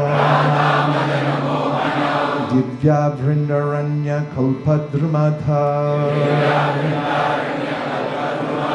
Srimad Ratnangara Sinhasanastao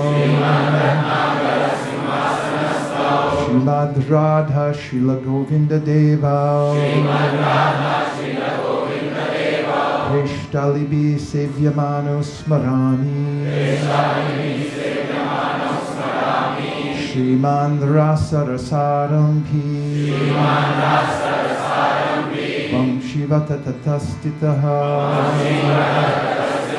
Varshan Venu Swaner Gopi Gopinata Shrestunaha Tapta Kanchana Gaurangi Radhe Vrindavaneshwari Vrishabhanu Sute Devi Pradamami Hari Priye Jaya Shri Krishna Chaitanya Prabhu Nityananda Sri Advaita Gadadhara Shivasadi Gaura Bhakta Vrinda Hare Krishna Krishna Krishna Hare Hare Hare Rama Rama Rama Hare Hare Nama Om Vishnu Padaya Krishna Preshtaya Bhutale Srimate Bhaktivedanta Swami Niti Namine Namaste Saraswate Deve Gauravani Pracharine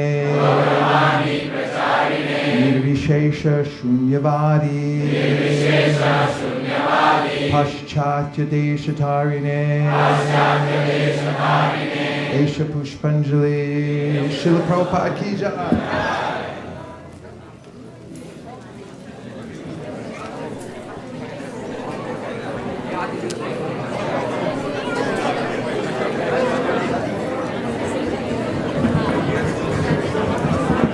Nama Om Vishnupadaya Krishna Preshtaya Bhutale Srimate Bhaktivedanta Swami Niti Namine Namaste Saraswate Deve Gauravani Pracharine Nirvishesha Shunyavadi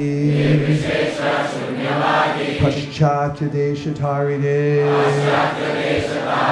Esha Pushpanjali Shri Prabhupada Ki Jai.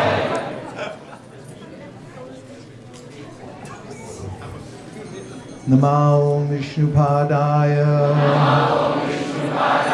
Krishna Preshtaya Bhutale Srimate Bhaktivedanta Swami Niti Namine Namaste Saraswate Deve Gauravani Pracharine Nirvishesha Shunyavadi Paschatya Deshatarine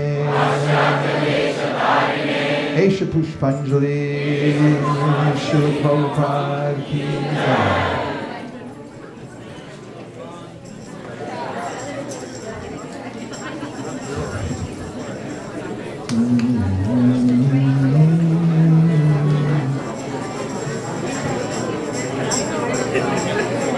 Samsara Dava Nadhali Bhaloka Chandaya Karinya Pranakanatam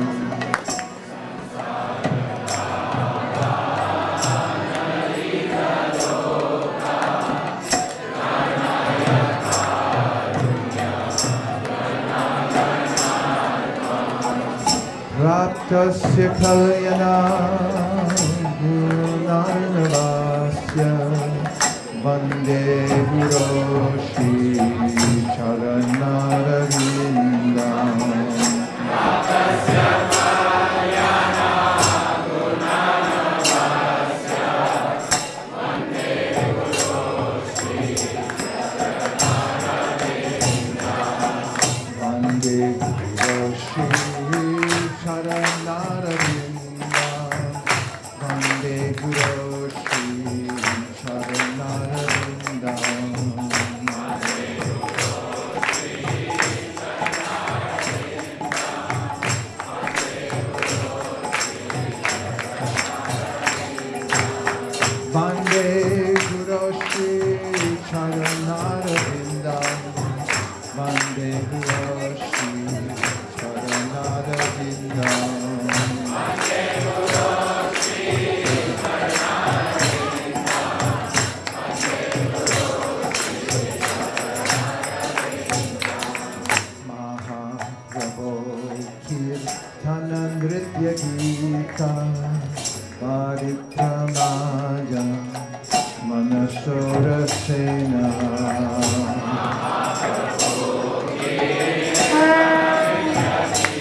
Romanchakampa Shutarangabhajo Mande Guru Shri Charanarvindam Romanchakampa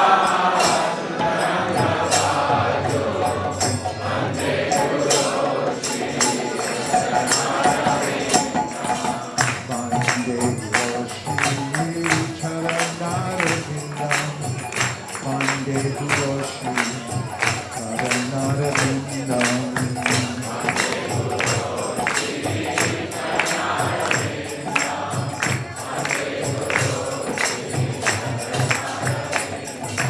Mande Guru Shri Charanarvindam Mande Guru Shri Charanarvindam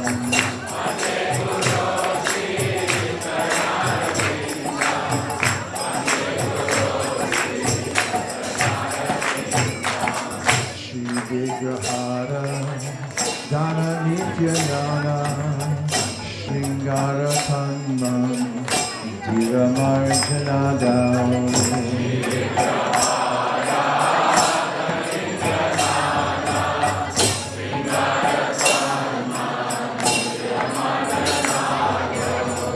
Yuktasya Bhaktam Chaniyunjatopi Vande Guru Shri Charanarvindam Yuktasya Bhaktam Chaniyunjatopi Vande Guru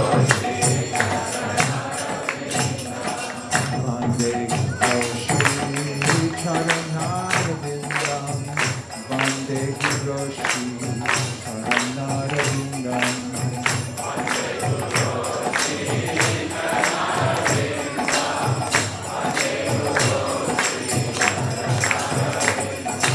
Vande Guru Shri Charanarvindam Vande Guru Shri Charanarvindam Vande Guru Shri Charanarvindam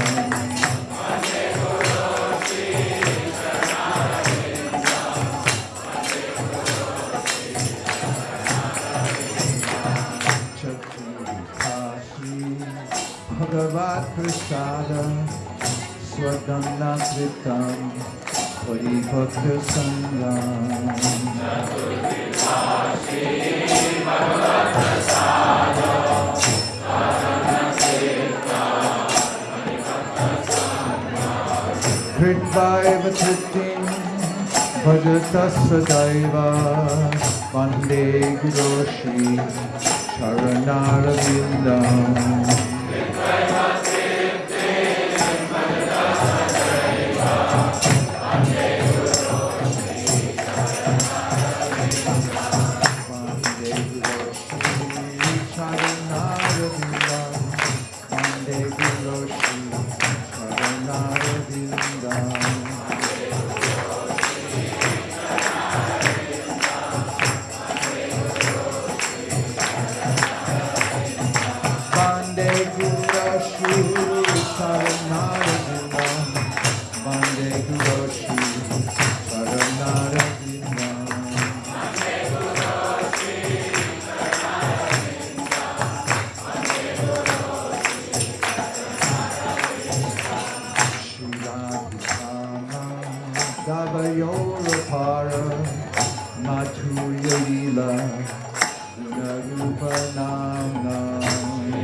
Pratikshana Lodupasya Vande Guru Shri Charanarvindam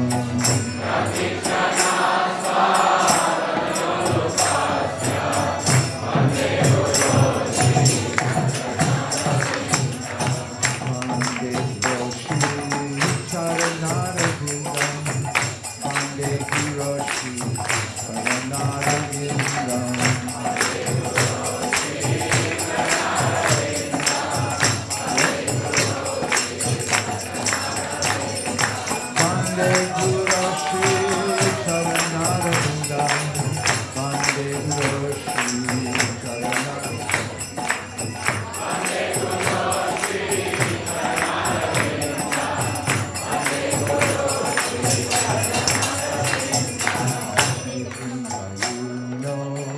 Rati Keli Siddhai, Yaya Vidiyu, Tira Pekshaniya.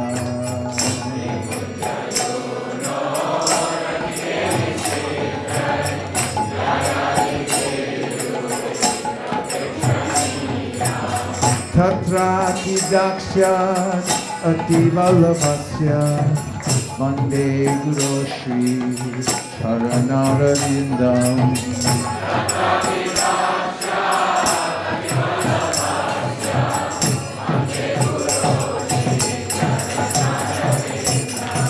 Vande Guru Shri Charanarvindam. Vande Guru Shri Charanarvindam.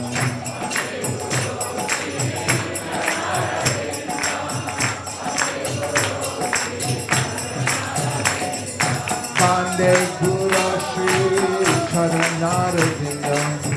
Vande Guru Shri Charanarvindam.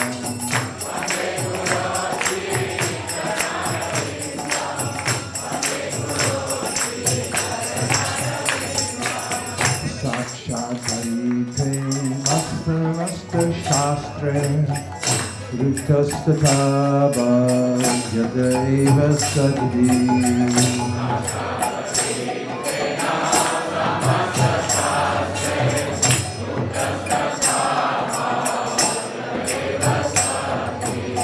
Kintu Prabhoya Priya Eva Tasya. Vande Guru Shri Charanarvindam.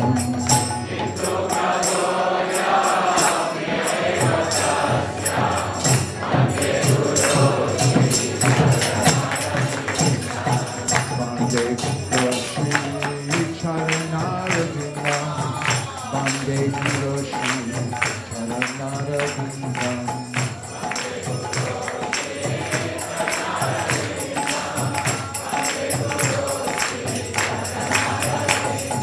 Vande Guru Shri Charanarvindam.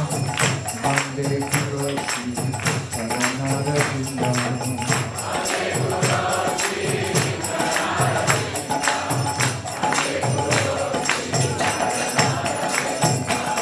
Yasya prasadat bhagavat prasado.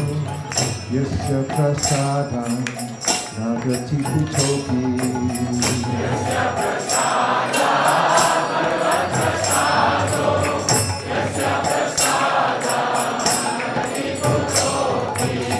Yasya prasadat bhagavat prasado. Yasya prasadam nagati kutopi. Yasya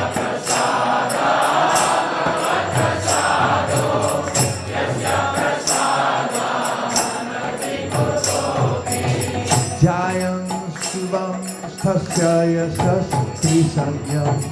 Vande Guru Shri Charanarvindam.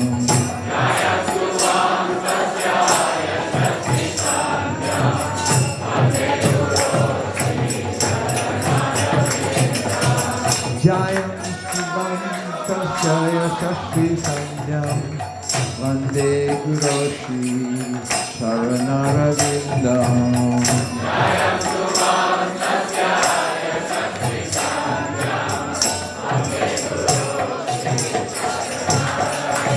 Hey, Vande Guru Shri Charanarvindam. Vande Guru Shri Charanarvindam.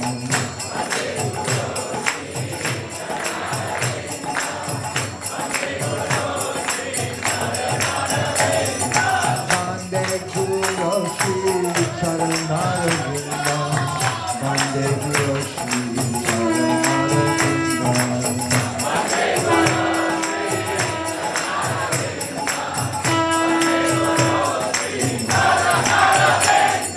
Vande Guru Shri Charanarvindam. Vande Guru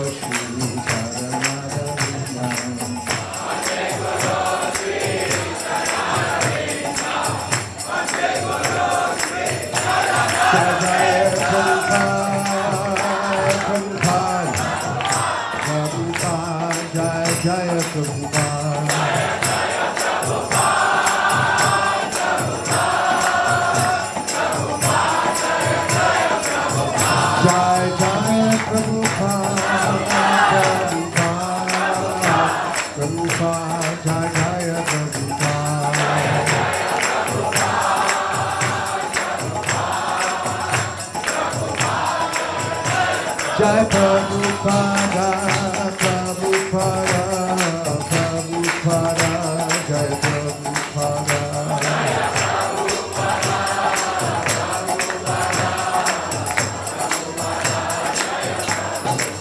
Jai Prabhupada, Prabhupada, Prabhupada, Jai Prabhupada.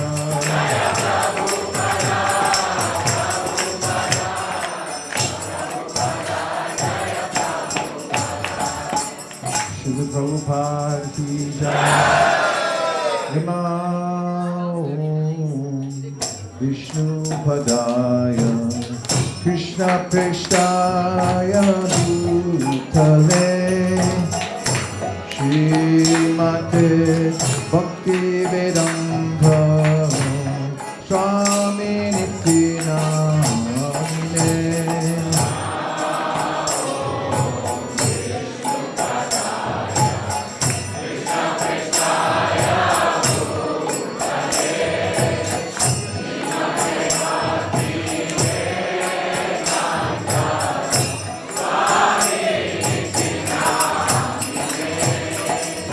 Namaste Saraswate Deve Gauravani Prachadine Nirvishesha Shindavari Pashtachari Sattarine.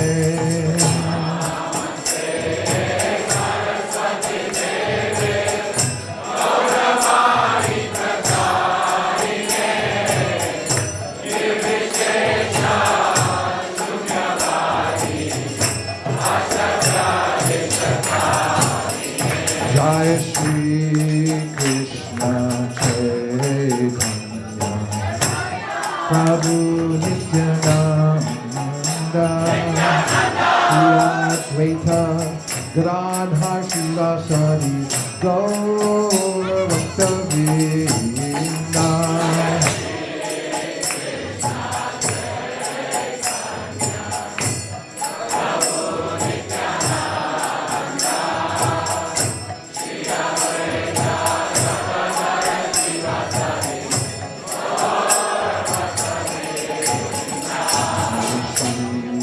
Krishna Chaitanya Prabhu Nityananda Shri Advaita Gadadhar Shivasari Gaur Bhakta-vrinda.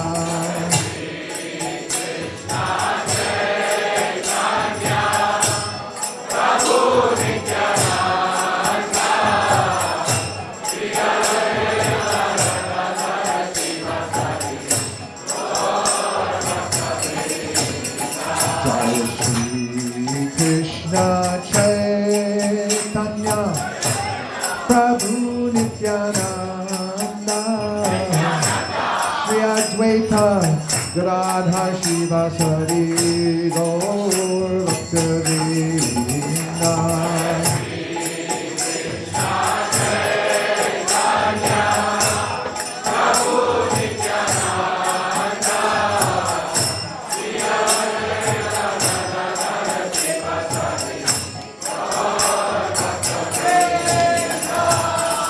Hare Krishna, Krishna Krishna, Hare Hare, Hare Rama, Hare Rama, Rama Rama, Hare Hare.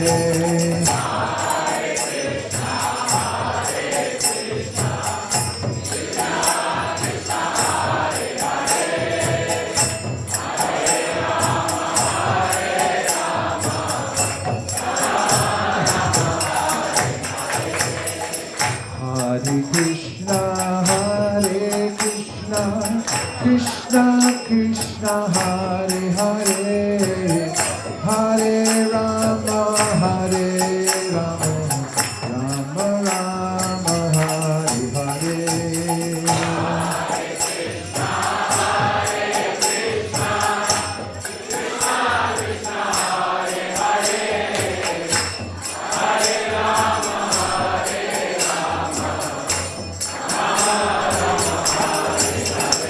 Hare Krishna,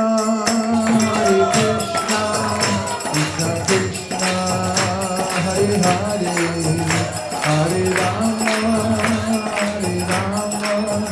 Rama Rama, Hare Hare.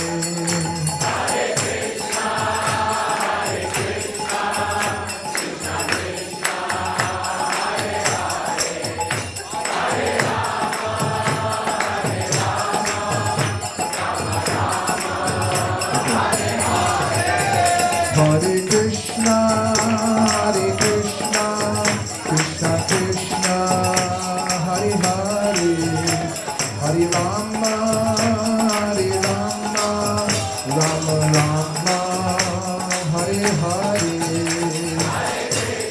Rama Rama, Hare Hare.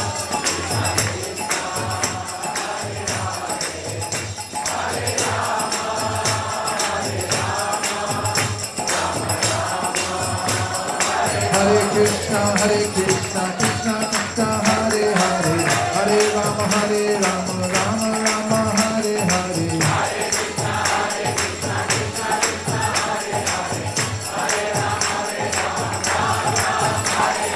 Hare Krishna, Krishna Krishna, Hare Hare, Hare Rama, Rama Rama, Hare Hare.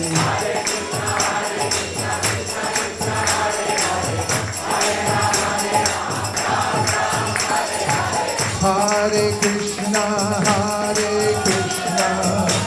Krishna Krishna, Hare Hare, Hare Rama, Rama Rama, Hare Hare.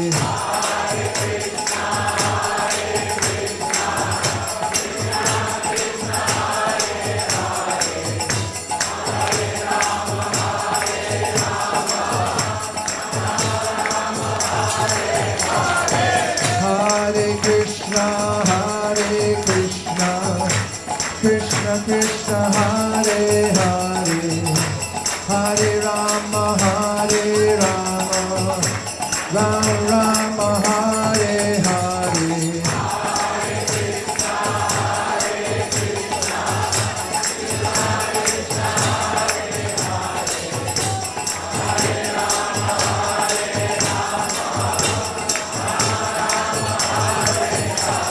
Govinda Jaya Jaya, Gopala Jaya Jaya.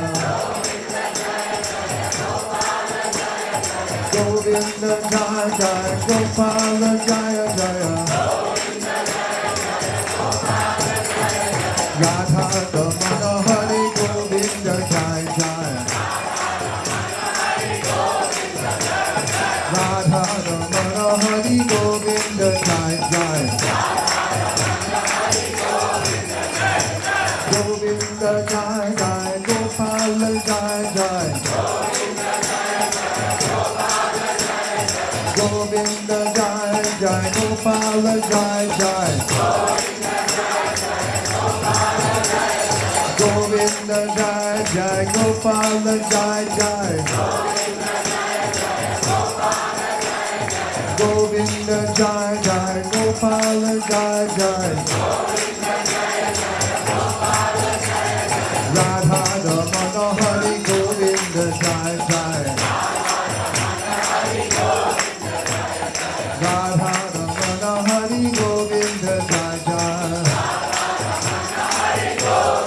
Hare Krishna, Krishna Krishna, Hare Hare, Hare Rama, Rama Rama, Hare Hare.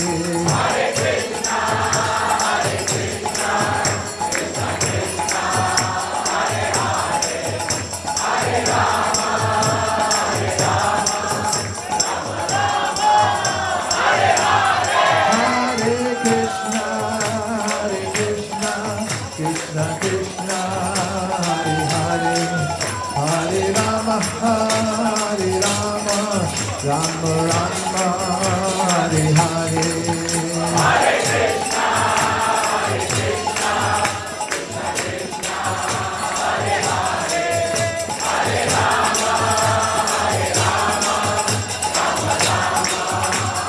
Hare Krishna, Krishna Krishna, Hare Hare, Hare Rama, Rama Rama, Hare Krishna, Krishna Krishna, Hare Hare, Hare Rama, Rama Rama, Hare Hare. Hare Krishna, Krishna Krishna, Hare Hare, Hare Rama, Rama Rama, Hare Hare. Hare Krishna, Krishna Krishna, Hare Hare, Hare Rama, Rama Rama, Hare Hare. Hare Krishna, Krishna Krishna, Hare Hare, Hare Rama, Rama Rama, Hare Hare. Hare Krishna,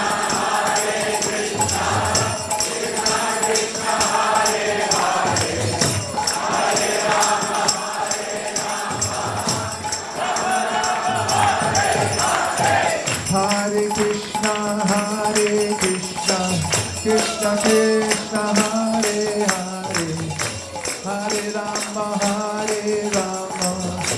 Rama Rama, Hare Hare. Hare Krishna, Krishna Krishna, Hare Hare, Hare Rama, Govinda Jai Jai, Gopala Jai Jai. Govinda Jai Jai, Gopala Jai Jai. Govinda Jai Jai, Gopala Jai Jai. Govinda Jai Jai, Gopala Jai Jai. Radha Ramana Hari Govinda Jai Jai. Radha Ramana Hari Govinda Jai Jai. Hare Krishna, Krishna Krishna, Hare Hare, Hare Rama, Rama Rama, Hare Hare. Hare Krishna, Krishna Krishna, Hare Hare, Hare Rama,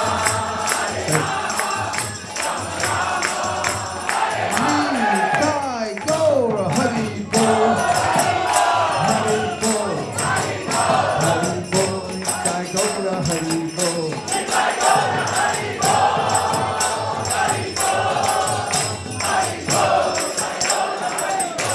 Jai Gaur Hari Bol, Hari Bol, Hari Bol, Jai Gaur Hari Bol.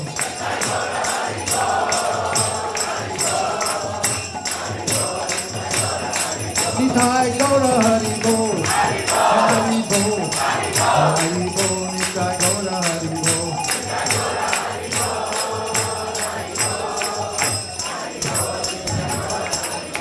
Jaya Jaya Prabhupada, Prabhupada, Prabhupada, Jaya Jaya Prabhupada.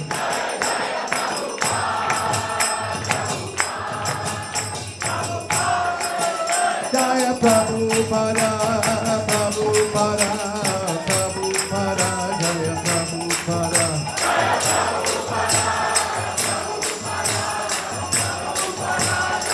Jaya Jaya Prabhupada, Prabhupada, Prabhupada, Prabhupada.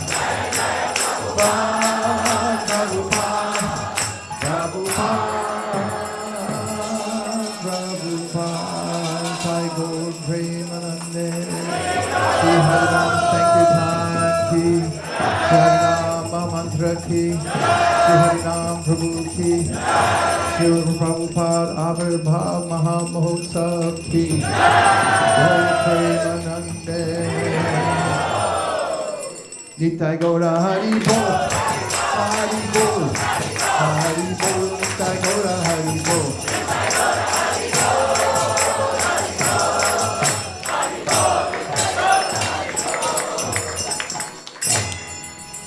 Jayom Vishnupad Paramahamsa Parivrajakachacha Stotarashta Shishimad Abhay Charanada Vinda Bhaktivedanta Swami Maharaj Srila Prabhupada Ki Jai.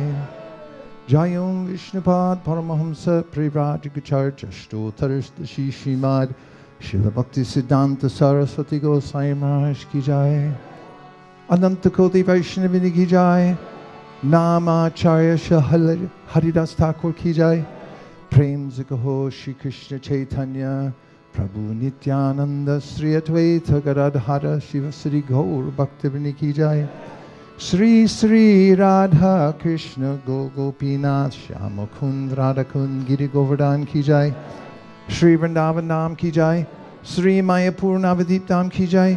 Sri Jagannath Puri Dham Ki Jai. Tulsi Devi Bhakti Devi Ki Jai. Jamuna Devi Ganga Devi Ki Jai. Samveta Bhaktivinoda Ki Jai. Srila Prabhupada Avirbhav Mahamahotsav Ki Jai. All glories to assembled devotees. All glories to assembled devotees. All glories to the assembled devotees. Go Premanande. Sharidad Vijajal Jodendriya Kaheka Jibe Pele Vishaya Shakare Tarma Jediva Loba Moy Sudurmati Dake Jeta Katita Shanshare Krishna Bodha Doya Moy Kori Bare Chihwa Jai Shraprasad Anna Dilobai Shayanam Rita Pao Radha Krishna Guna Gao Preme Dako Shri Chaitanya Nihitai Paire Ekarina Shanti Pure Prabhu Advaitera Gare Due Prabhu Bojane Boshilo Shakori Ashradana Prabhu Bole Bhakta Gana Eshak Krishna Ashwadhilo Hena Shakashradane Krishna Prema Aise Mane She Preme Koro Ashradan Jadda Buddhi Parihari Prasara Bhojana Kori Hari Hari Bola Sarvajan Hari Hari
Vasa Kanaka Kapisham Vaijayantim Shamalam Randram Venu Adharasudaya Ulayam Gopavrinde Vrindaranyam Swapada Ramanam Parishad Gita Kirti Tavakatamritam Sakta Jivanam Abhidilitam Mahapaham Shravanamangalam Srimanakatam Bhudiganantiye Bhudidajana Krishna Kirtana Dana Nakanakala Pato Jani Brajika Sadbhakta Balihamsa Chakra Madhupa Shreni Viharasvatam Karnanandika Radvani Vahatu Me Jihva Marukangane Shri Chaitanya Dayani Nitavalasa Leela Sudaswadini Helo Dunita Keraya Vishakaya Ram Leela Damodaya Samyak Shastra Vivaraya Rasakaya Chitta Pito Madaya Shashvat Bhakti Vinodaya Samadaya Madhurya Maya Daya Shri Chaitanya Dayani Vedavadaya Buddhyaramandodaya Yato Maraharasa Eva Hibaras Sa Eva Chaitra Shapa Eko Nilitamalati Surabhaya Roda Kadambanila Sachai Vasnita Kapita Trasurata Vyapara Lila Dido Deva Rorasi Verasi Tarutale Cheta Samutantate Shri Vishnu Shavane Parikshirabhava Vyasaki Kirtane Kalarasmanane Karangri Bhajane Lakshmi Pritu Pujane Akurasvavi Vandane Kapitatir Dasveta Sakyarjuna Sarvaswatmani Derane Balirabu Krishna Pire Shankara Arajo Bhagavan Rajesha Tanaya Tadama Vrindavanam Ramya Kachirupasana Brajavadu Vargena Yakotika Srimad Bhagavatam Pramanamamalam Prema Pumarto Maha Shri Chaitanya Mahaprabhu Bhagamidam Satragarana Prabhu. One more time. Shri Chaitanya Mahaprabhu Bhagamidam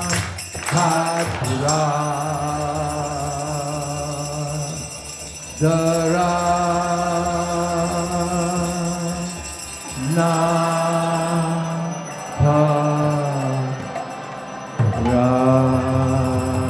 Gaur Premanande Nitai Gaura Haribo Haribo Haribo Nitai Gaura Haribo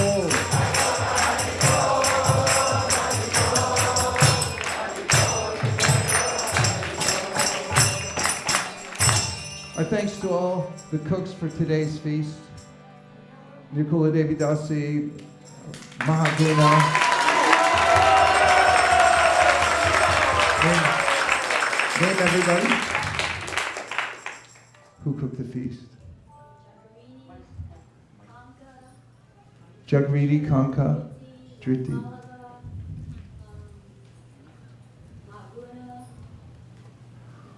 All glories to the cooks.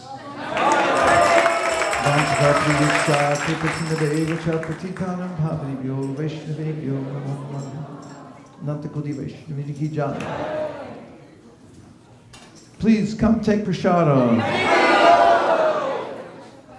Make 2 plates for Gurudas and his wife. Somebody, please.